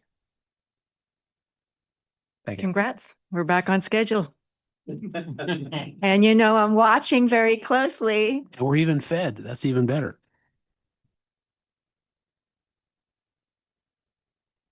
So next up is the infrastructure and environment CIPs continued from yesterday.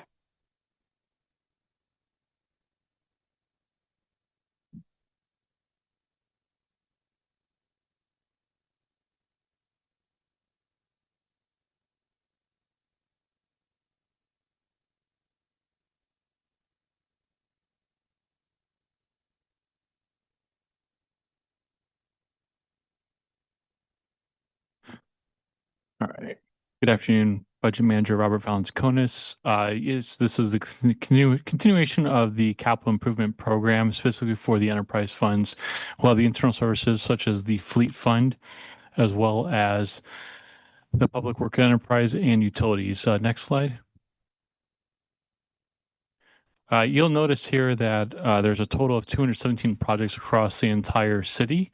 Half those projects roughly reside in the enterprise funds, but there's about nearly 70% of the funding being set aside at enterprise versus the general fund when combining both internal services and enterprise. With that, the first group up is going to be the IT department, and Darren will pass it to you. Next slide.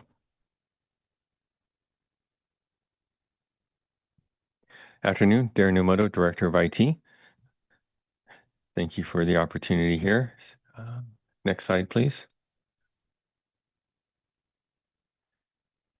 So the outlook for our capital improvement programs from our technology fund includes about 4.3 million planned allocations with 4 million reappropriated. This indicates that the current CIP plan is largely focused on carrying forward and executing projects already underway while advancing several other high priorities that we've discussed in previous days. And again, not going to I'm sorry. Next slide, please. So these are a list of our current CIPs that all have been reappropriated. They are all in progress, active projects at this point. Let's see. Just one note, we do have an additional about 300K for staff aug that is going to help with impacted departments for SAP, for the SAP S4HANA project as well. So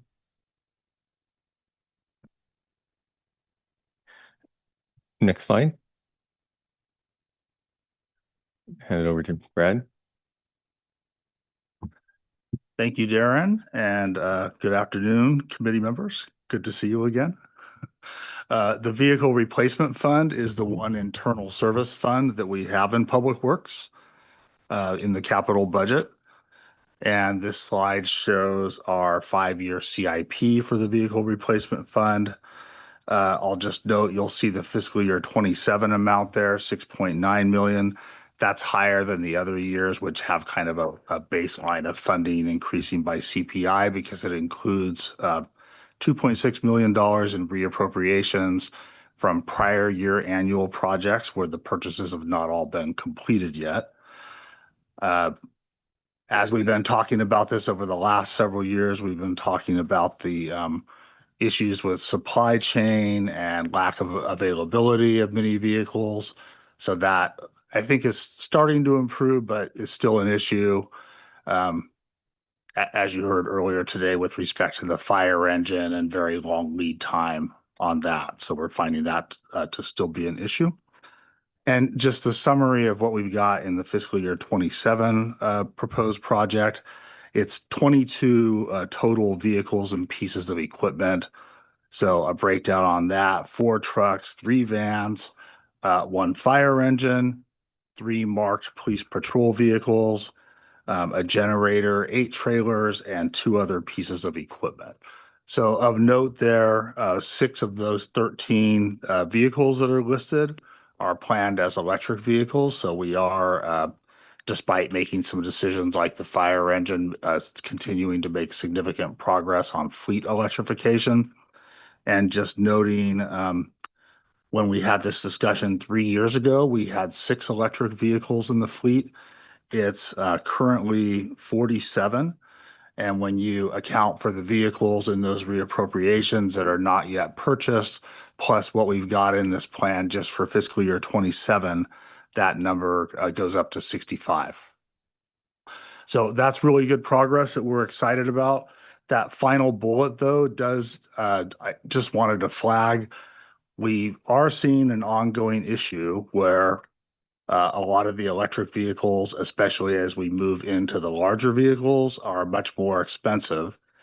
And so while we've been making these efforts to electrify the fleet, we haven't increased this baseline budget. 1 year, I think 3 fiscal years ago, we actually did do that. We looked and said, here's the incremental cost for the electric program.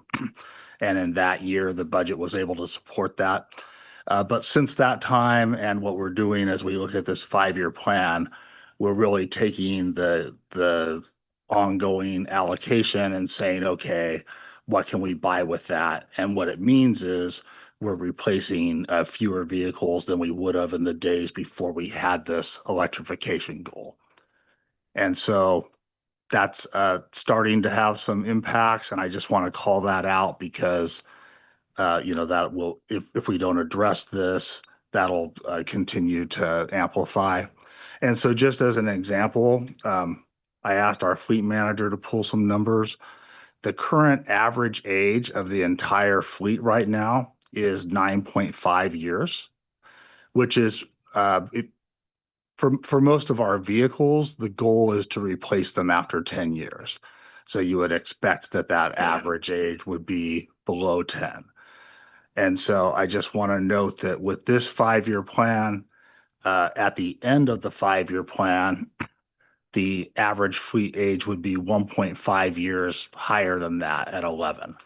So there's more work needed on this. This is probably not the year where we're going to make a change, but I wanted to call that out because it's not really sustainable with the current budgets over a longer period of time. Next slide. Okay, so now we're going to go into the enterprise funds. Next slide. So just a quick overview. We have 3 enterprise funds in Public Works that have capital projects. So there's the Stormwater Management Fund, where we focus on the 13 ballot measure projects that were approved in the Stormwater Ballot Measure. And there's our Regional Water Quality Control Plant. You've been hearing a lot about that, and there are many significant projects going on there. And then there is the Airport Fund. And so we'll talk a little bit about each of those. Next slide, starting with the Airport Fund. So as has been the case now for a few years, this was a very active project area when we were making the approximately $40 million investment in the airport apron. That was completed several years ago. It's a much smaller proposed CIP right now. I don't think I believe has been the same set of projects for the last couple of years. And really, there's a focus on restarting the master plan at the airport. And I guess an important way to characterize all of these projects is that none of these are the types of projects that would be dependent upon the outcome of the master plan. They're more about maintenance of existing infrastructure that's needed.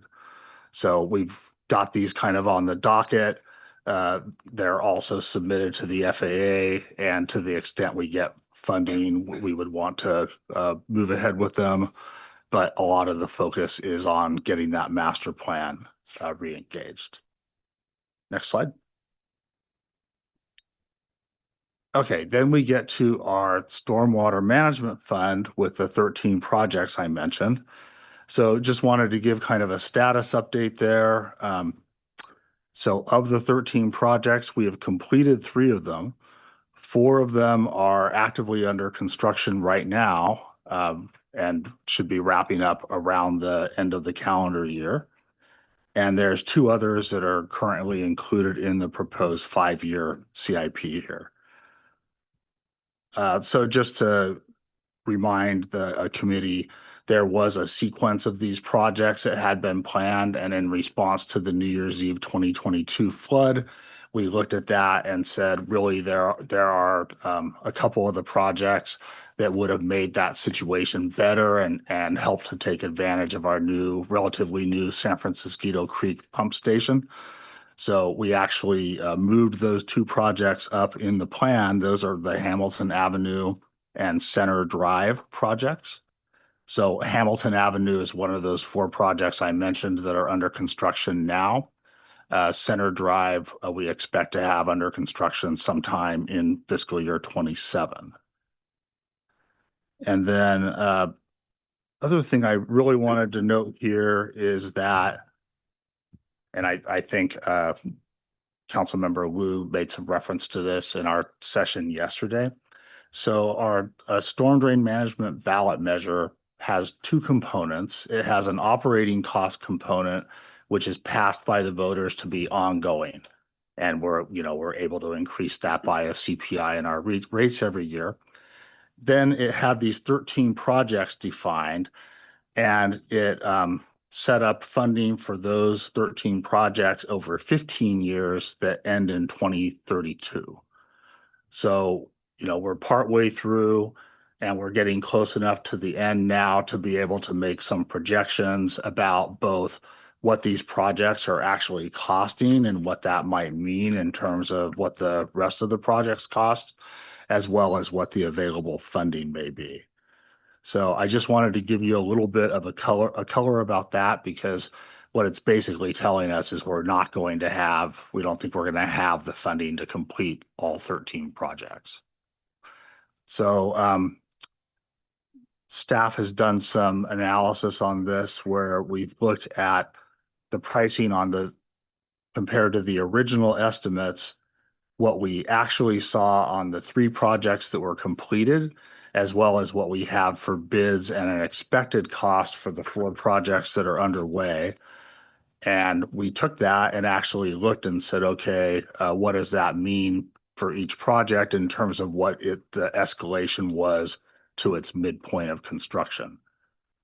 And then we took all of those and took a 50th percentile of those escalation rates, and we said, okay, what happens now if we apply that to all the remaining projects on kind of a draft schedule that we might follow with those projects? And the bottom line is that while those projects, when they were initially estimated in 2017, totaled 12.4 million, when we apply the escalation that we've seen, it's 31 million. And when we look at our source and use for the revenues we're expecting to have available through 2032, it's about 18 million. So those are rough numbers, but they kind of illustrate the magnitude of what we're looking at and need to look at in terms of understanding the rest of these projects and how to prioritize them. So wanted to share that with the committee. And also to say that in our discussions, this was some rough work we've done. What this really suggests is a need to sharpen our pencils, look at those remaining projects and their scopes again, and to the extent we can do any more granular work on what the cost estimates and escalation ought to be. We can do that as well as looking at, are there factors of how they should be prioritized in terms of what we move forward with in the years up to 2032. So we do plan to bring that back to the Finance Committee this fiscal year. Next slide. Okay, so the last fund in Public Works is the Wastewater Treatment Fund. I think the committee knows, as we've been discussing, the plan is now over 50 years old and has an extensive CIP in progress. Looking at this plan, there are no new projects proposed here. Did want to point out that the largest project in the program is the Secondary Treatment Upgrade Project. That's a $193 million project that is currently in its third of 5 years and is about 81% complete. 81% complete in terms of the expense in the construction contract. And what that means in practice is 2 of the 4 aeration basin tanks have been completed, and the third is well underway currently.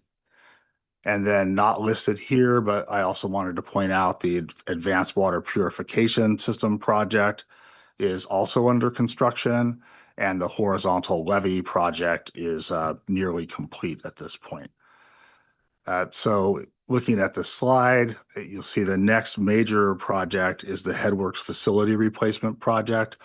The capital team at the plant has been working on the advanced planning process for that project. And we're now working on negotiating a design contract to proceed with that work.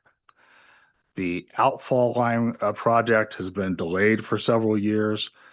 We've been working with the FAA on getting their approvals to be able to restart that, and think we're pretty close to getting underway with that. And then the last project here, a new laboratory and environmental services building.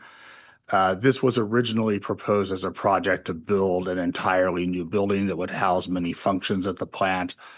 Since then, we've kind of moved to a different approach of leasing spaces and potentially renovating certain spaces at the plant. So what I wanted to point out there is that we're very excited that council last year, I think kind of right before your break, approved a lease for additional space in a building that was recently renovated right next to the treatment plant, basically across the street. And our laboratory is going to leave its very old space and move into that new space. The tenant improvement for that work began, I think, a couple of months ago and is expected to be complete around the end of this year. So that's an exciting development at the plant. And with that, I think I'm ready to turn it over to the Utilities Director. Alan?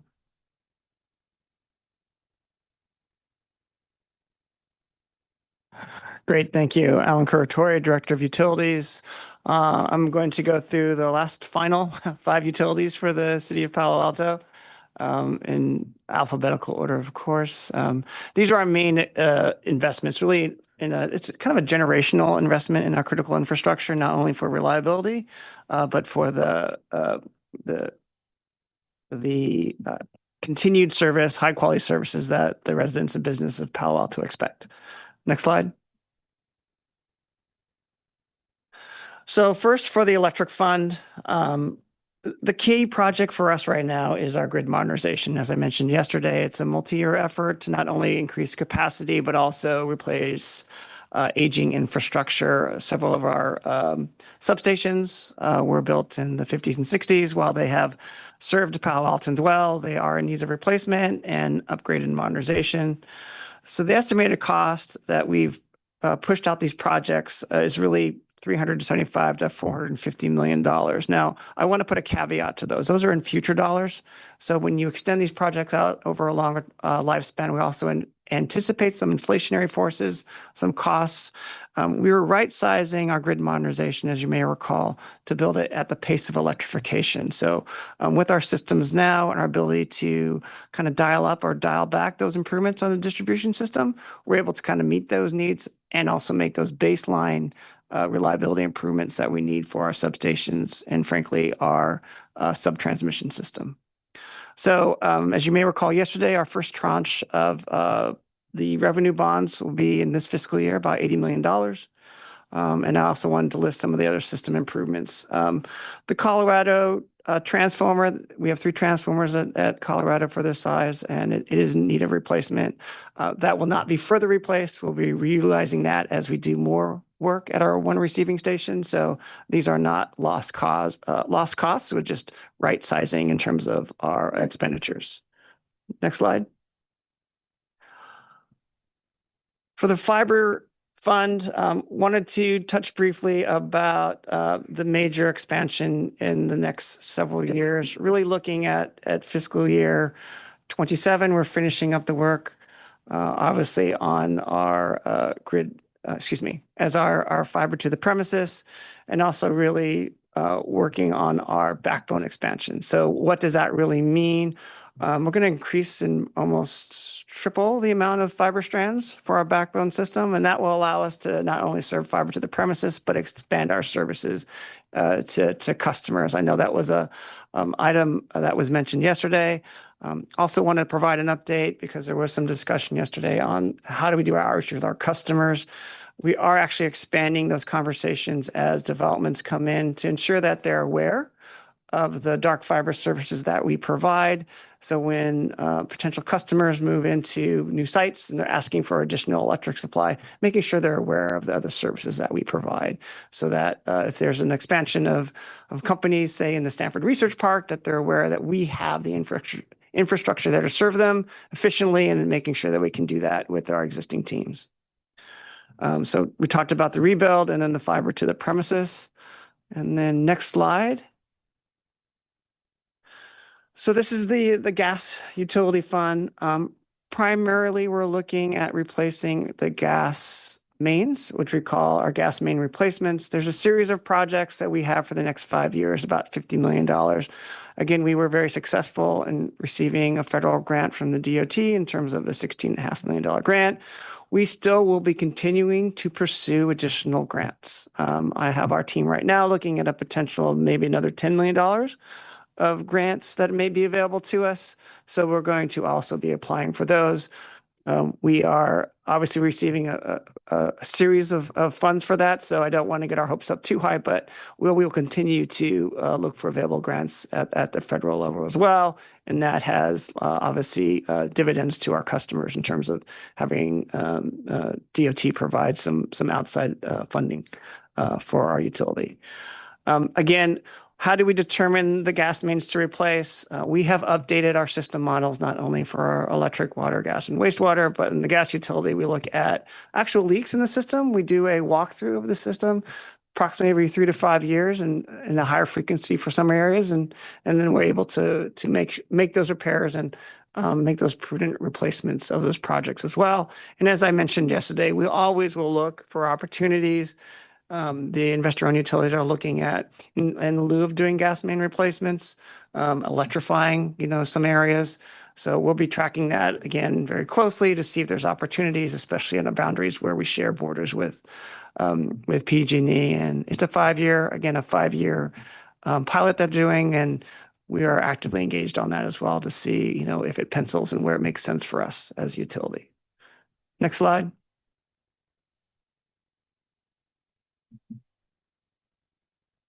So on our wastewater collection fund, interesting here in Palo Alto, the wastewater treatment is done by Public Works, but the collection side is actually done by the utility side. And that makes sense because we have a lot of the work in capital projects in city property and on the roadways.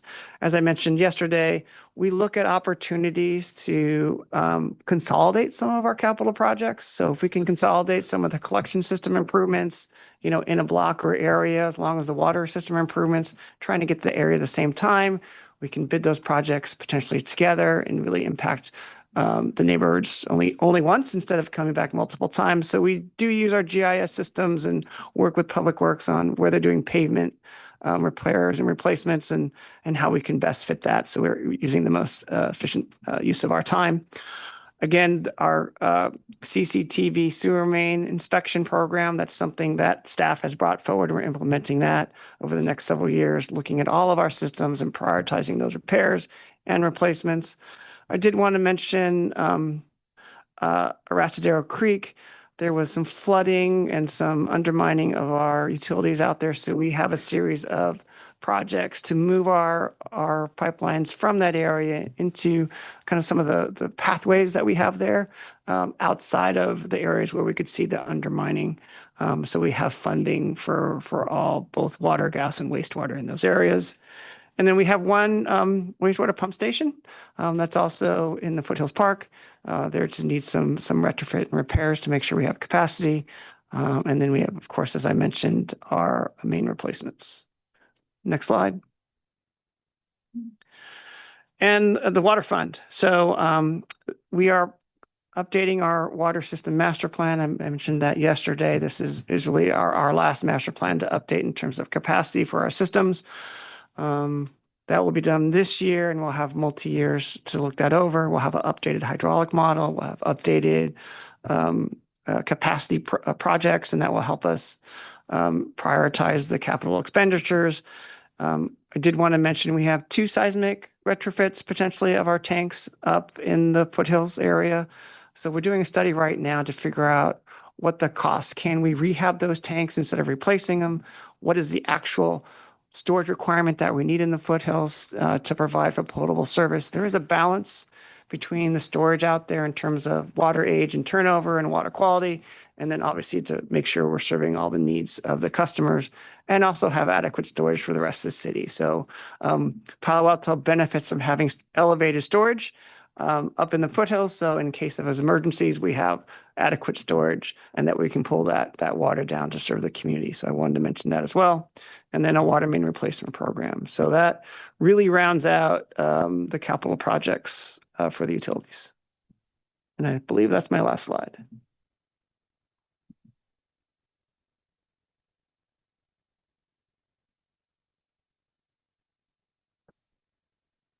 Okay, do we have any public comment on this item? There are no requests to speak on this item. Thank you. Colleague questions and comments? Pat? Yeah, first question for Darren on the IT City Council chambers improvement. Can you refresh us on what's involved there? And I'll just preface this by saying as we're looking at some expenses above what we have budgeted, we've got the question, where's that going to come from? And one area might be, do we in any way reduce the capital transfer and corresponding capital projects that might not be urgent? So that's the context for my question. Yep. No, appreciate that. We are getting actively engaging with some vendors to get quotes on updating the actual technology, the AV systems, the displays, and the back-end systems that control the cameras, upgrading the cameras. So we do expect to spend less than what we originally, because prior to the pandemic, I'll just provide some history. We did a whole redesign of the chambers, and that came in at a very high rate. But as we had to adjust to the pandemic, we made a lot of changes, integrated new technology with our existing, and it's operating to date and serving us well. But this next step is really to enhance the cameras and just enhance how it functions, and the back-end controls will enable us to be more effective in how we manage the meeting. So we do expect it to be coming under, and the quotes that we've seen so far do convey that, but less than the budget at 1.6, is it? Yes. Yep. There is a public works component to make the podium where the public speaker is ADA compliance, but we haven't incorporated that yet. So that's something that we'll be working with public works. But, again, with the current mics, with the portability of the mics, is it necessary or not? That's something we'll have to discuss. And are you anticipating significantly below than the 1.6 or a little bit? I would say closer under the $1 million. Oh, good. Yeah. And as far as the urgency on it, the improvements that you've made in the last few years have been a good Band-Aid. So to what degree is this something that we do want to do, but it's not urgent? But on the other hand, you've got a certain momentum with the bids that are coming in. Yep. So can you kind of give us some context there? The iPads have been serving us well, right? These are 7 years old now. So looking at updating, do we continue with iPads or do other displays up in the dais, right? To help enhance your experience as you're up in the dais, including the front end display monitor that, infrequently goes in and out, as well as the ability to provide better visuals for the public instead of the 2 TVs on the side. So we're looking at opportunity just to enhance those displays, because we've heard the feedback that sometimes they're hard to read, especially with smaller print and so forth. And in the back, our camera systems are very old and legacy. We have to go to used parts to get parts for them if anything breaks. So that is a risk for us right now. And the quality of the cameras will be far above what they are today. So we've heard other responses in terms of feedback from people online. The display, the videos aren't as clear as could be expected, especially with the advancements in HD TVs today, right? So I wouldn't say they're urgent, but if a camera goes out and we're not able to source parts, it could limit our ability to provide certain views. Okay, great. Thank you. That's very helpful. Brad, under the vehicles, you had spoken about an average age as a target. is age as important as mileage? On some of these vehicles, there's certain wear and tear that isn't mileage based. It's other uses of the vehicles, but other vehicles seems like it is more mileage based. And I don't know what our mileage It is. really is a combination of those things, and it depends on the use of the vehicles. Some of them are also hourly use for types of equipment or vehicles that might also be used as equipment where they might only travel short distances. So I use that metric just as an example, not to say that there's a target exactly where we should be, but the fact that number under our current budgets is creeping up just concerns me. And I get that. And we heard under the fire engines that they've smartly moved to a greater preventative maintenance based on patterns of a given vehicle type and things. I don't know whether we are moving overall into a more analytical approach on this as opposed to kind of age-based. And that analytical on both what types of vehicles last how long and what we might be able to do to reasonably extend life but not to the point where we're having a negative return on that investment. We are looking at all those kind of factors when the fleet manager makes the recommendations for what goes into the replacement program. As well as a review of those proposals by our fleet review committee that includes Lauren as well as the assistant city manager. So we have those discussions. It's definitely not just this vehicle meets a certain number of years. Okay. And most what you were talking about, I take it to mean these are the heavier duty vehicles, not regular passenger vehicles.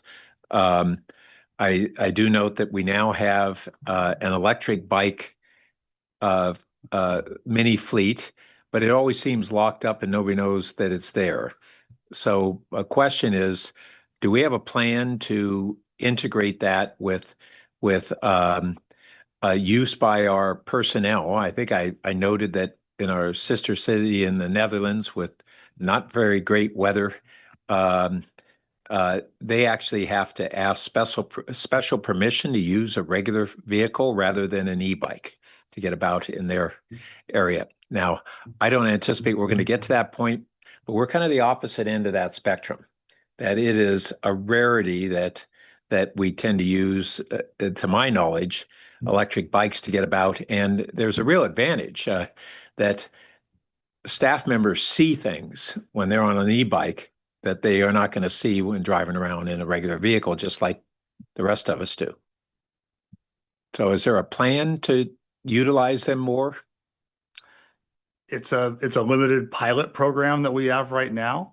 So really it kicked off not very long ago. All right, there have been citywide emails about it, but I think we can do more encouragement. And to your point about where the bikes are, they're in the flexible meeting space currently. That's a temporary thing. We're planning to find a more easy space for staff to access them in the existing police building, most likely. Okay. So, and then on the airport, I'm not sure everybody knows that when we had this big repaving of the what do we call the skirts, the apron. And that's all now wired for electrification, both to receive power from solar generation on site and for charging of planes, et cetera, right?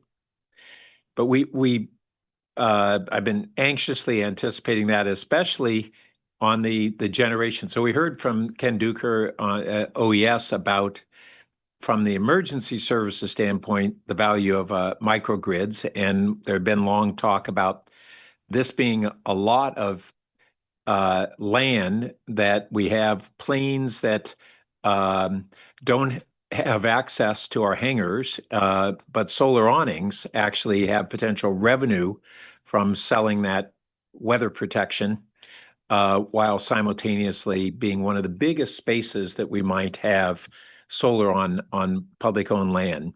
So do we have a plan to solarize more of the airport that is actually an active plan as opposed to some future intention? I wouldn't call it a plan at this point. It's part of what we're talking about with the master plan. The airport manager is also messaging me to correct that we have conduits. They're not wired. Okay. So, small difference there. Yeah. And you're right. Over the last year, really as part of the partnership between Public Works and Utilities and the work that was done on the reliability and resiliency strategic plan, we did a consultant study that looked at demand, electric demand, both at the airport and the water quality control plant, as well as kind of the total amount of solar that we might be able to install at the airport and what that could look like. So that's not actively proceeding right now, but it's something that we are excited about and want to find a way to get into a plan. Plus we have the golf course parking lot right next door and similar there. Okay. And then on the fiber fund, I had a question, so I should have been back with Darren on this, but we have these different revenues and expenses. Oh, there it is on slide 14. In this case, is the difference our accumulated fund balance between the difference between the revenues and the expenses, that how we make it up? And I'm interested in where we stand on our fund balance. We had heard yesterday that we haven't in recent years seen the same amount of positive cash that we had for a long while, but we're hoping to rejuvenate that. So what's our fund balance, and how much of our fiber to the premise is based on where we are currently anticipated to be available for expanding fiber to the premise versus expanding and rejuvenating our commercial fiber? Dave Young, Utility Strategic Business Manager again. For regards to fund balance as at the end of Q3, I think we have about 32 million remaining right now. In the 5-year projection, I think there is revenues coming in from the electric fund. I think it's at 13 million in total for the first 2 years, and that's to build their own dedicated fiber backbone. The plan is to build 2 separate backbones to keep them separate for security reasons. And then in regards to the pilot so far, we spent about 5.5 million. And when council approved the fiber to the premise plan back in 2022, they authorized, I think, up to 20 million. So. And what's our cash flow off the existing commercial fiber? Right now, I think we're projected to make about 3 to 3.5 million this year. Oh. And then we'll also have another 1 million in interest because of the reserves right now. Oh, I didn't realize it was that high. I thought you had said a decline. That's pretty good. We used to have 4.5 million. So okay. I just did also want to mention, just in response to just the funding, and you see on the slide for 28 and 29. So that revenue is coming from the electric utility, and that's one of the values is that we have is you have to fund that separately from the electric utility. It goes in the fiber fund, and because we have this network, we're kind of be able to leverage that for the fiber utility side. So we're not having duplicate systems out there. So we're really integrated. So that is also reflected in here as well. Thank you. George? Sure. Thank you. I'll go in order and cover all the departments. I mean, IT, largely seen. We talked about it last time. Agree that I'm quite happy with the iPads. I'm quite happy with the tech in City Hall. I realize it could be sharper or better in a number of ways, but that doesn't seem urgent to me. So I like Pat's point on that. On fleet management, what do we know about the current sort of minimum utilization metrics? We have some sort of a guideline, right, on the minimum recommended usage for a vehicle. And when I've searched and Googled around on this topic, it seems like every time we get audited, those metrics are always, they never look good. So do we have those metrics internally right now? And what did those metrics look like?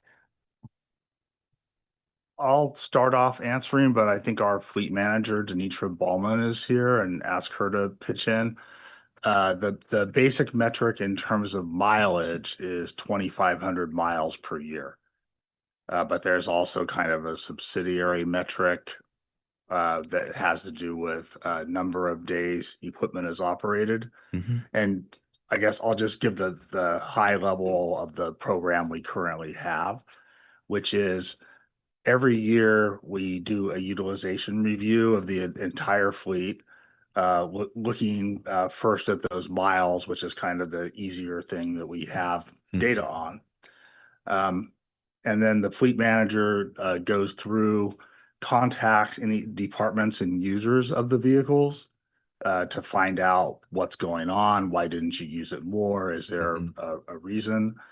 And brings that for our review at the Fleet Review Committee. Typical reason, there are a lot of vehicles and equipment that are used less than that. Typical reasons would be if it's something that's a critical piece of equipment to have, and maybe there's only one, but it only gets used less frequently. Or sometimes it's vehicles that don't, or pieces of trucks that don't travel very far for the function they're being used for, but are also important. And so the last thing I'll add is that as we go through and make recommendations, if there's something that gets exempted from the minimum utilization requirement, we essentially issue it a 3-year exemption so that we're not trying to go back and revisit all these decisions every year. But essentially there is this full review each year. And I think you also mentioned offhand that we've been able to reduce the fleet size, and at least compared to some previous audit benchmark. And I'm curious if there are further opportunities to reduce the fleet size.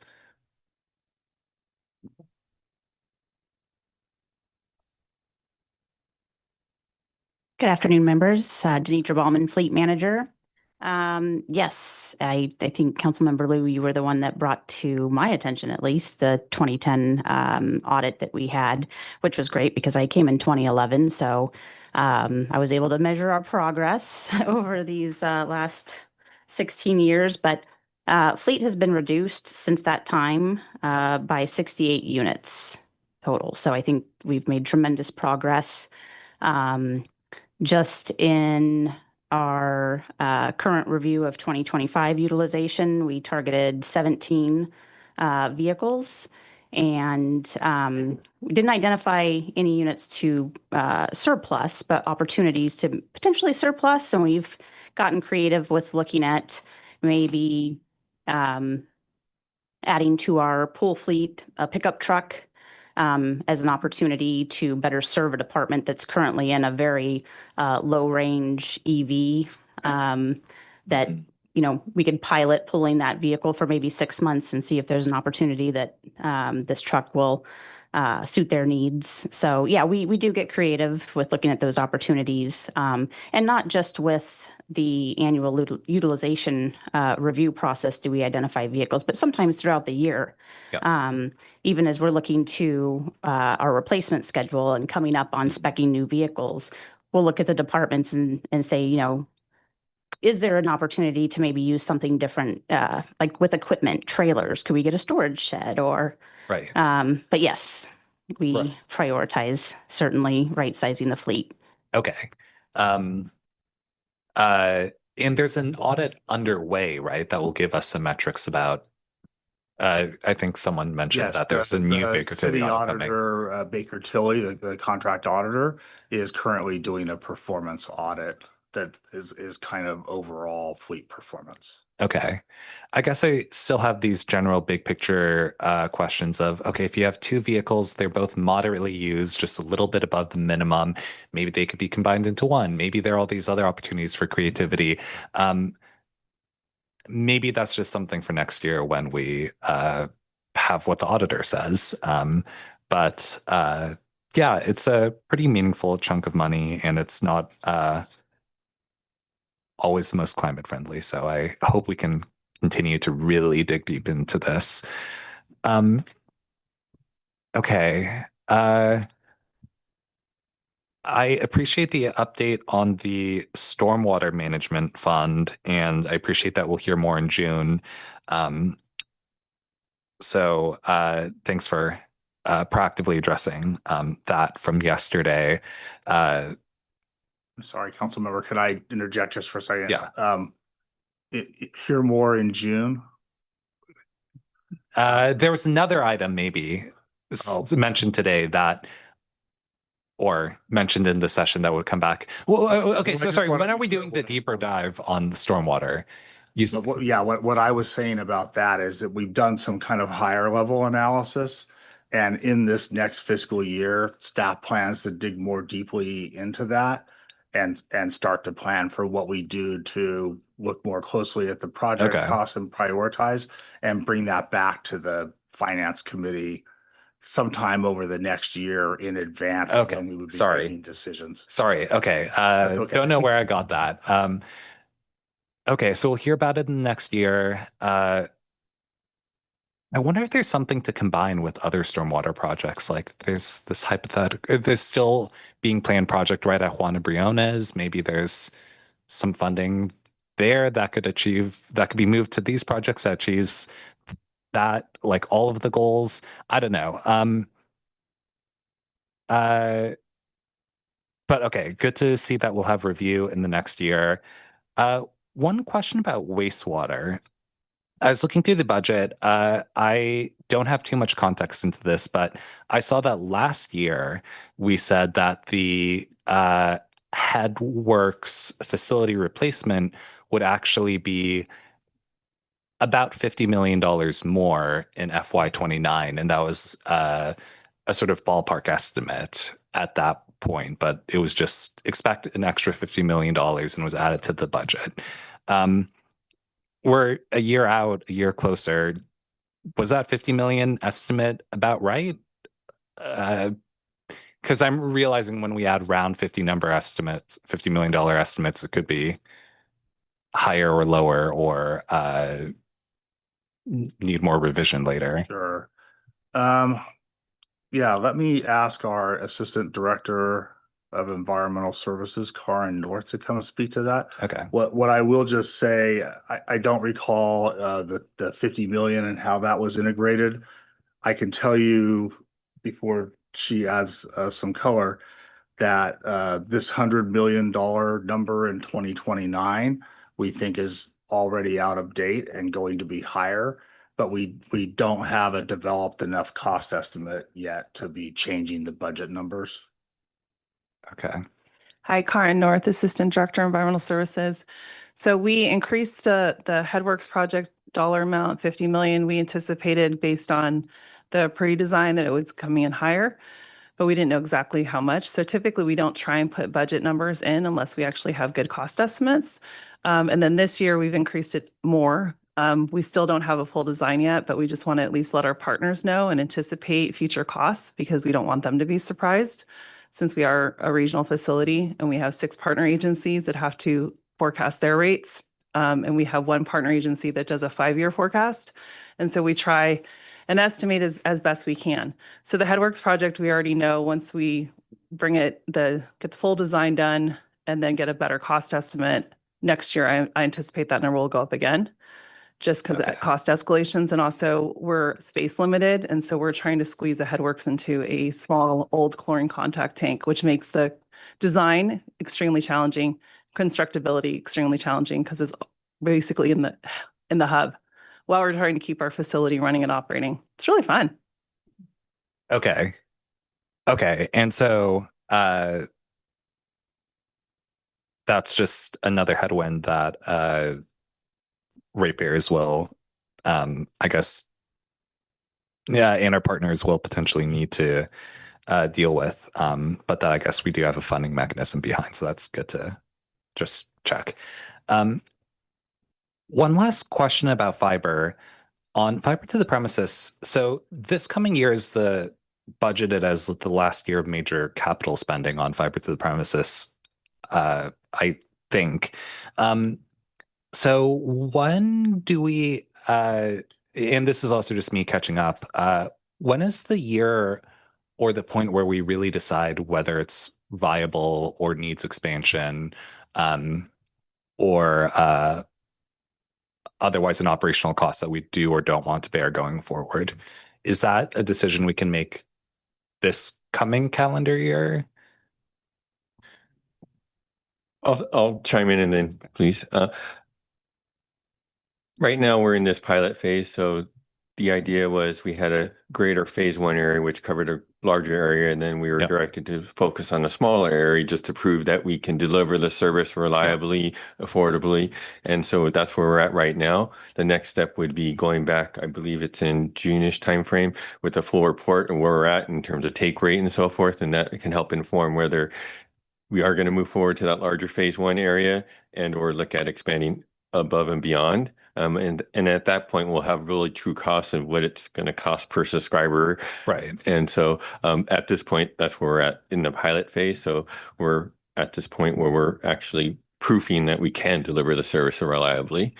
So, okay. Okay, right. And there are a few checkpoints. If we pass this checkpoint where we can actually deliver the service, we might need to wait another year plus to really see how the take rate evolves and the financials evolve. Yeah. So, yeah. And then Alan, could you speak to that? Because there are some out clauses in terms of the timeline. Yeah. This is not, there we go. So I think looking at the take rate, I just wanted just to caveat that a little bit. It is for the pilot area. It's not going to be the full determination of whether we move forward or not. So we really want to, talk to the customers of the value that Palo Alto Utilities in the city can bring in providing as that one source of service for the community. We are getting some really good information and working with contractors and expanding that pool to figure out what would be more cost effective, whether that's through in-city staff to do that work, or maybe there's a balance of that with contractors to deal with spikes in those installations. But we don't want to say it's going to be positive yet or negative yet. We really got to get more information on whether it pencils for the fiber utility. And there's going to be a decision point with the community. If we get enough take rate, a lot of interest with the community, then we'll need to have more capital to make that expansion. As we were talking about before, there's not enough funds available in the fiber utilities to do a full rollout. So what areas can we expand?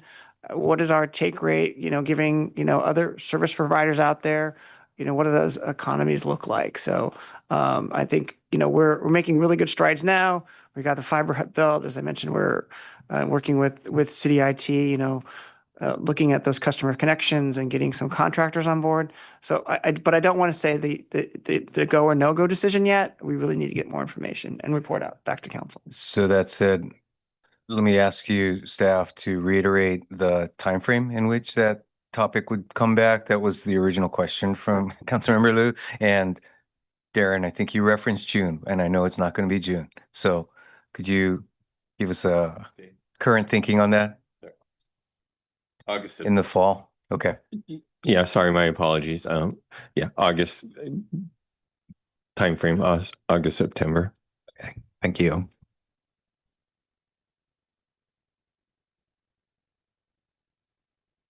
All very helpful. Thanks for those presentations. I'd just like to use this as a sort of a springboard into our next decision set, which is how we're going to get this all to balance. And it's classic discussion every year, but where do we put things in the operating budget versus the capital budget? Just looking at Brad's one slide, the airport parking lot EV charges this year for $300K. Now, that could be already contracted. You could be already starting on it. It's just an example of, wow, that $300K could take care of some of those grade crossing guards or mental health. So those are the kind of trade-offs that we are sitting here having to make. So I'm not suggesting you take that out. Or even longer term things like, $4.3 million in airport access road 28 to 30, but it's not a very good road, but it gets the cars to the coffee shop and the railroad and things like that. Now, if it's on premises, so I don't want to I'm just saying that as we look at these next set of decisions here, Parks moved out, I think it was Rinconada for a year. I agree with George. We can live with our iPads for a while. So in terms of some of these shorter term next year CIPs, I would hope there's some flexibility on the part of staff to, trade some of that off as we get into this next set. I think the whole roll up of capital budgets again this year was really, really strong, very well documented, clearly at many stages from the staff here has been prioritized and triaged and all that. So I'm not suggesting anything is out of whack. Just saying that we're heading to this point now of, we need to do some trade-offs, and some of it may be in CIPs. Any other comments for this group? All right. Thank you very much. I'll move tentative approval. And I'm trying to see what parking lots or referrals or anything else we have. I don't have anything concretely noted. I mean, there's some things like we probably don't need a council chamber significant upgrade, but I don't know if we've had any Just clarity offer about on that, anything. Yeah. On those things that we might consider under the CIP, what we had done, I don't know, it was last year or the year before, we had some thoughts and gave some input, but really staff asked to come back with the amount of deferrals that they would recommend. Right. And they might take our input in consideration. Yeah, exactly. And I don't think we need to include any specifics in this, nor is approving this meaning that we think every single one of these for every year is going to be what we come out with in June. So just so we all have that understanding. All right. Simple motion then, just tentative approval. Okay. Councilmember Liu, Yes. Chair Lowing, Yes. Councilmember Burt. Yes. Motion carries unanimously. Thank you.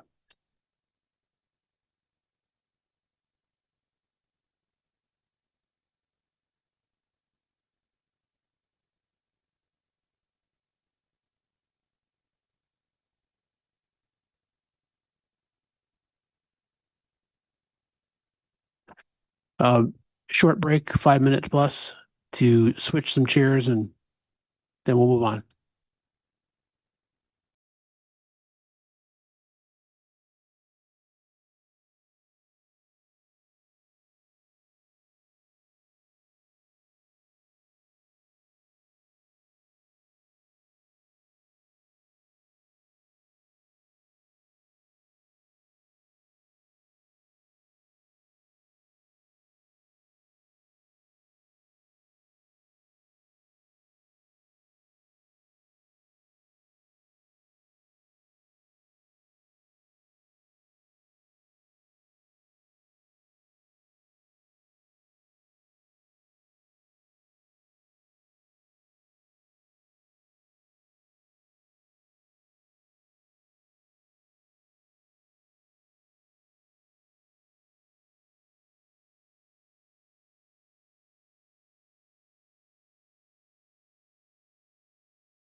9.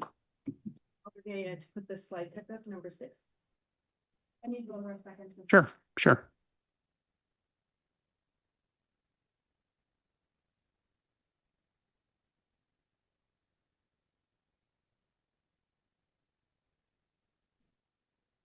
I got it.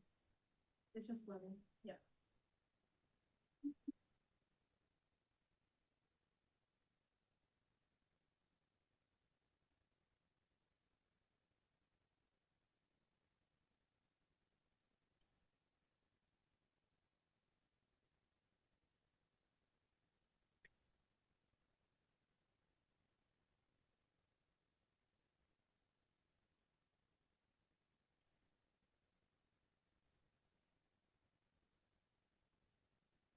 We should be good.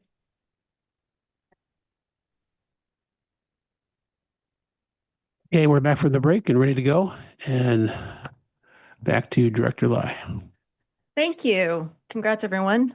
We've gotten through a robust amount of material, great conversation and feedback. This closing session is to recap what we have on the parking lot, some referrals, some information, and our goal is to try to knock some of this off the list. We also have new material from yesterday and today that we can share with you as well. So next slide, please. Just a recap of this process, we put things on the parking lot for us to deliberate further this afternoon. Should the committee wish to appropriate money, we want to move it from the parking lot to the table that's called Finance Committee Adjustments to Budget and or use of contingency. So during this item, we want to be intentional in our motion to actually move things across, or they could stay in the parking lot. And we can share that with the council as well. All right, so next slide, please.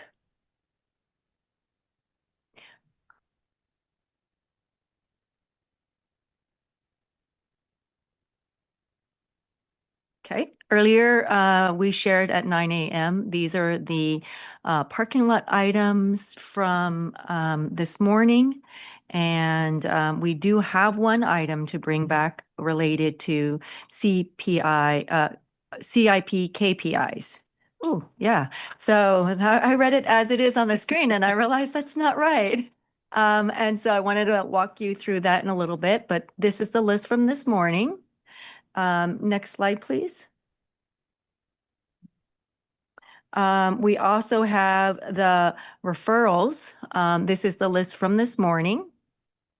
Next slide. Oh, I apologize. This is not the right deck. Hold on one second. Hold on one second.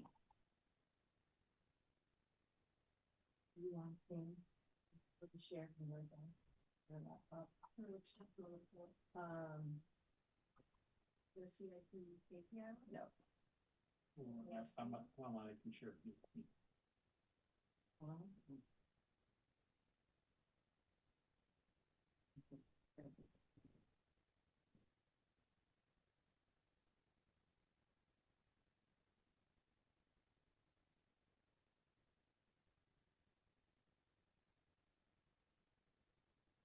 I guess it's no.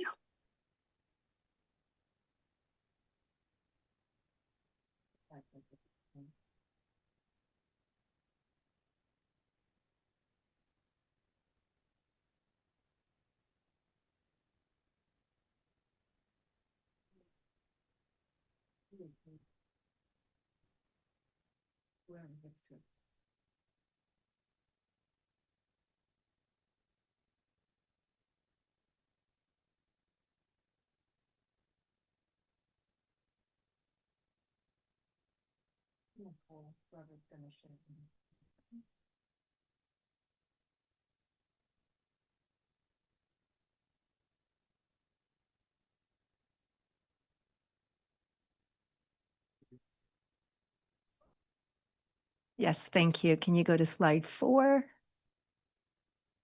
Yes. Yeah, go ahead. Wonderful. So in today's sessions on the items, we also added OSV, school crossing guard, track watch, and IDS. So those are items in the parking lot from today's items. Next slide, please. The budget hearing referrals, these are the ones from this morning. So let's go to the next slide. In addition, we added the items regarding the staffing for the Office of Transportation, referrals to bring back in 28's budget related to public safety hiring, overtime, and also efficiencies as well.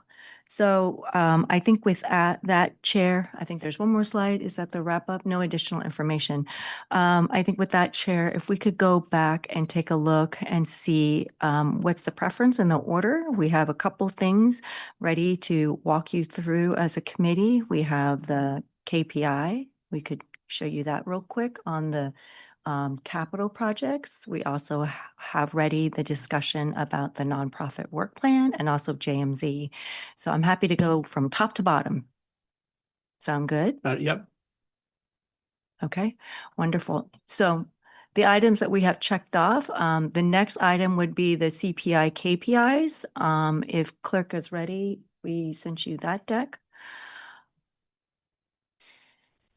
Apologies, we're kind of making all this up today as we go. As you can imagine, this is material that we're developing. So what we understood from the feedback regarding KPI, Key Performance Index on capital related to tracking delays, cost increases, and deferred spending by program areas within our capital improvement plan. And so what we have before you is a comparison of 26 versus 27. So the first slide shows the reappropriation year over year. So in our portfolio of $165 million of capital improvement projects by these major program areas, it shows that we had 50 million reappropriated and also kind of the percentages by each of these program areas.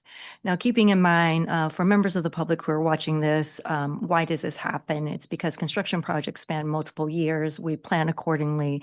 And also because of a variety of variables, we do need to reappropriate, and those dollars will be spent in future years. So I'm going to go through all the slides, and I'm sure there's going to be questions. So next slide, please.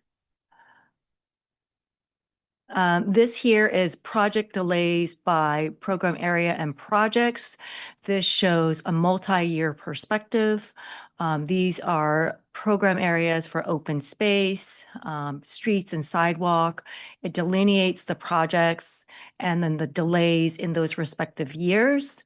Also, a top line reason as to why we have these delays. That primarily, I should rephrase, they're not delays, but they're deferrals. The deferrals in these situations is predominantly due to trying to accommodate the reduction in our general fund transfer. So as we keep looking at reprioritizing projects, these projects in particular are being deferred because of the funding reductions and seeing how we can push these projects out in future years. Next slide, please. Cost increases by program area and projects. So we have 2 pages on this.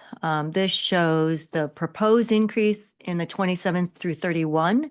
And also importantly is for some of these cost increases, we also have revenue offsets. So there's a column for the net cost and also a reason for these increases as well. So we have this, and then the next slide is the same subject. And then there's a grand total. So of that, we've got a listing of all the projects. We have $52 million offset with $43 million, an increase of $9.2 million, and all the reasons why, given the complexity and also the large amount of our capital improvement program. I believe that's the last slide. Okay. Very quick turnaround. Appreciate staff. Want to call out Naomi in particular, who is helping us on this. Great. Yeah, I think, and so the idea is to incorporate that type of thing into the council packet? Should you want us to do that? Staff is trying to be responsive on that one item. Yeah. We also have others. I'm sorry if you want to put up the screen, the slide deck 6 again. I think that was Kylie. We can go through some others if you want to take all the questions all at the same time, because we also have the recommendation on the JMZ as well. So do you want to hear all the recommendations and then kind of maybe do? I think that's great that we can take notes and come back and ask you questions on it. Okay, super. May I have your assistance again, or does Nicole have it? Awesome. Okay, so going through the list, let's hold off on nonprofit for a moment. Next slide, please. JMZ, I believe CSC is ready to speak to this, and we have a recommendation.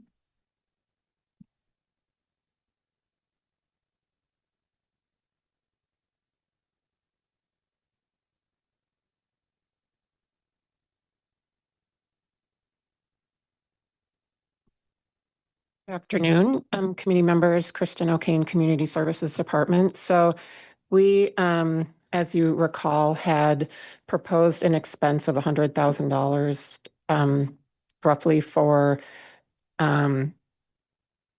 working on and advancing conservation requirements as part of our AZA accreditation at the zoo. We've reevaluated that, and we're proposing now that we can reduce that, relying on some existing conservation programs. However, we still need, the JMZ needs to be involved in those conservation efforts. So we're proposing to just keep one of the hourly positions at a cost of $36,000, which would be a net savings of $64,000. Remind us what you were going to add a person for this? Add 2 hourlies and some additional costs for like materials and supplies. So is this a temp position then to get It's not temp, it's hourly. Okay. So it's Okay, 1,000 got it. hours a year. So the net expense would be? Would it be a savings of about $64,000? Okay. As one adjustment to the budget, if you so wish. Okay. Super. So as a matter of the parking lot, then committee wanted us to add for further discussion, school crossing guard, track watch, and IDS. Staff has not prepared anything for that. Open to hearing what committee wishes to do on those 3 things. And then nonprofit. We are prepared to make a presentation on nonprofit. So let's do that last. Okay, very well. It's a tough one. But on the track watch, I thought we had a tentative consensus that we wanted to fund our share of the March through June. So half of the cost of the March through June for FY27. I think that was raised, but we just put it on the parking lot. So I think now's the time to address that. And I think, but yeah. I believe staff has the number for that. Yes, we have the number. So just whether we can begin to populate numbers is what I'm getting at. yes, I believe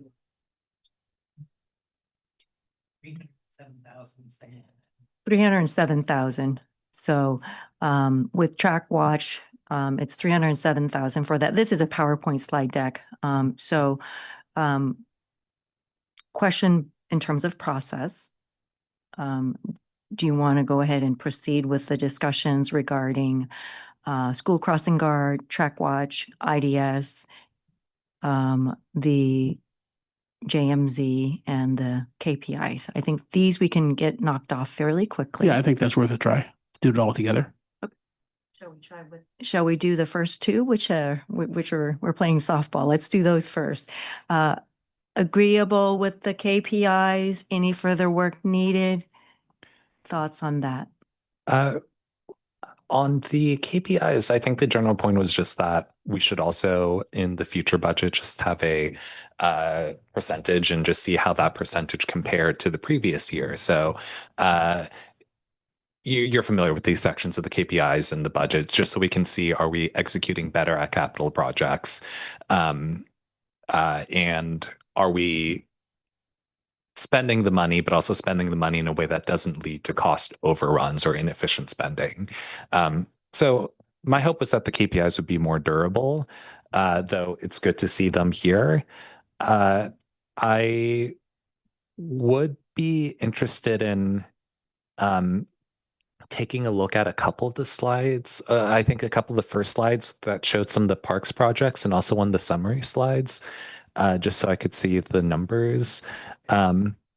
On that whole subject, if I might ask, that there was a couple pages there and we don't have them in front of us. Maybe if we could ask to have them printed and then we can noodle them and loop back, because I don't feel comfortable enough just on the fly like that, giving you an answer on 2 pages of data. Yeah, I consider it sort of a specimen, a model of what you would do. So. Yep. So we saw this as information, like Chair mentioned. Yes. Specimen, a model to receive. And duly, we've heard that trying to make the budget document a bit more informative about trends. We've taken that, we heard that, wanted to know if there's more actions on this item. Well, maybe my mental model for this still isn't quite right, but to the extent that we are deferring a bunch of items that might be more ready, like a ballpark bike path repaving, for projects like the downtown parking lot where we're going to go out for bid at the end of the year, we're not going to spend most of the $13 million we have allocated this year. Like, we know we're going to defer at least several $1,000,000 of that. So if we're going to need to defer capital projects because of reduced general fund transfer, why not defer some of the projects that we know will be deferred anyways, rather than some of the projects that could give value sooner to the community? And so I was hoping to see that slide of what was deferred. But also, if you were following that, does that sort of math and concept make sense? Well, let's see. I think with the specific example of the parking garage, like we talked about yesterday, it may not, because again, in terms of mental model, while the majority of the expenditure would occur in the following year, we would need the entire construction appropriation up front when the contract is let. So it doesn't really create the capacity for funding other things through what you just described. Okay.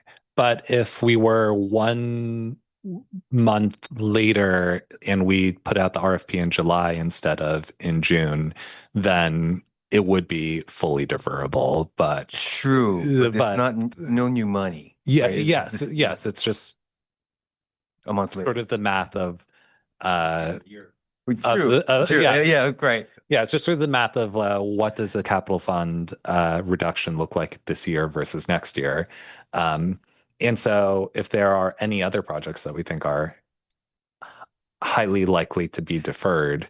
I think this gets back to the earlier discussion of where, rather than identifying specific projects for deferral, that again, if the committee's interest is deferral of capital in the interest of some amount of one-time funds in 28, then we'd suggest you give us that dollar amount that the target is, and we can react to both ability to do so and then come back with recommendations on what projects would be involved. Got it. It's just that we've done some deferrals already, and it seems like we're deferring some slightly more shovel-ready projects for projects that in practice may not actually need the money. But again, we'll, to your point, revisit this. Okay. So clarifying, I think the CPI KPI, CIP KPI, I think can be removed off this list if it's just for the purpose of making the budget more reflective. And as we look towards budget balancing, committee may say we need X dollar from the CIP. I think those are two distinct, different items. Consensus there? Okay. I'm sorry. So we'd simply say you've done the CPI KPIs that's accomplished basically, but it's not a financial parking lot item. It is an item that informs, informational. Okay. Just to clear, that would not be part of the budget book production, just for the supplemental report, kind of as part of our review on an I annual think it'd be good basis. to include it as an attachment. Yeah. Yeah. Okay. And I did want to point out, within each project page, there's a significant changes section. So if there is something significant, we already list that today, more of a text format versus I see. perhaps in a table. So there's not one comprehensive table for the entire book, but if there's something significant that is happening, we do identify that within these projects, and you'll see that within the parking garage and other ones as well. Okay. Thank you. Okay, great. JMZ, the accreditation and the staff recommendation based on committee feedback to reduce the budget by about $64,000 to balance the budget and also at the same time meet those accreditation requirements. So that should go to your plus and minus list. That's a gain. I don't remember what we call that, but So it would be considered a source here then, right? So is there a consensus on that one then? yes. Okay, wonderful. Maybe we can double check next year if we can just fold that hourly role into the hourly role of an existing program person or assistant or whatever. But I think, this year it's fine. It's 36,000. Great. Shall we proceed to school crossing guards?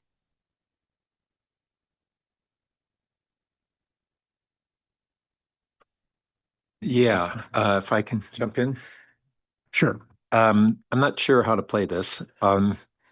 As I had mentioned earlier, I would be hopeful that we could bring the school district to the table and have them be willing to share in the cost of retaining the current crossing guards if they think that that is a high priority. And I think to really get that collaboration, if we were to offer to budget, return half of that proposed cut under the contingent upon them sharing the other half. Yeah. That makes sense.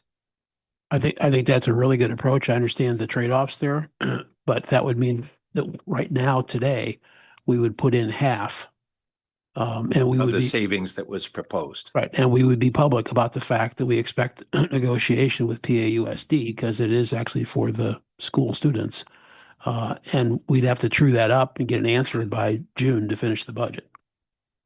All right, agreed. And I think council will want to think about how best to approach the district on that. Right. So I agree with that. George, does that work for you? Yeah, that works. Trying to see when the next city school liaison committee meeting is. So that moves to your plus and minus table as well. Yeah. So, Robert, stating it. So we've pivoted the screen to show the financial decisions of the committee as we go along here. So bear with us as we kind of resize the slides and the Excel spreadsheet so that we can see what's happening on the screen. The yellow table to the right is the parking lot. As we make decisions, they'll move to the left, which is the financial decisions, and we'll start putting the dollar amounts in. So we've got the 64,000 for the JMZ as a source, right? And then I was busy administering over here. So did Chair, we make another decision regarding The school guards. the crossing guards? Yeah. Okay. At 50% of the total. At 50% of the total. So that would be like 51,000. Okay. As a cost. Okay. We should probably put a note in there. Yep. Put a note. That is contingent, that our 51,000 is contingent on basically a matching amount from PAUSD. By process, clerk, are you gonna also type this concurrently? So later, committee will take a motion, or are we taking a motion off of this? Okay, we'll take a motion off the table later. Okay, so let's make sure the text is representative and consistent with what committee wants. All right. Great, wonderful. And then we had track watch. Correct. I think Track watch. that number was 370. Okay, and that Okay. was also contingent on a matching share from PAUSD.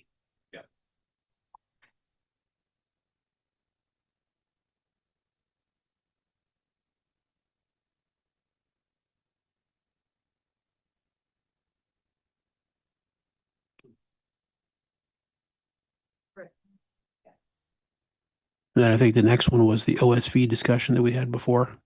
Came up with the essentially continuation of resources, I'll call it that, for OSV management.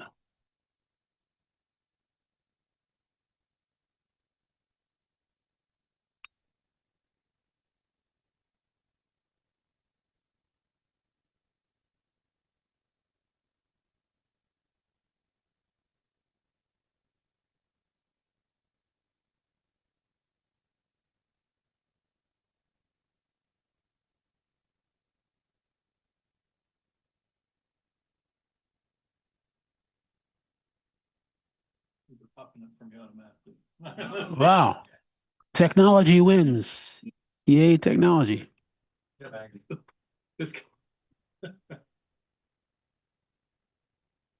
So we do cool. Okay. So as far we have JMZ 64 savings, 51,000 for the crossing guards, 307 for track watch, and 384 for the OSB. The remaining items we have on that. IDS. Remind me what that. Yeah, what is that one? Intrusion detection system. That was the one for OES. Oh, that's not a cost issue. Well, it was a reduction. We're being reminded to have our mic on. Yeah, it was $150,000 reduction in their budget. And that was one that I had wanted to at least personally have an understanding of how that would not relate to a reduction in track security before supporting that elimination. So how would we best frame that, City Manager? Well, again, I think you want to have a discussion with Ken Duker, get a walkthrough on the relationship. That obviously won't happen today, so maybe a question of timing on when best to reflect that. Be nice to incorporate it before Monday. Right. Yeah, if it isn't able to happen before Monday, how would we? Well, actually, I believe Mr. Duger's on the line, so if it may come down to your calendars to see if you can connect. Okay. Okay, well, maybe let's shoot for that. Let's see, Ken, are you able to come off? Yes. Yeah, I'm here if you can hear me, and I'm using Mr. Shikata's link, so sorry for the confusion. But it's Yeah, actually I'll be me. on a flight coming back and won't be back here till 2. So we start at 4:30. So I don't know whether between 2 and 4 works for you, Ken. For tomorrow, let me take a look. Monday. No, Monday. For Monday. Monday. Is it too aggressive to put it in here contingent on that discussion? As opposed to not put it in here? Let's see, well, that might be no change. Because again, the recommendation is to discontinue the service. And so it's a question of which binary choice you'd like to use as a placeholder. I am available Monday afternoon. Okay, let's pencil in that you and I will get together at 2. Pat, Or let's call it 2:30 if you would. Pat, what's your opinion on what we should do now for this exercise? I mean, we can go either way. I don't have a strong opinion on whether to have it a placeholder as not having the cut or having the cut. I'm okay.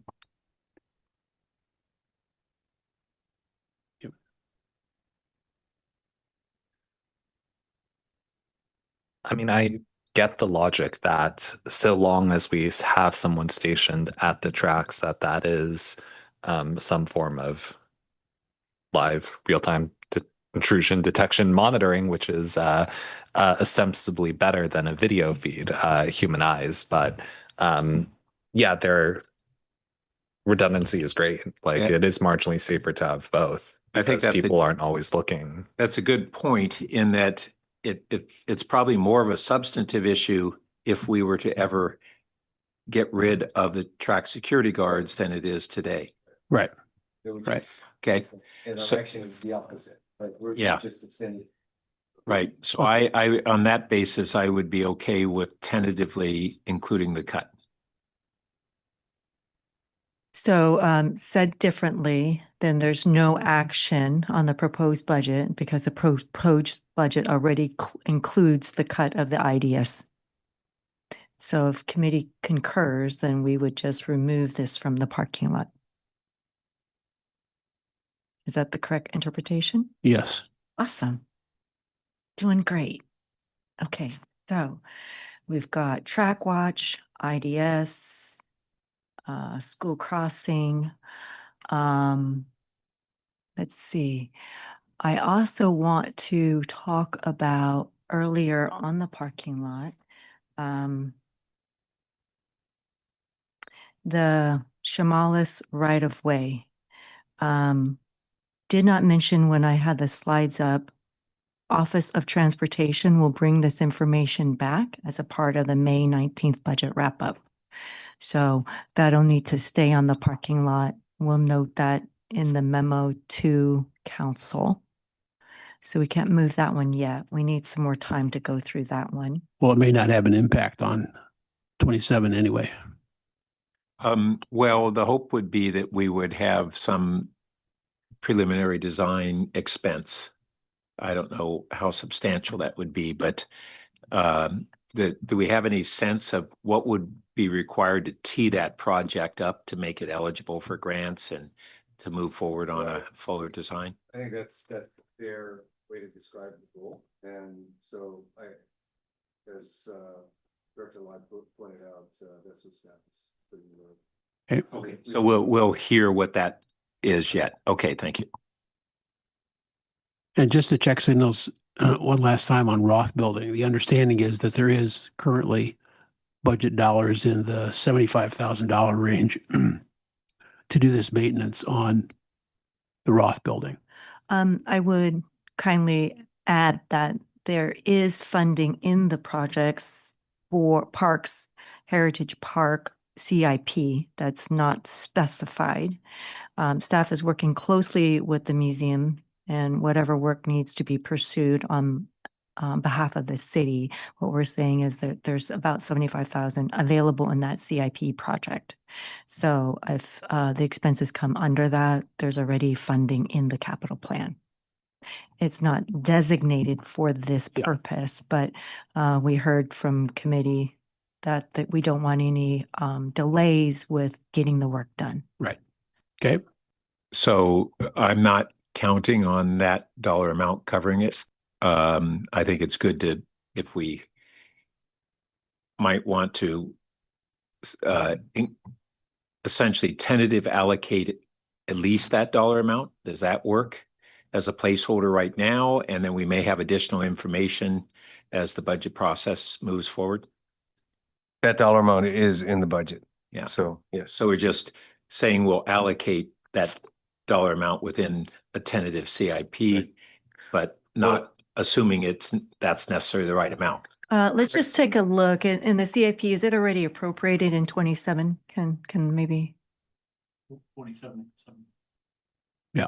Towards it's already in there. improvements is what. Yeah, it's already in that project. It's Heritage Park. appropriated. Yeah, Heritage Park. but that could mean a lot of different things. And what we're wanting to do is be more specific that it's this park improvement. For this purpose. Yeah. It was intended for this purpose. Well, that's interesting. No, actually, I am a little more familiar with this. So there had been a previous, I think, CIP allocation for Heritage Park. And when this issue came up, staff identified this would be an appropriate use of that funds. So we'll update the text to notate the priority of funding is going towards this purpose. Drainage improvements. And then I don't think we need to change the appropriation. We'll just update the text to reflect the prioritization as noted here in this conversation. And we'll also reflect that in the memo to commit to council on Monday. Good with that? Okay. Great. The tabulation so far, please.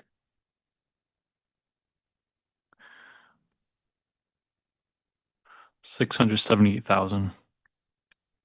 All right, so what we've moved over so far is additional appropriation, 678,000, almost 79,000 that we will need to try to balance by the time we adopt the budget. That would be the goal. Otherwise, it comes out of BSR. And I don't believe that's the intent. So if chair and committee are okay, I think we're ready to have the nonprofit conversation. I think that's right. Thank you. Oh, well, one quick note is that there was one referral that was more meaningful and more urgent as far as the budget is concerned, which was the marginal benefits of returning Office of Transportation staffing. So I just want to make sure most of the referrals were not necessarily going to immediately impact the budget the same way that one could hypothetically.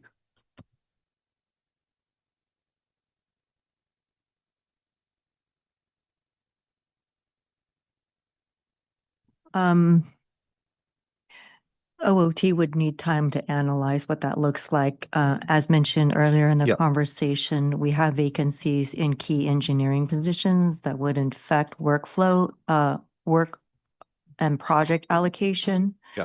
So we'll have to come back to that. Right. I think, didn't we talk about that coming back by the 19th? Yes.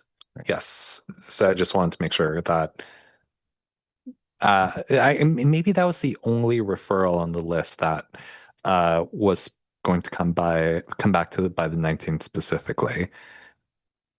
We have that plus Shamalis right of way. Yes, but that was Shamalis right of way was it's the parking lot versus referral thing just is there may be a varying things either way. And yeah, there is definitely a connection between the two. But yeah, just want to make sure we don't forget about that item.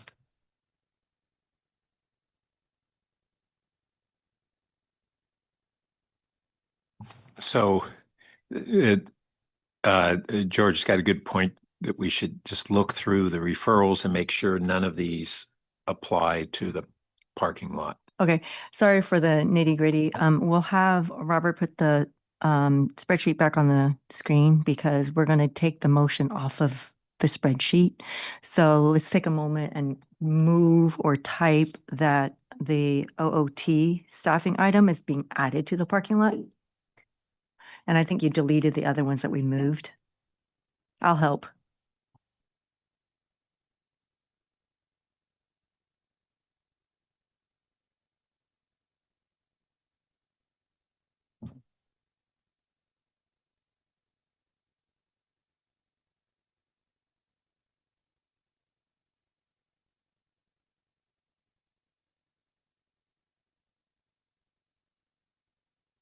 Okay. Lauren, are we going to go through all of them to check off for just the one for OOT, the one that was recommended to review for that? I think committee wants to go through all of them. Okay. Okay. All right. Committee, we have on the screen here a listing of a comprehensive list of all referrals that was provided to us. And the first one is the return of summary of the city's AI strategy. I'm not sure if we need to categorize these or just identify if we need to take any action today to move them out of No, here in the parking lot. And fortunately, we've now got these printed copies. It's really helping me. And I kind of, my own mind went through the first 5, and I think they all stay in referrals, it looks like. I apologize. I'm not sure if I have that list, unless it's the same I have on my It's screen. just got printed. We got, Oh, we're you're ahead of me then. We're ahead. Yeah. And then George brought up 6, which is this question of that may be in the budget on marginal benefit of restoring a 1 or more transportation staffing positions. So that 6, I guess, would go into the parking lot, but not yet Right, it's having more meat on the bone. next week's parking lot or the week Yeah. after, actually. Yeah. The lateral hiring bonuses. That actually sounds like that might be something we want to include in the budget. Is that correct? Well, I'd say actually not at this point. Well, as specifically phrased here, this is for the 28 budget, but even if we want to move it sooner, I think we need to do some work with HR in identifying how best to actually Okay. come up with a number. And it does say 28, but was that what we were planning on? Why would that not be 27? I think, well, as the motion was made, I think ultimately, and Councilmember Liu, you can confirm or not, that it was basically characterized that these can be the following year's action rather than the current. But that's it, given the nature of that topic on hiring, again, we can take it as a referral for staff to look into. I would recommend we put it down for 27 and we'll wait what staff comes back with. Okay.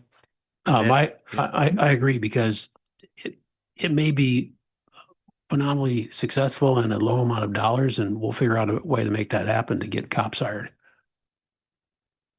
And then number 8 was for the committee. sorry. Excuse me, I just want to make sure we're using the same list here. So that way that we're in alignment with any future action we need to take. Yes. Yeah, so we're down the same to number 7 now. Yes, so it's the next slide. There we go. So that where it says FY 28, we're going to change that to 27. And then the next one is just really understanding the relationship between police overtime expenses versus increasing the staffing. And in this one in particular, I actually think this is going to be fully vetted through the PNS committee as a part of the auditor's report on public safety overtime, which is again going to be discussed, I think, next week. Okay, so that's one of those interesting things where, because it was an audit, it goes to PNS, but it's a financial matter. And actually, this is one of the things that we may want to get a clarification from the city attorney, given that we don't have any overlap between the Policy and Services Committee and the Finance Committee. Can something like this, whether it's this one or other matters that are similar, be routed in sequence to the 2 committees, or that the policy is looked at PNS and the financial implications looked at here? We've had a number of things that were clearly financial matters, but because it somehow had the word policy in it, it went to Policy and Services rather than the Finance Committee. You would have to be careful about bifurcating the discussion to avoid a serial meeting, because at different stages, a quorum of the full council would be considering the item, outside of a notice meeting of the full city council. And so procedurally, the way that we've dealt with this in the past is it goes, in this case, to the PNS committee, and then it will come to a full council discussion. So it could go from PNS, it could go on the consent agenda at a council meeting and then be referred to finance for the next step. So that's sort of, by going to the full council, you are, curing what would be a potential Brown Act violation. Okay, thanks. All right, then our last one is, I'm trying to remember what this was attempting to capture efficiency opportunities in the fire department as part of the candle permit. Candles. Oh, yeah, okay. Without a fire. Right, so But that's a also- referral FY But 28. also like building inspections, EV charger inspections, the miscellaneous odd jobs that we Yeah, might not gotcha. need to. No, I got you. Yeah. Okay, so we just leave it like it is?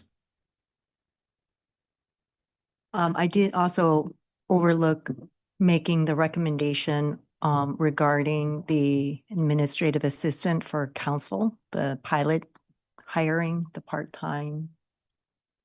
Yeah, So so we do have a recommendation on that. As noted during the deliberation, it is not practice for us to roll forward council contingency. However, staff is recommending that we make an exception to that for this in that council unanimously voted, or it was not unanimous, but the majority of the council did vote for this funding and it being pilot. So the recommendation is that we fund it out of council contingency from 2026 dollars for 6 months through December, and that would equate to about a $30,000 roll forward of the contingency from 26 to 27. you say it's not normal practice, but my recollection is that it was a voted on policy. And I think this actually occurred maybe during 2020 or 2021, that the council contingency could not be rolled forward as opposed to a practice. And that's my memory, but I'm not certain. If you rolled it forward and it was, I'm just going to pick a number, 20,000 and the new years was 40,000, would then the next fiscal year be spending effectively 60,000? Does the roll forward come on top of whatever we approve for 2027? Correct, because That's right. 27 has a standing appropriation. I believe it's 125,000. So we're not going to expend this pilot position against that new 125. We're just going to take the balance that we have in the current year and carry that forward. So it's consistent. Yeah, so I guess said differently, it's 155,000 because we're moving 30,000 from 26 into 27. That would be on top of the 125. But will that hit that will hit the calendar year P&L, but not the real fiscal year P&L? Wow, you're getting really sophisticated. Yeah, So what is the concern? I've always been sophisticated. Why did I say- What's the concern? I don't follow your calendar. The Meaning that, the fiscal year is up in June, but we won't have spent that money. So we're going to be spending it in the next fiscal year out of 26. Correct. Hence the carry forward. I think the concern was not dinging the council contingency funds because of the timing of this pilot. So what we're moving forward with is a recommendation to take the 26 funding, because that was also the basis of the conversation when it went to council, was that there is 26 contingency money for council to try this. Right. But because So this would take it to the end of December 26, as you say. Correct. And that's legit. yeah, It's legit if committee likes the idea, and we will forward it to council. yeah, and assuming that it is actually permitted, that there hasn't been a council action that would prohibit. That's what I that. meant, if it's legit. Okay, Because we I don't know thought- what you meant. Okay. Okay. All right. So I think we'll want to make a note of that in the spreadsheet. We'll note that there's just no action. We'll have to put it into a budget adjustment for 27 in this list.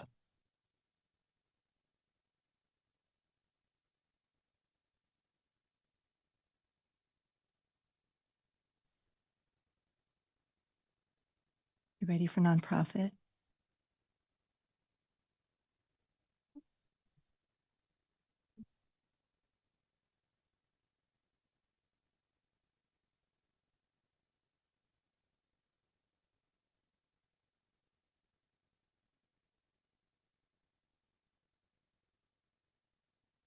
Okay. Good afternoon, committee members. We said we would come back to you with a table for nonprofits. So Nicole is passing out a table for you, and on your screen, we are trying to contextualize where you're at. So we've just laid out a few different options for your consideration, and none of them have to be ultimately your recommendation. But option A, moving left to right, basically shows you what is in your current proposed budget. So if you made no changes, what would you be able to do? Option B, C, and D reflect additional funding and what you would incrementally be able to buy with that. And so they obviously move in increasing amounts. So to get some of the nomenclature down, we are talking about the FY27 budget direct allocations. So those are the direct allocations that are already included in your proposed for environmental volunteers, neighbors abroad, and YCS, YCI. You'll start seeing us move down into additional direct allocations. The council, if you recall, we talked about yesterday, identified 3 organizations or intentions for supportive funds, allocations of funds, shall I say, to Magical Bridge, for Music on the Avenue at Cal Avenue, and UNAF. So those 3 are at the bottom for the details. So those are the nomenclature referenced in the table above. So in your current budget, the money, as I stated, for the direct allocations is budgeted. That's $78,000. There's $111,000 already in your proposed that could partially fund those additional direct allocations, and there would be no funding available for a nonprofit work plan phase 1 grant process. Move over to the next column. One of the suggestions I heard from the committee members yesterday was to keep the total nonprofit funding flat between FY26 and FY27. This was that big attachment A table that you were looking at from the nonprofit study session. There was a $6.7 million FY26 number. If we wanted to match that number in FY27, that would be an additional $54,000. So you would add that likely to your $111,000, which would give you $165,000 to partially fund the additional direct allocations. Option C would be how much money you would need to add if you wanted to fully fund your additional direct allocations. So that's $124,000 from your proposed budget. And that would allow you to both fund the direct allocations as well as the additional direct allocations to those 3 organizations. Options A, B, and C do not enable phase 1 grant process if you were to fully subscribe to those 3 direct allocations. Option 4, or D, basically is the same concept as B. You know, we talked about let's retain our nonprofit funding at the 26 level. If you wanted to maintain your phase 1 grant process at the 26 level, so not your nonprofit funding, but your phase 1 grant funding, you wanted to do the same grant funding as you did last year, you would need to add $317,000. That would allow you to fund the direct allocations and would give your policy and services colleagues $193,000 to operate a phase 1 grant process through, where they would submit grant applications and make awards. So it's a lot of information to digest. But those are the general concepts. And like we said, you can adjust the red number, which is the change to the proposed budget, at your pleasure. The second table really just contextualizes this for those that want to see it in the view of attachment A. So attachment A had those totals at the bottom that some of you were looking at, the HISRAP, the CDBG, and the like. And so this really just contextualizes it broken down similar to that. Same options, same numbers. But again, it shows you, that bottom line number of 6.68 million for nonprofits, which are currently in the proposed budget. If you wanted to keep your total nonprofit funding flat at 6.7 million, that shows you the 165, and so on and so forth. So hopefully that helps put into context the numbers and the options that you have. And I think staff is here to answer any questions. Just a quickie. What is the numbers that are in here weren't subject to any reapplication, or did we even chat with the organizations to see what they wanted? So Magical Bridge last year got 150, which I think was up, as I recall, was up fairly significantly over the previous year. And then same as previous year? Correct. Magical Bridge, I believe, has gotten 2 years worth of funding, and they've both been at that 150,000 level. Okay. So we didn't go back to them, even though there's only sort of three people that we were identifying here, three organizations. That's just a carryover number. Correct. So we don't know if this year, if we had done it, they would ask for 250 or whatever. It's last year's number. Okay, thank you. And so did council vote or have any direction on the additional direct allocations, Magical Bridge, CalAV, UNAF? I don't recall. I remember last year we talked about this first budget group and how we wanted that to be ongoing, but the second group. Sure. The second group was identified at your study session on April 6th of this year. So there were no formal votes during that study session, but the council identified those as agencies and allocations for the finance committee to pay particular attention to as you're moving through this. Okay. In general, I'm a bit torn because I think the nonprofit work plan took a lot of work and had issues. Some of them were fixable, but I'm just not sure if it's the best use of everyone's time to reboot that.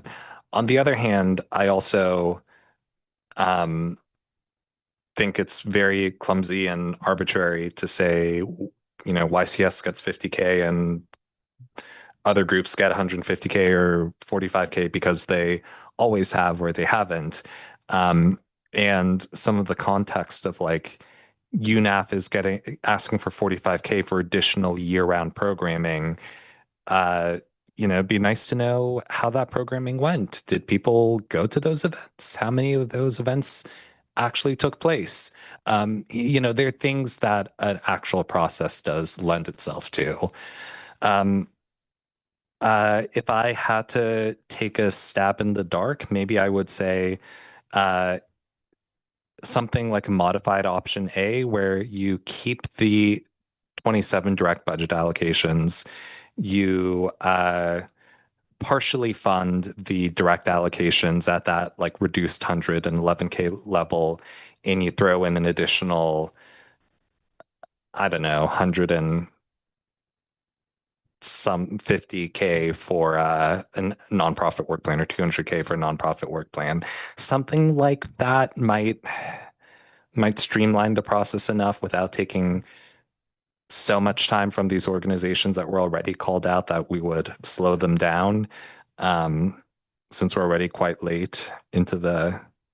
Can I just ask a clarifying question? What is the 200 for the work plan? Would that be distributed or is that administrative or? That would be up to the Policy and Services Committee to do the nonprofit work plan that we theoretically said we wanted to do. But that would be at that study. So you're saying that would be ultimately an extra 200K that would be distributed? Yeah, because it's not really worth everyone's time if it's distributing 50K or 100K, right? So it just gets into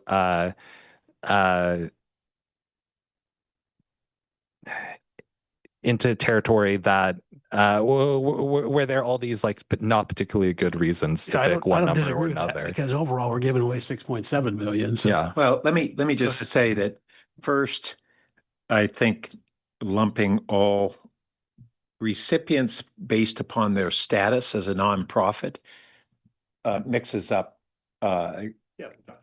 apples and oranges. And so I don't think that is the way to look at this. But I do think that the options that we have here in front of us, A through D, partly frame it. One of the problems last year with this whole process that Policy and Services went through is we had, as a finance committee, had allocated funding for community partners that were ongoing functions of community partners primarily. And then Policy and Services opened it up and staff opened it up to every nonprofit, including those that qualified or were eligible under his rep, even ones that got funding under his rep, and everybody and their sister got included. And it just confused things from the original intent, which was we have that the value of this nonprofit master list is we see within there a number of nonprofits who are ongoing community partners who have they're in kind of two categories. One is they're basically providing services that otherwise might be provided by city staff at higher costs and perhaps less effectively, just by their nature. The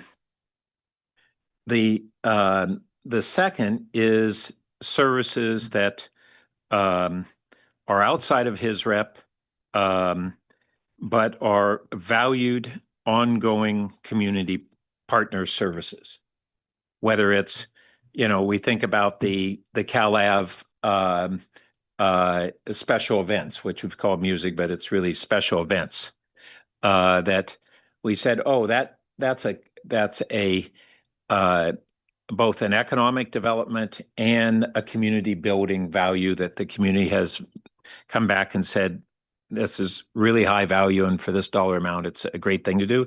It's similar to our summer concerts that we pay for ourselves out of our pocket. And instead, we lumped them with all these other things, including there were a couple that were, formerly dream catchers, and then another proposal, I think, by PTAC that really were school-related categories and recipients. In fact, in the case of dream catchers, they had been at PAUSD funding, and the superintendent had cut back on them, so they came to the city. And the Policy and Services Committee, I don't think, knew the history and the context. Now, we might have still recommended to fund that, but there didn't seem to be an adequate understanding of the context. And frankly, when you look at this, not everybody who comes on the council knows all these community partners for decades and what they do, but the characterization of them as being, this being arbitrary or having been arbitrary, or that some of those things, just because some of the members of Policy and Services Committee weren't familiar with that context, I think is not correct.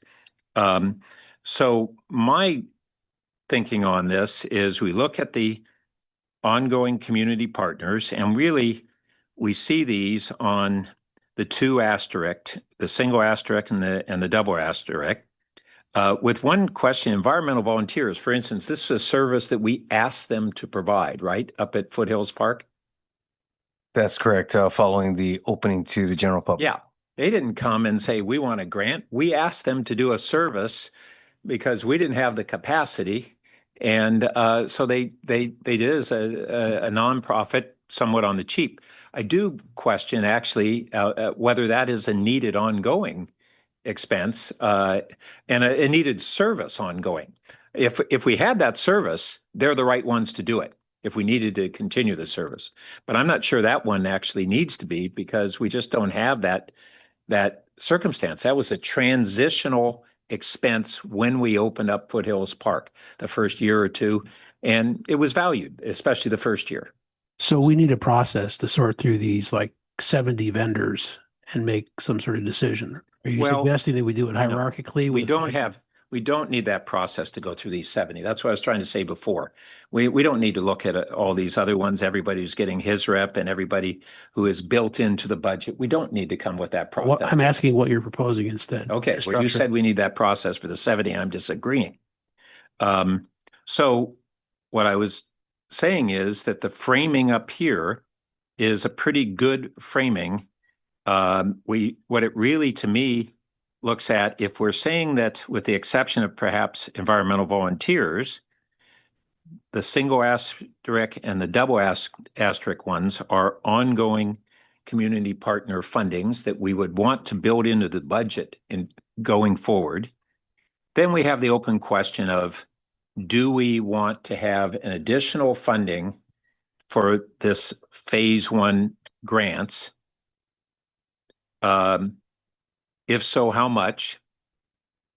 Or alternative, so we might not fund it. We might give additional funding to HISRIP and say, no, you should compete under HISRIP, assuming that they qualify under HISRIP. And it may be that we want to look at what are the qualification criteria for HISRIP. If we see, gee, this is a nonprofit function that we support, and it doesn't qualify under the way we've defined what's eligible under HISRIP, then we might need to tweak that. I don't know the answer on that one. So I think before us is the question, for me, it's C or possibly D. With and if the city manager agrees, it would be C, potentially minus the 10,700 for environmental volunteers if that's no longer needed.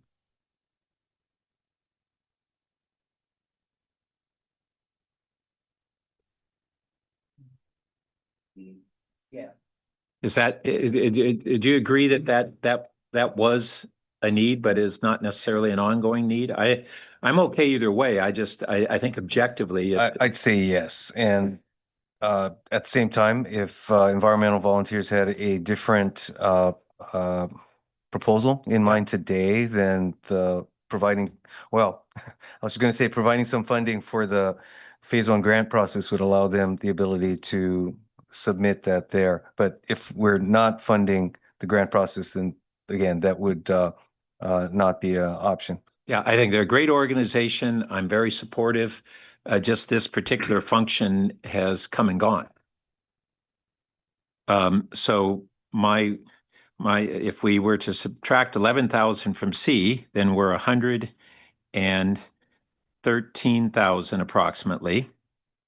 And then we have before us a question of whether we do or don't want to have this additional phase one. And here's another kicker to consider. We have in this, well, then we get the question of rollover. I was going to say we have in this fiscal year still nearly half of the council contingency funds that have not been allocated.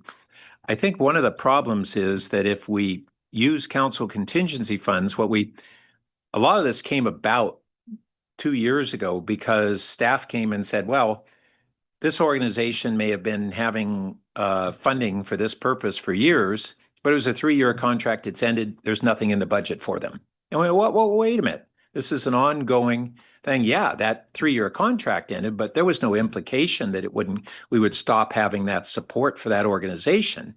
It's just it needs a contract renewal.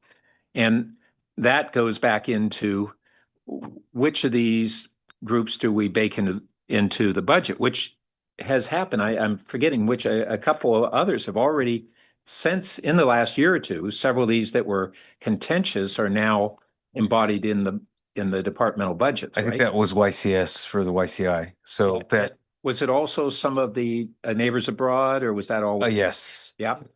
And maybe something else. So we already kind of went through that process and recognized, okay, that we had a flaw that we were saying if it didn't have an ongoing contract, the relationship ends and you have to resurrect it. And we said, no, we didn't mean that. And that's what initiated there. So it is a question of whether if I'm a little uneasy, if we use council contingency, then next year it's going to be, oh no, it's not in the budget. And what we really would be doing is trying to help out the budget by using some of the council contingency this year with an understanding that that's an ongoing funding. So I just want to put that on the table. Maybe the city manager can tell us what, if we used any of the council contingency to support some of this, I just wouldn't want to imply that we are not supportive of the budget funding it on an ongoing basis. Right. Well, and just to perhaps clarify that what we have as that first line listed as FY under the table, FY 27, proposed budget direct allocations. These are in the budget. So these are already there. So in fact, environmental volunteers would be removing that from the budget. Now, these are ongoing allocations. So they're in the forecast every year going forward. And again, that can be changed. And so to your point on using this year's council contingency, I think that kind of fits into the same category as what we had discussed for the administrative assistant. So perhaps it's a one-time strategy to address a bridge situation. Although what's slightly different, I think, is we could distribute those funds essentially as a grant in this fiscal year, and it wouldn't be rolling over per se. True, right? Yeah, that's true. And does anyone know how much money we're talking about still remaining in the contingency? Other than the executive assistant and the upcoming Pride event, I'm not recalling any allocations. There have been a few over the year, relatively small, but okay. I don't have the upcoming Pride event. And let me add in the. I think it's anticipated as 10,000 from what I've heard. Got it. Then there's about 50,000 remaining. Oh. And we probably want to leave some unallocated in case something comes up in the next month and a half. Are you done? Yeah. I have a number of comments. First of all, going back to what George said, and we talked about a little bit yesterday, is that, if we don't have a process at all, I'm starting with one of the harder issues here. If we don't have a process at all, then no newcomer can get into the party. And so we're sort of, by definition, leaving them out. And that feels bad. That feels really bad because there's some good folks out there that deserve a shot. But we already found out on PNS how hard it is to figure that out. And I think staff's recommendation, particularly in this funding year, was that we just have to skip a year. We just have to take a breath on that. And while I don't like it, I accept it. That this year is not the time that we have to sort of litigate that to try to get to the best answer. So what does that mean for other ones that are left? Like it or not, what this means is that unless we do a tiering of these folks, we're doing automatic funding of last year's request in a year when we have a very tough budget. That also doesn't feel very good to me. So at the least, I would think that we'd have to prioritize of, these are, I'll call them tier one partners or contractual folks. And we've talked about a number of those, some of whom we give hundreds of thousands of dollars to, and we should, because they provide the services with their staff that we don't. And so we have no way to evaluate if this is the right number, but perhaps if we could do this prioritization and see where we are, we could, take a look at how to do the allocation. And I'll put this on the table as well, because we're trying to squeeze things out. If at the end of the day, somebody who's getting, if we decided that, tier two partners had to take, a 5% cut this year, maybe that saves us $100,000 in the scheme of things. That shouldn't be off the table. But we then do have the task in front of us, either now or later, that we're going to have to go through these. And I agree we don't have to go through all 70 of these, but we have to go through more than just, the top 6, I think, to be fair to taxpayer money. No, look, a bunch of these, this includes HISREP funding, right? And we don't go through those. We don't. And we don't go through the ongoing community partners that are part of the budget unless they're part of the normal budget process. And the notion that we don't have any way to fund any new nonprofit organizations is not correct. That's what is potentially under HISREP. And that's part of why I put on the table the possibility of, rather than having this phase 1, and we could consider adding dollars to HISREP And that's where these folks are looked at. So what I recommend is look at the phase one grants. That's really what's on the table, not this 70. That's just mistaken to say that we're going to look at, are we going to continue with Canopy? Are we going to continue with Avenidas? No, that's not on the table here. But if you look over on the second to last column, the phase one grants, then we can just see was allocated last year under that phase one. And if we were to assume that we're looking at whether to continue some or all of them, then we get to see what those programs are and what those nonprofits are. We could say kind of three options. We don't increase HISRIP and we drop the phase one grants, and everything that's in that column doesn't get funded.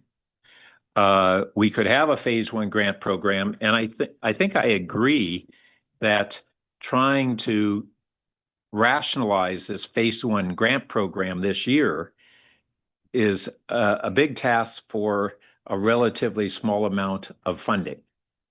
And so I would concur to not do that, but I think we do want to ask ourselves, do we want any partial or whole funding mechanism that would cover this kind of group? And so your first one, we had ADA's was 10,000 for a bunch of community events for related to their mission. The environmental volunteers we talked about, that's off the table. This job train, there was an argument that it supported all workforce. We had never previously supported job train, but it's a great organization. A Carrot School project that was with safe parking support. The Life Moves was for meals and food for homeless. We already covered the Magical Bridge. That's under the double asterisk. Momentum for Mental Health, their program. The Neighbors Abroad we've covered. What was formerly the Third Thursday is covered. The Dream, now Pathways, former Dream Catchers, which I thought is more appropriately, it could be a pie donation. Peninsula Healthcare, their services there, and we got UNIF covered, and then the last one is the YCS, and that's covered. So if you kind of break that up, we have a few that were covered under the phase one grant, and we could add dollars to HISRIP and make them eligible to apply for it, but leave it up to HRC to make recommendations. We could add some dollars and recommend that this group be considered. Those are kind of a couple options, but they're not the big dollars. I'm trying to, we got this master table, which I think is confusing. We do have the four columns, but we really needed was a table of the phase one grants, and then subtracted from them the ones that no longer are there. They're covered under these first two asterisks. We got to quit.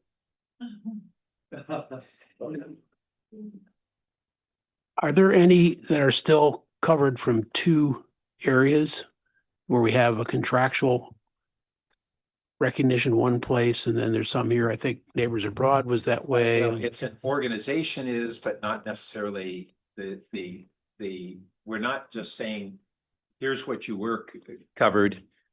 Oh, there you go. This little thing was in the way. It was for, my understanding is it was for a different function from the same organization. Wasn't just right. I believe this was specifically for hosting delegations that were visiting. So yes, there's a operating budget allocation for Neighbors Abroad, and then there was this additional allocation that has now been combined. So it's a greater ongoing budget allocation.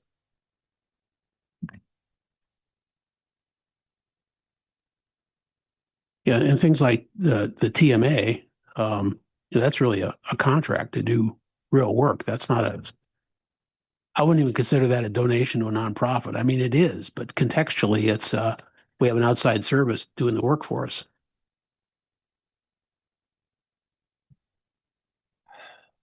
Well, and we have a whole slew of them. Yeah, we do.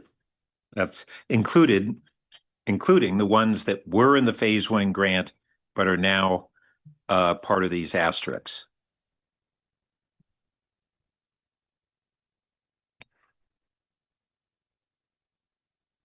So when I look, yeah. So I'm reading the minutes from April, and it looked like the consensus was that we should set aside a dollar amount for phase one grants. And if we decide that I don't exactly remember, there are no votes taken, so it's hard to piece together where that consensus came from. I was not part of that consensus, but I think it's maybe not that productive for the rest of council if we say there is no phase one and then we just have to have this conversation again. That was the conversation we had in that initial study session. So I think we probably should come up with a number on phase one. I don't know how the timing of the phase one process would work out because I think last year the phase one process was already wrapped up by the time we got here. So there's some trickiness. We're already assuming that the grants would follow the budget process. So it would be in the August, September timeframe. Okay. Yeah. But should we consider essentially doing what you're describing, but moving it over to expanded funding for the HISRIP, whatever dollar amount we say we would put in the phase one, and rather than having two parallel processes, we move it over to HISRIP. That is what Greer and I wanted to do. And it sounds like you're also on board, but for some reason it did not end up. Not the way you guys were framing it, because you were equating all of these as being HISRIP eligible. And that included things like the ones that are in the first and second asterisks. You were lumping all this together.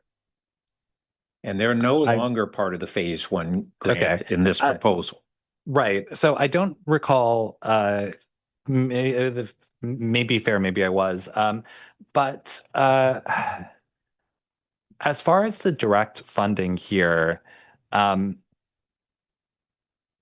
I really worry we're making choices with no feedback from these actual groups on, trimming environmental volunteers versus there's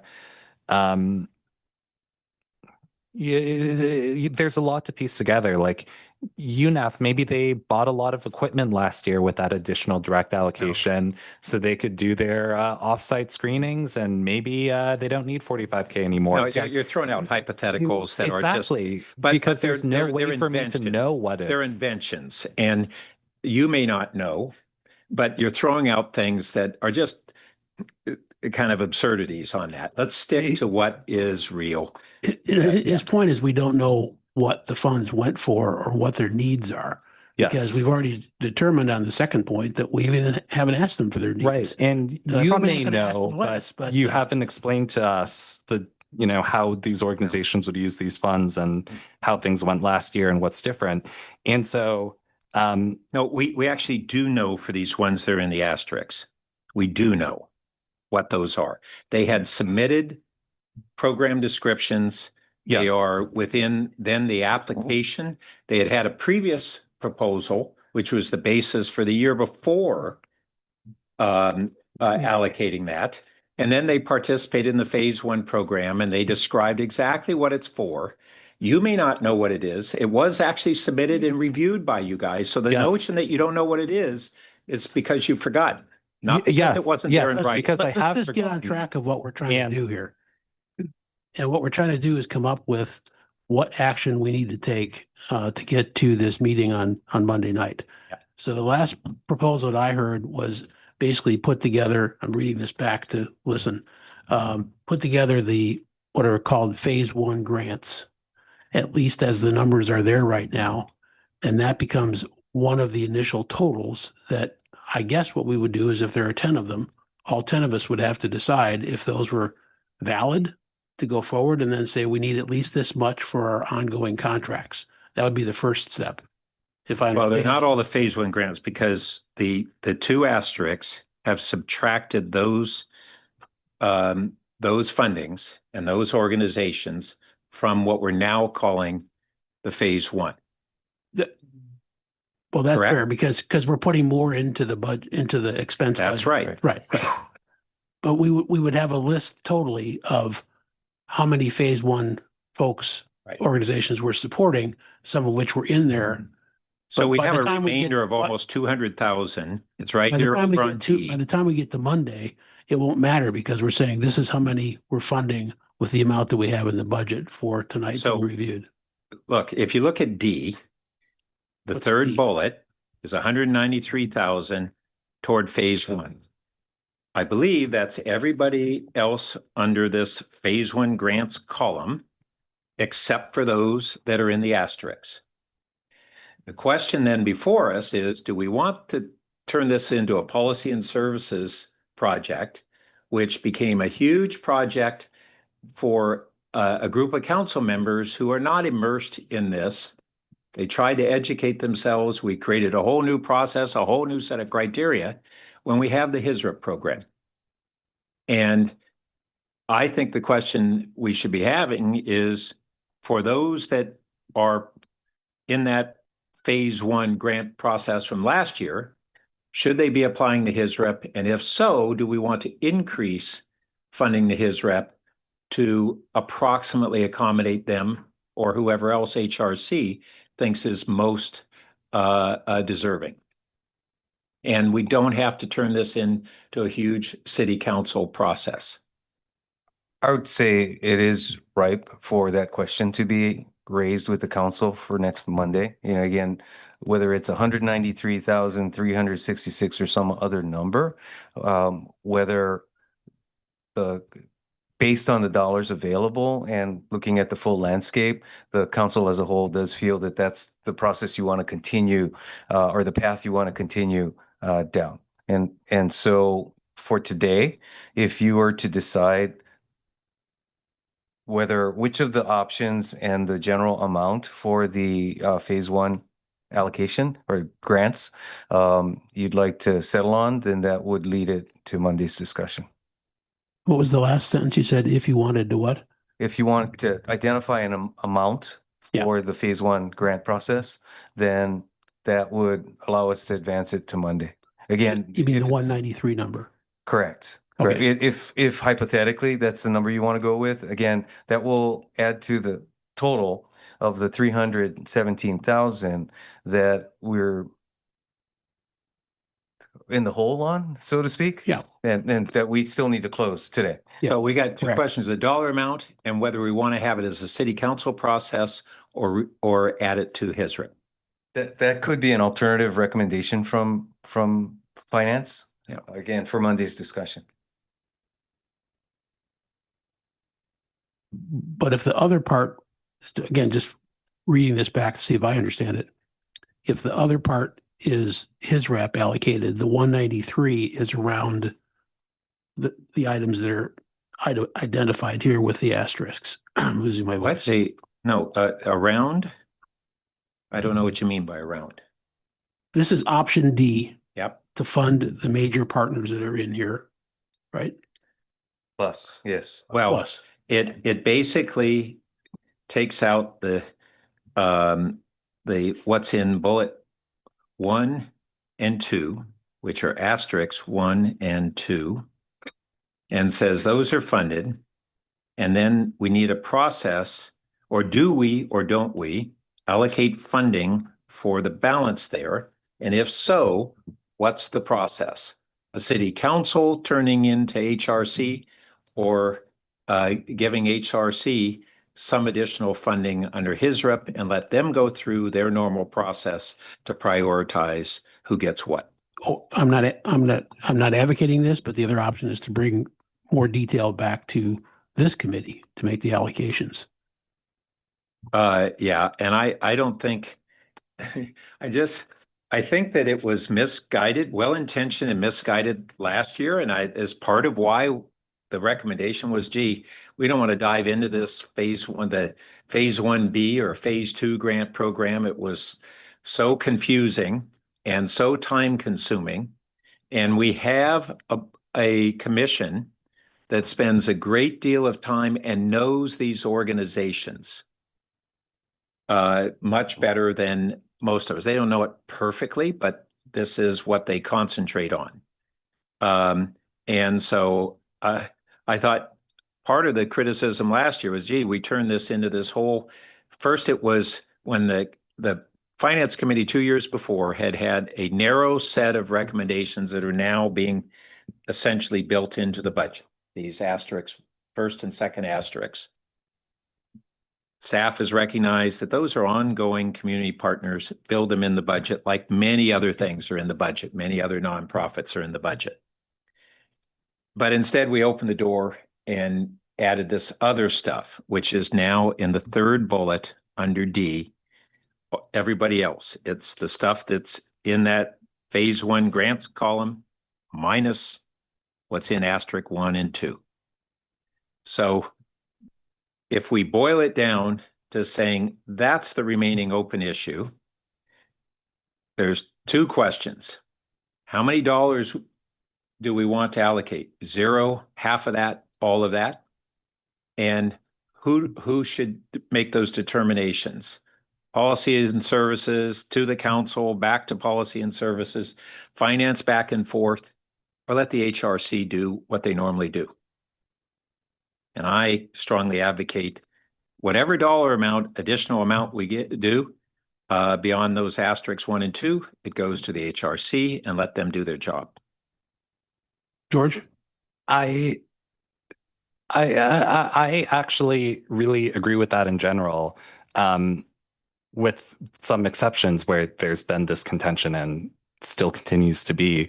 I think HRC is, we can ask them, and I think they can do a reasonable job at evaluating sort of more arts-oriented programs like UNAF versus California Ave Music and the relative allocation there.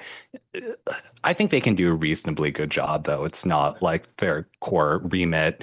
We're not, no, just to clarify what I'm saying. No, I'm saying, sorry, those were examples, but I'm saying that there will be other arts style nonprofits or economic development style nonprofits, or nature nonprofits where it's like, you know, arts and those things, they're not in the HRC's core remit, and HRC will have to be a little bit, they'll have to make some more council-like judgment calls, which will also have some more messiness for them. But I think, again, they have, it's actually a benefit that they're a commission, that they have less scrutiny, that they can be less political. I think in general, that's good. Or that those things that don't fall within the HRC criteria, we have 2 options on HISRIP. We expand the criteria to things that really aren't in their bailiwick. Yeah. And I don't think that's necessarily a good idea. Or we go that narrower set, much narrower set, is the sort of thing that the council decides because it doesn't fall under HISRIP. Yeah. Which was how we got here to begin with. And then it got all blown up again. Yeah. Okay, I agree with that.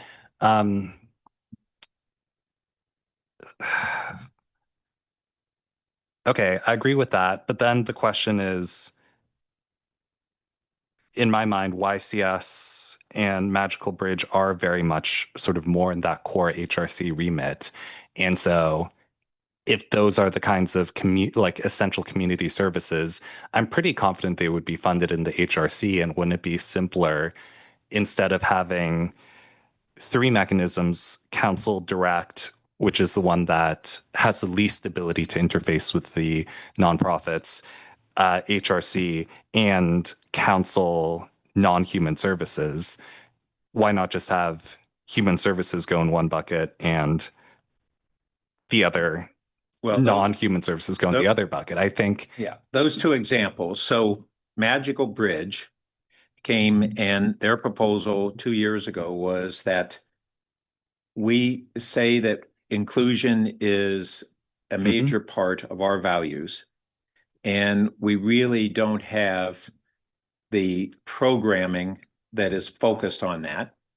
And they propose being a community partner and essentially a new community partner for this function, different from the annual competing in his rep, and that they would provide, if we were satisfied with the programs they would provide, they would be a community partner provider of these sorts of inclusionary programs. Now, there is an argument that could be made that says, oh, that could be under his rep. Yes. But there's also an argument that that's an ongoing community partner, and that's what the Finance Committee ended up recommending 2 years ago, and that's what ended up being sustained last year.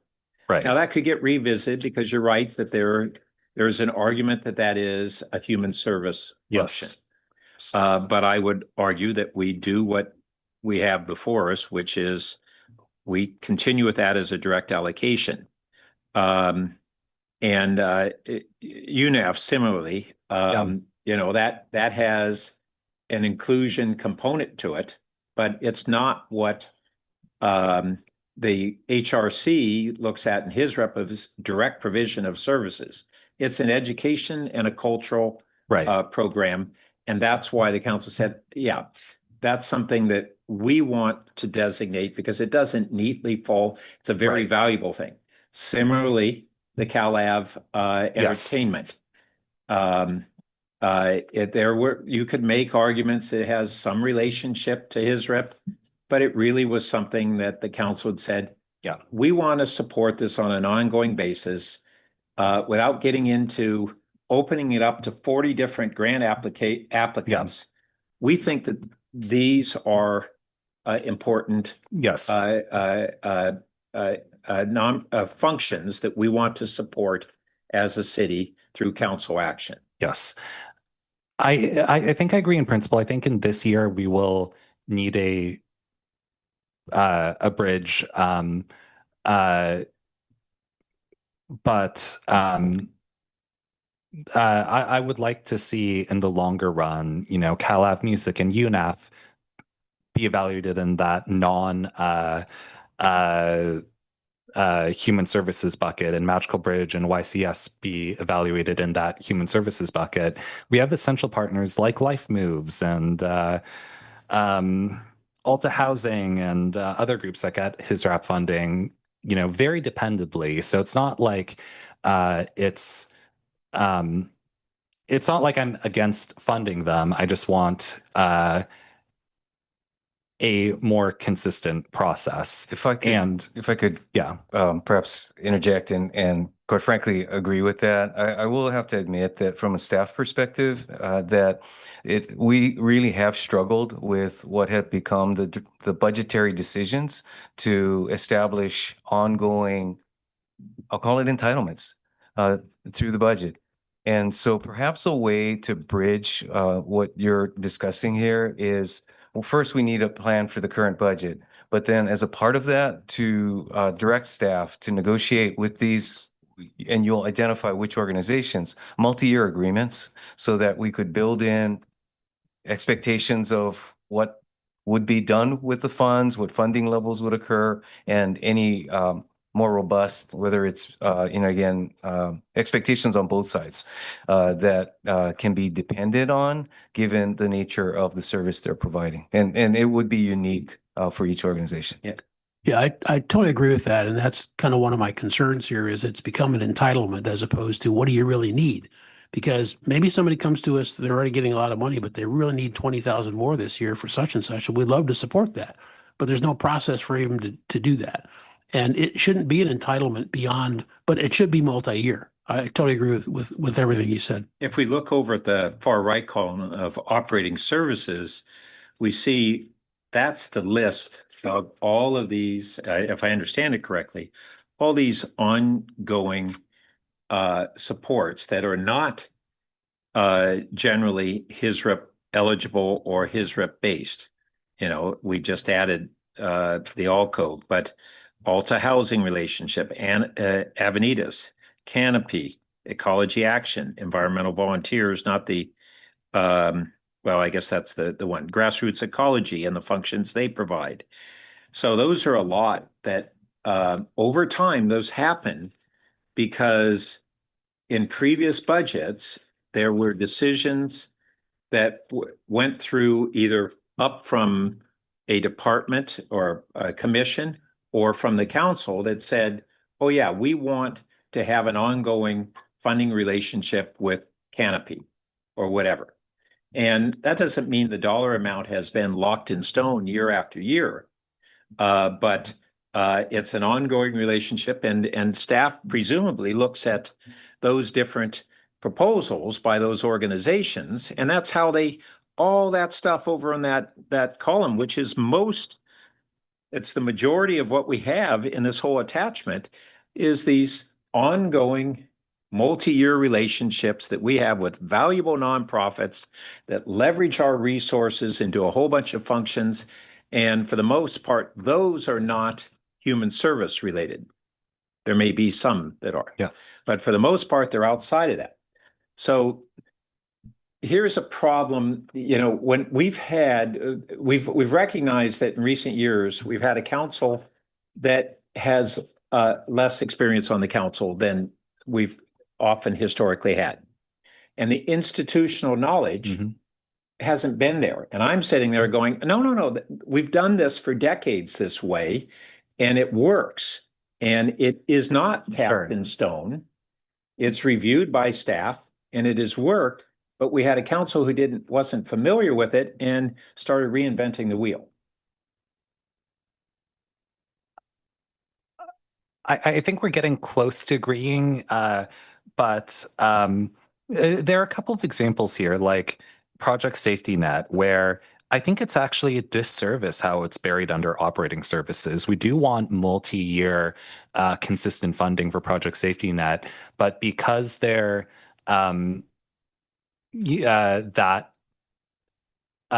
maybe it's just been upped at 100K for the last several years, even beyond this 3-year contract cycle. It might get a little bit buried. It doesn't exclude the council from saying, like we've done with the Alcove. We come forward and we say, oh, if Project Safety Net is being really rejuvenated and needs to make an additional request from the city, we would consider that going forward. And this is where both staff and the council have a role in those sorts of things. Yes. I don't view it as buried. I mean, I'm very conscious year to year of what happened with Project Safety Net and what we have today and what we hope will be happening in the next year or so.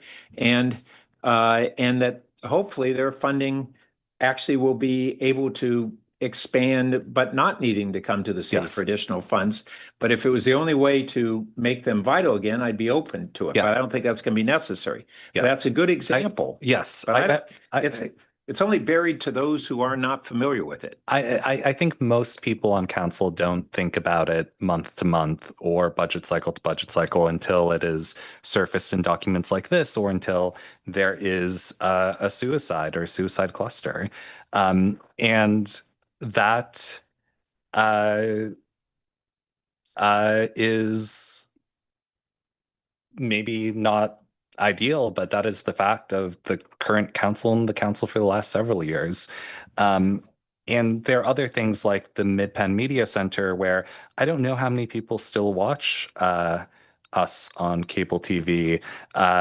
And maybe that's been going on for a little bit too long. So I think there's something in these operating services, to the extent that they could be pulled into a HRC or non-human services. Or just a part of the budget process. I mean, that is available for us to discuss in this process.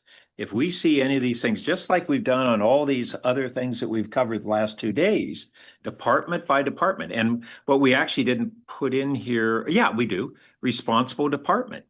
So when we have, in our discussions the last couple of days, we have a public works discussion, and we want to discuss Canopy's funding, that's the place to do it. Yes, and we did. We approve the budgets. And so all those operating services, they're part of the budgeting process. We only bring up those issues if as staff says, well, we want you to reconsider, or we proposed a change over what was in the previous year, or the committee says, or the council or the committee says, we want to propose a change. Otherwise, we're continuing them, and staff is monitoring them. And if they think something has run out of its usefulness, or if they've become aware of a important additional need that they want to recommend be part of the budget, it shows up in this budget process. Well, we could also actually ask people to come and testify. We Yes. could do a normal audit every year and say we're going to have at least 5 of our tier ones or whatever we're going to call them, come in and just say, what do they need? What are they doing? How are things going? Is this the right? And tell us the number they want. Yes. So we could have direct interface with them here, and for the purposes of understanding if they're still doing the job and or not. I mean, I think we all have 100 other things in our notes that we would love to bring up in these 2 days that I've just said, okay, unfortunately, that's in the long tail of my notes and I can't dig in because it's because of the limited time. And so I think there is value to having a process beyond the finance committee, at least these couple days. Do you think our chair could guide us through a motion since Pat and I have been in a I think back and forth? There are flaws in the system, but we have to get through this year. So I think substantively, what we're trying to focus on is what we'll call option D as the number, the 193,000 that we're using as the number for. You can describe that better in the packet for council. And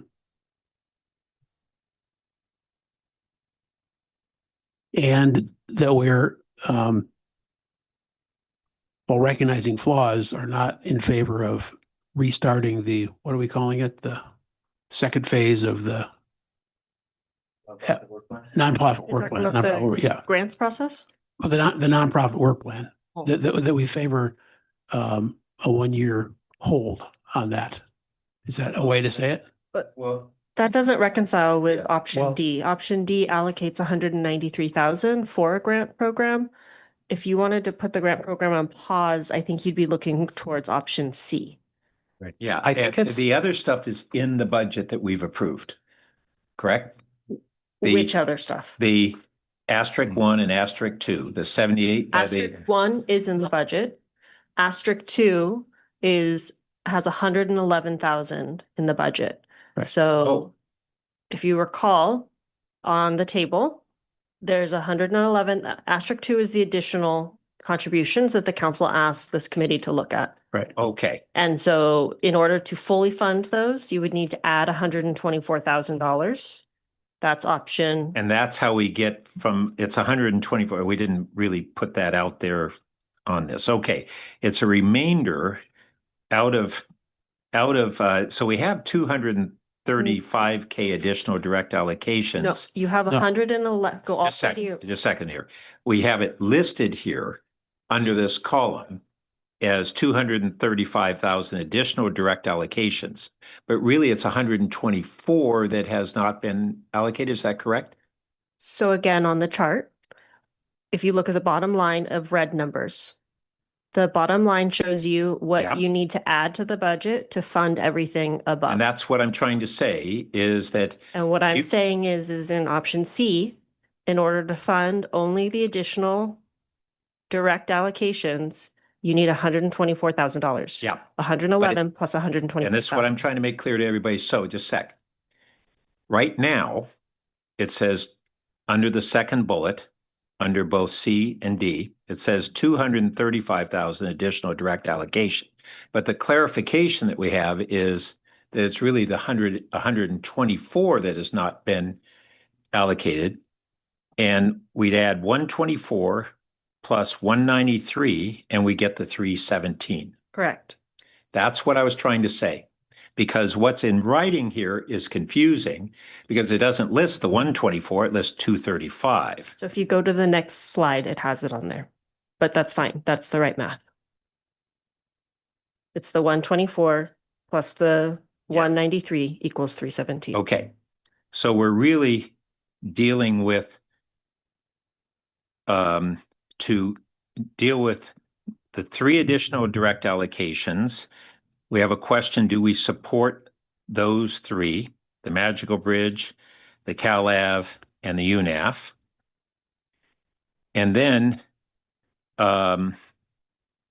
if we fully support that, then we've dealt with bullets 1 and 2. And then what's the open question is, what do we want to do with bullet 3? And I would recommend that we do support what's in bullets 1 and 2, and that we recommend to the council that what was formerly the remainder of the phase 1 grant concept be whatever amount we want to allocate toward that HISRIP review it. I mean, that HRC review it under HISRIP and expand it, whatever amount we want to expand HISRIP by. So back to the wording of the motion, what I was trying to do is talking about the nonprofit work plan, is that you had earlier said, let's skip this year. And the year would be to put together a new plan, right? And find some way to allocate it, which could include applications, et cetera. So I just didn't know if that language should still be there. Since we're not asking for a new program, we're handing it off to HISRIP. If we did that, yeah, if we did that, we wouldn't be under that. If I understand it correctly, we wouldn't be adding money to the HISRIP. Correct. So it would be this option year. B. It would be option C, what you described. And for whatever it's worth, that aligns with where HISRIP is in their process. FY27 is the second year of the HISRIP process. So during FY27, they'll have their typical application process for their next 2-year cycle, which begins in FY28. But when you're talking about what's here called phase 1 grant process, the stuff that's not in the 124 would be now administered by the HRC? Well, if you did option C, we wouldn't do another phase 1 grant process. We would put a pause on that for FY27. Right. Like we all just said. And then ultimately it is up to PNS and the council on, and I think the committee can make a recommendation to council on Monday that any additional funding beyond the 124, the first 2 bullets, be matriculated into the FY28 HISRIP process. The 28 HISRIP bullets would be in the HISRIP? No, the first 2 bullets are taken care of in the proposed, and that any additional funding beyond the first 2 bullets should be matriculated into the HISRIP program. The HISRIP program, I was just saying the next grant process will be FY28. Let me ask the 2 of you, if we were to support the first 2 bullets being funded out of the budget, which are also the first 2 asterisks, or the 2 asterisks, would you or would you not want to add any additional funding for other nonprofits that either were the ones funded, the balance of the ones funded under phase 1 last year, or just opening it up? Would you want to add funding to the HISRIP process? Or would you want to have the council figure out how to, the Policy and Services Committee or this committee, how to divvy up the 193,000 or some fraction thereof? I would recommend we don't go down that hole of trying to have the council figure out among 40 applicants who gets what portion of 193,000. Under any circumstances, I think that's correct. Okay. But I thought you were asking if we wanted to ask council what they want to do about the 193. That's right. I posed as 2 questions. What's the process? What's the funding? And from a process standpoint, sounds like we don't want the council to go into that role that they had last year, divvying up that amount. That's my view.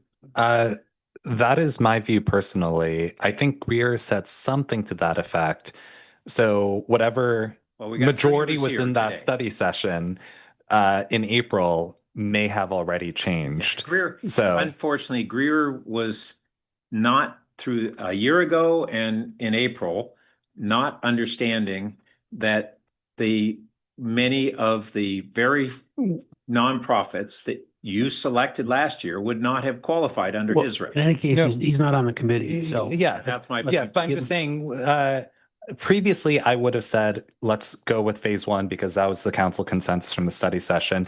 But I think this council consensus has already changed based on the attitudes in this room. So I would be comfortable going on a limb and saying option C is good. Yeah. And we would just say, Yeah. because you asked me to try to put this together. Yeah, I think I we would still say- feel like we are. But we would still discuss the second part. I'm saying we would recommend the Yes, okay. 124,000 and say, it doesn't have to be 193. There's also the Yeah. possibility of taking another, whatever the number is, Yeah. 150,000 and handing that over to his rep, but you guys decide that. Yeah. Yep. That part, I'm very comfortable having So- 7 people decide. So, okay, so that would be that we would do C and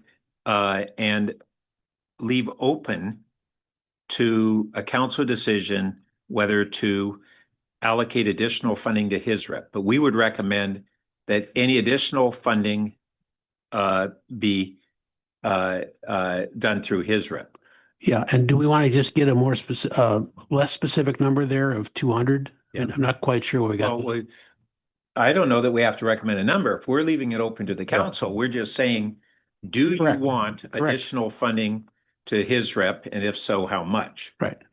So Okay. can I ask a clarifying question? Because I think we're almost there. So what I'm hearing is that the general consensus is that it's option C for the appropriation modify the budget column, and that a parking lot item is for the council to decide if you want to do an additional process. Correct. And then if so, there'll be additional money. Correct. Yes, but the recommendation of this committee would be, if that occurs, it would be through his rep and not through a council process, whether it's.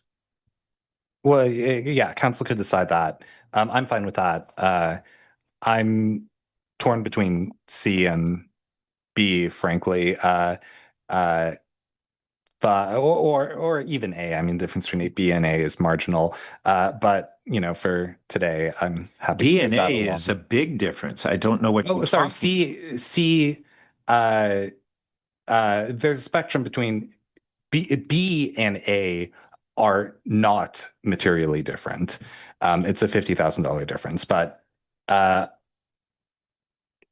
maybe we should just vote on the motion, which I think is captured. Right, like everything else. Yeah. Do you have that Can we written take the down? motion and put it on the screen, Mahia? She's trying. I think we already gave her 3 versions since we turned on the mic here. So See what we've got.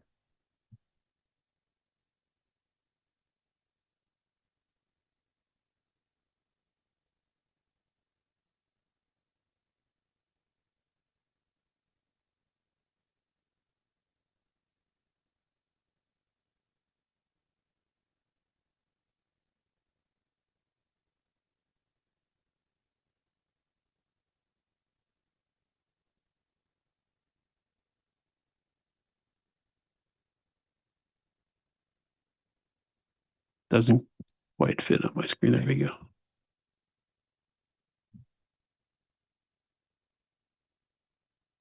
Do we want to put a dollar number on that just to make this more clear for you folks?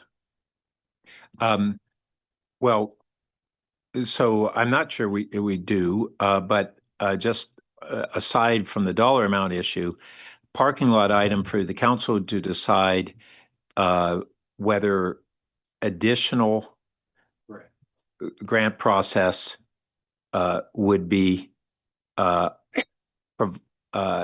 directed through his rep. Are we? I think that's. No, I think we wanted to be stronger. And I think we wanted to say that council our recommendation is that any additional grants be processed through his rep. Yes, that's what I was intending. Yeah. No, so it's no longer not whether additional grant process. Yeah, that comes out right there. Whether approve recommendation whether of any finance committee that additional grants be processed through his rep. Yeah. Not whether.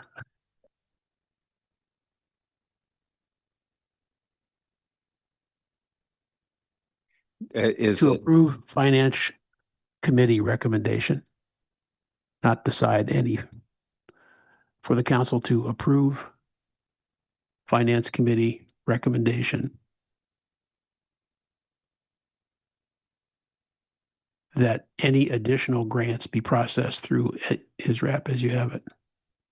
Yeah, grant funding, I guess they're not individual grants, it'd be a funding category, right?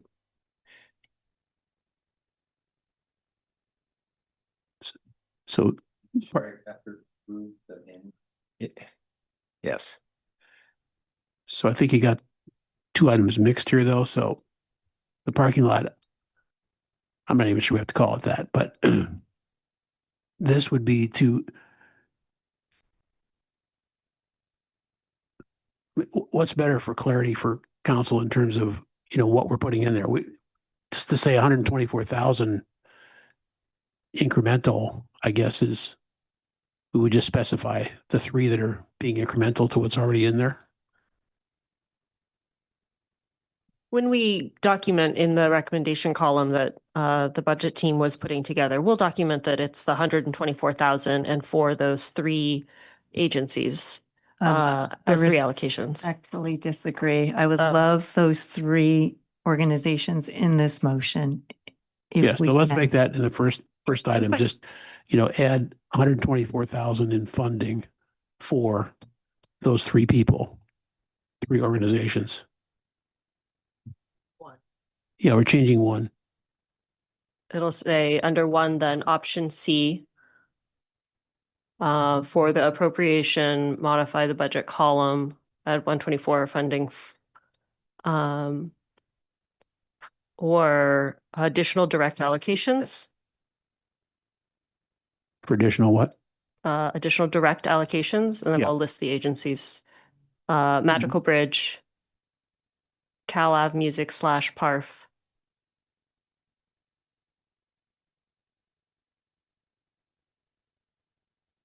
And UNEF. Is it really Cal Ave special events? Sure, that's fine.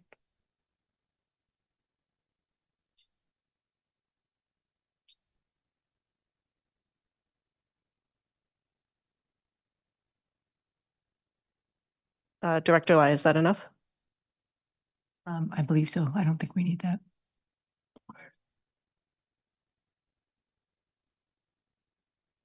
Okay.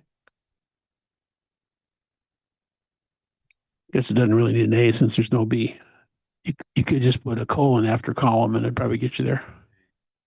And when we say any additional grant funding that may be authorized by the council, just to be clear what we're telling them.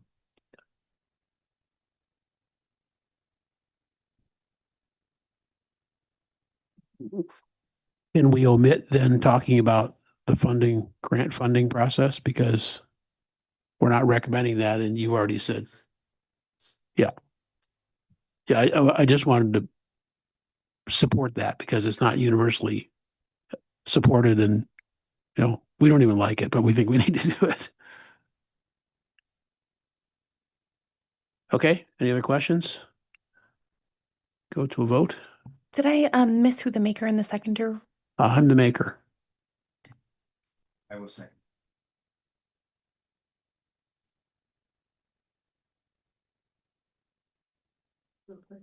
After we vote on this, I do want to have the committee look at the parking lot, the referrals, the different additional information, and vote on that. And we've prepared it based on this session. Chair Lowing, Yes. Councilmember Lou, Yes. Councilmember Burt, Yes. motion carries.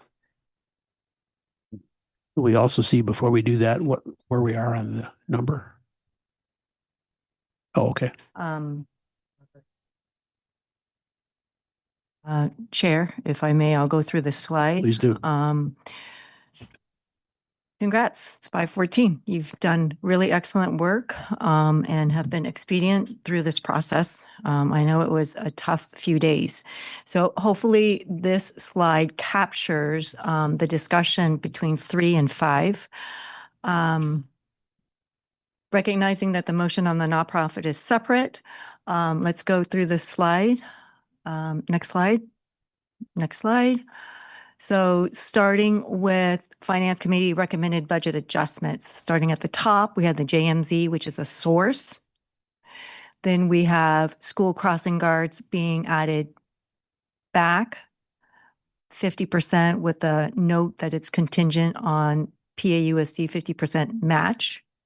Track Watch being added through through June with a contingency of a 50% match. OSV, we're adding 384,000 as noted there. Nonprofit work plan, we are noting this is option C and also noting the other details in the motion, and that's 124,000. So based on the source of 64,000 from the JMZ conservation reduction, the additional cost of 866,000, we have a net amount that we need to solve of an additional appropriation of 802,965. Let's hold on 1 second because this might be a lot to process because we've had 2 long days. Did staff miss anything? Does this seem okay? I think it is. And But transportation, the couple of transportation things are going to be on the in the next later slide. Great. This is literally the financial adjustments to the budget. I believe this is good, but I know we've had a long couple days. Okay, so let's keep going. Next slide, please. Capturing the council contingency here, noting the recommendation and appears to be committee support if permissible. We would recommend carrying forward 30,000 from 26 balance into 27 for the purpose of the pilot 6-month assistant as previously discussed. Okay. Then on the parking lot, we have now refined this to reflect items that are coming back by May 19th. This is distinguished from the items that are going to be referrals. Okay. So this parking lot includes quiet zone, where we will update the budget for CIP to reflect accelerating the funding for 27 and 28 through Measure K, and then having to look at the impacts on other projects through that funding reallocation. Chamalis right-of-way will come back through CIP. OOT will bring that back on the 19th. Also looking at additional information regarding OOT staffing and the marginal impact. The lateral hiring bonus incentive program for police. And then, you okay there? Okay. And then on the nonprofit, putting on the parking lot here, so it elevates it to council, the council approval of Finance Committee recommendations for any additional grant funding to be processed that may be authorized by council through the HISREP process. So I'm going to pause there. We believe that that captures the due-backs for May 19th, but taking a moment to just take this in. Anything that jumps out at you? Cool. Next slide, please.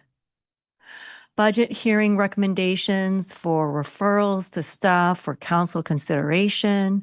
The first one is a summary of the AI strategy. The second one relates to consultant best practices and updating that information as a part of council priorities. Palo Alto Golf Course PNL, outdoor recreation programs located at Carberly, capital repairs for Carberly, overtime and refining the overtime budgeting for police through the 28 budget process, potential evaluation of additional efficiencies within fire department as a part of the 28 budget process. So I'm pause there. Anything jump out at you that we inadvertently omitted? We're doing great. Next slide, please. So wanted to make a note that in the council memo for Monday, that'll go out on Thursday, 2 days from now, we will notate in the memo committee's recommendation regarding childcare pilot program being a retained benefit for the workforce and will be incorporated in long-range planning. Also making a note the desire to improve the reporting of KPIs. So we will include the attachment in the memo, the 3 slides or 4 slides that committee received today as a part of the memo. We'll also include similar write-up as a part of the CIP budget publication going forward, acknowledging that the projects have a lot of the detail, but the summarized information. Last but not least, the project for park drainage improvement, we will update the CIP budget book text to reflect the prioritization of the Roth water intrusion. I believe that captures the other items discussed over the last couple of days. Great. Next slide. Technical adjustments, gentle reminder, we will be bringing back to the committee on May 19th other aspects as we roll through these adjustments and what that may do through the numbers. We will strive to ensure the general fund fiscal impact and technical adjustments are de minimis, and it goes without, and it goes, as we would also understand, a part of our May 19th exercise and budget wrap up is to solve the $800,000 that we have just appropriated. Next slide. Okay. I graciously asked to see if that is a motion that anybody would be willing to take. And if so, clerk can use that for the minutes. One question, that last key point of staff solving it. Was it understood as a direction to solve it really through a reduced contribution to the CIP, or are you thinking of other things? That's the primary in my mind. Yeah. Or do you have other thoughts in mind? Yes, I think that would definitely be a very probable solution. And as we go through those technical adjustments, certainly to the extent those technical adjustments may be favorable, we will also net that against this balance that we have. Yeah. So what we capture doesn't allude to that. So it's really 2 parts. One, reconciling the other things, and with the general direction for staff to resolve the deficit through a reduced CIP contribution. Yeah. I could incorporate that if I may suggest on slide 5 on the parking lot, right under nonprofit, we can insert a row that just indicates that part of solving the additional appropriation would be to seek CIP. Under nonprofit? No, we're going to No, insert just a row. another- We're going to insert a another row. row. So then we'll insert that so it's clear that part of solving the budget balancing, I need you to start typing. Part of solving the additional appropriation will be looking at The principal way. Or a focus or something like that, so we can prioritize it.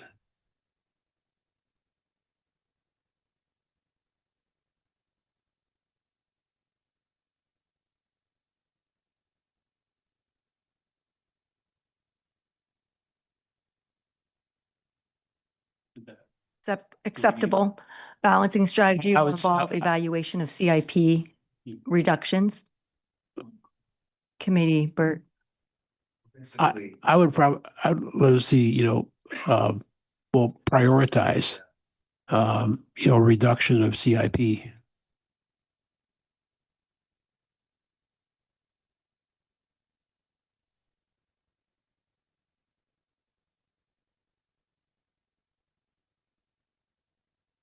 And you did have some other areas, well, at least one that I can remember, which is that, maybe there's some affordable housing Measure K numbers that we want to use. So what's that? You're right, not exclusively, but primarily. Yeah. Yeah. So we know you can look at some other things, but just kind of the focus on. What about dedicated funding sources? I think we. No, that's all you need. Yeah. CIPs or whatever. Yeah. Yeah, that's great. Aside from that, Chair, Committee Member Lou, comfortable with the summary? If I can respectfully ask someone to make the motion based on the slide, So the motion is what? That this is our summary of the meeting? summary of the recommendation that then staff will take to committee, council. Okay. I Go ahead. I move the recommendations in the slides. I'll second. Calling the vote. Councilmember Burt, Yes. Chair Lowing, Yes. Councilmember Liu, Yes. motion carries. Wow. Okay, what are we gonna do in the morning? In the morning? Oh, well, there's not as much audience now, but again, to you and your staff, just tremendous work. It makes it so much easier as well organized as that is. And we only had a couple of details to say, maybe next year, try this. So thank you so much. And then Thank just you. a note for the record, there's no hands are raised in Zoom and no request to speak on item 6. Okay, thanks. We're adjourned. Thank you very much.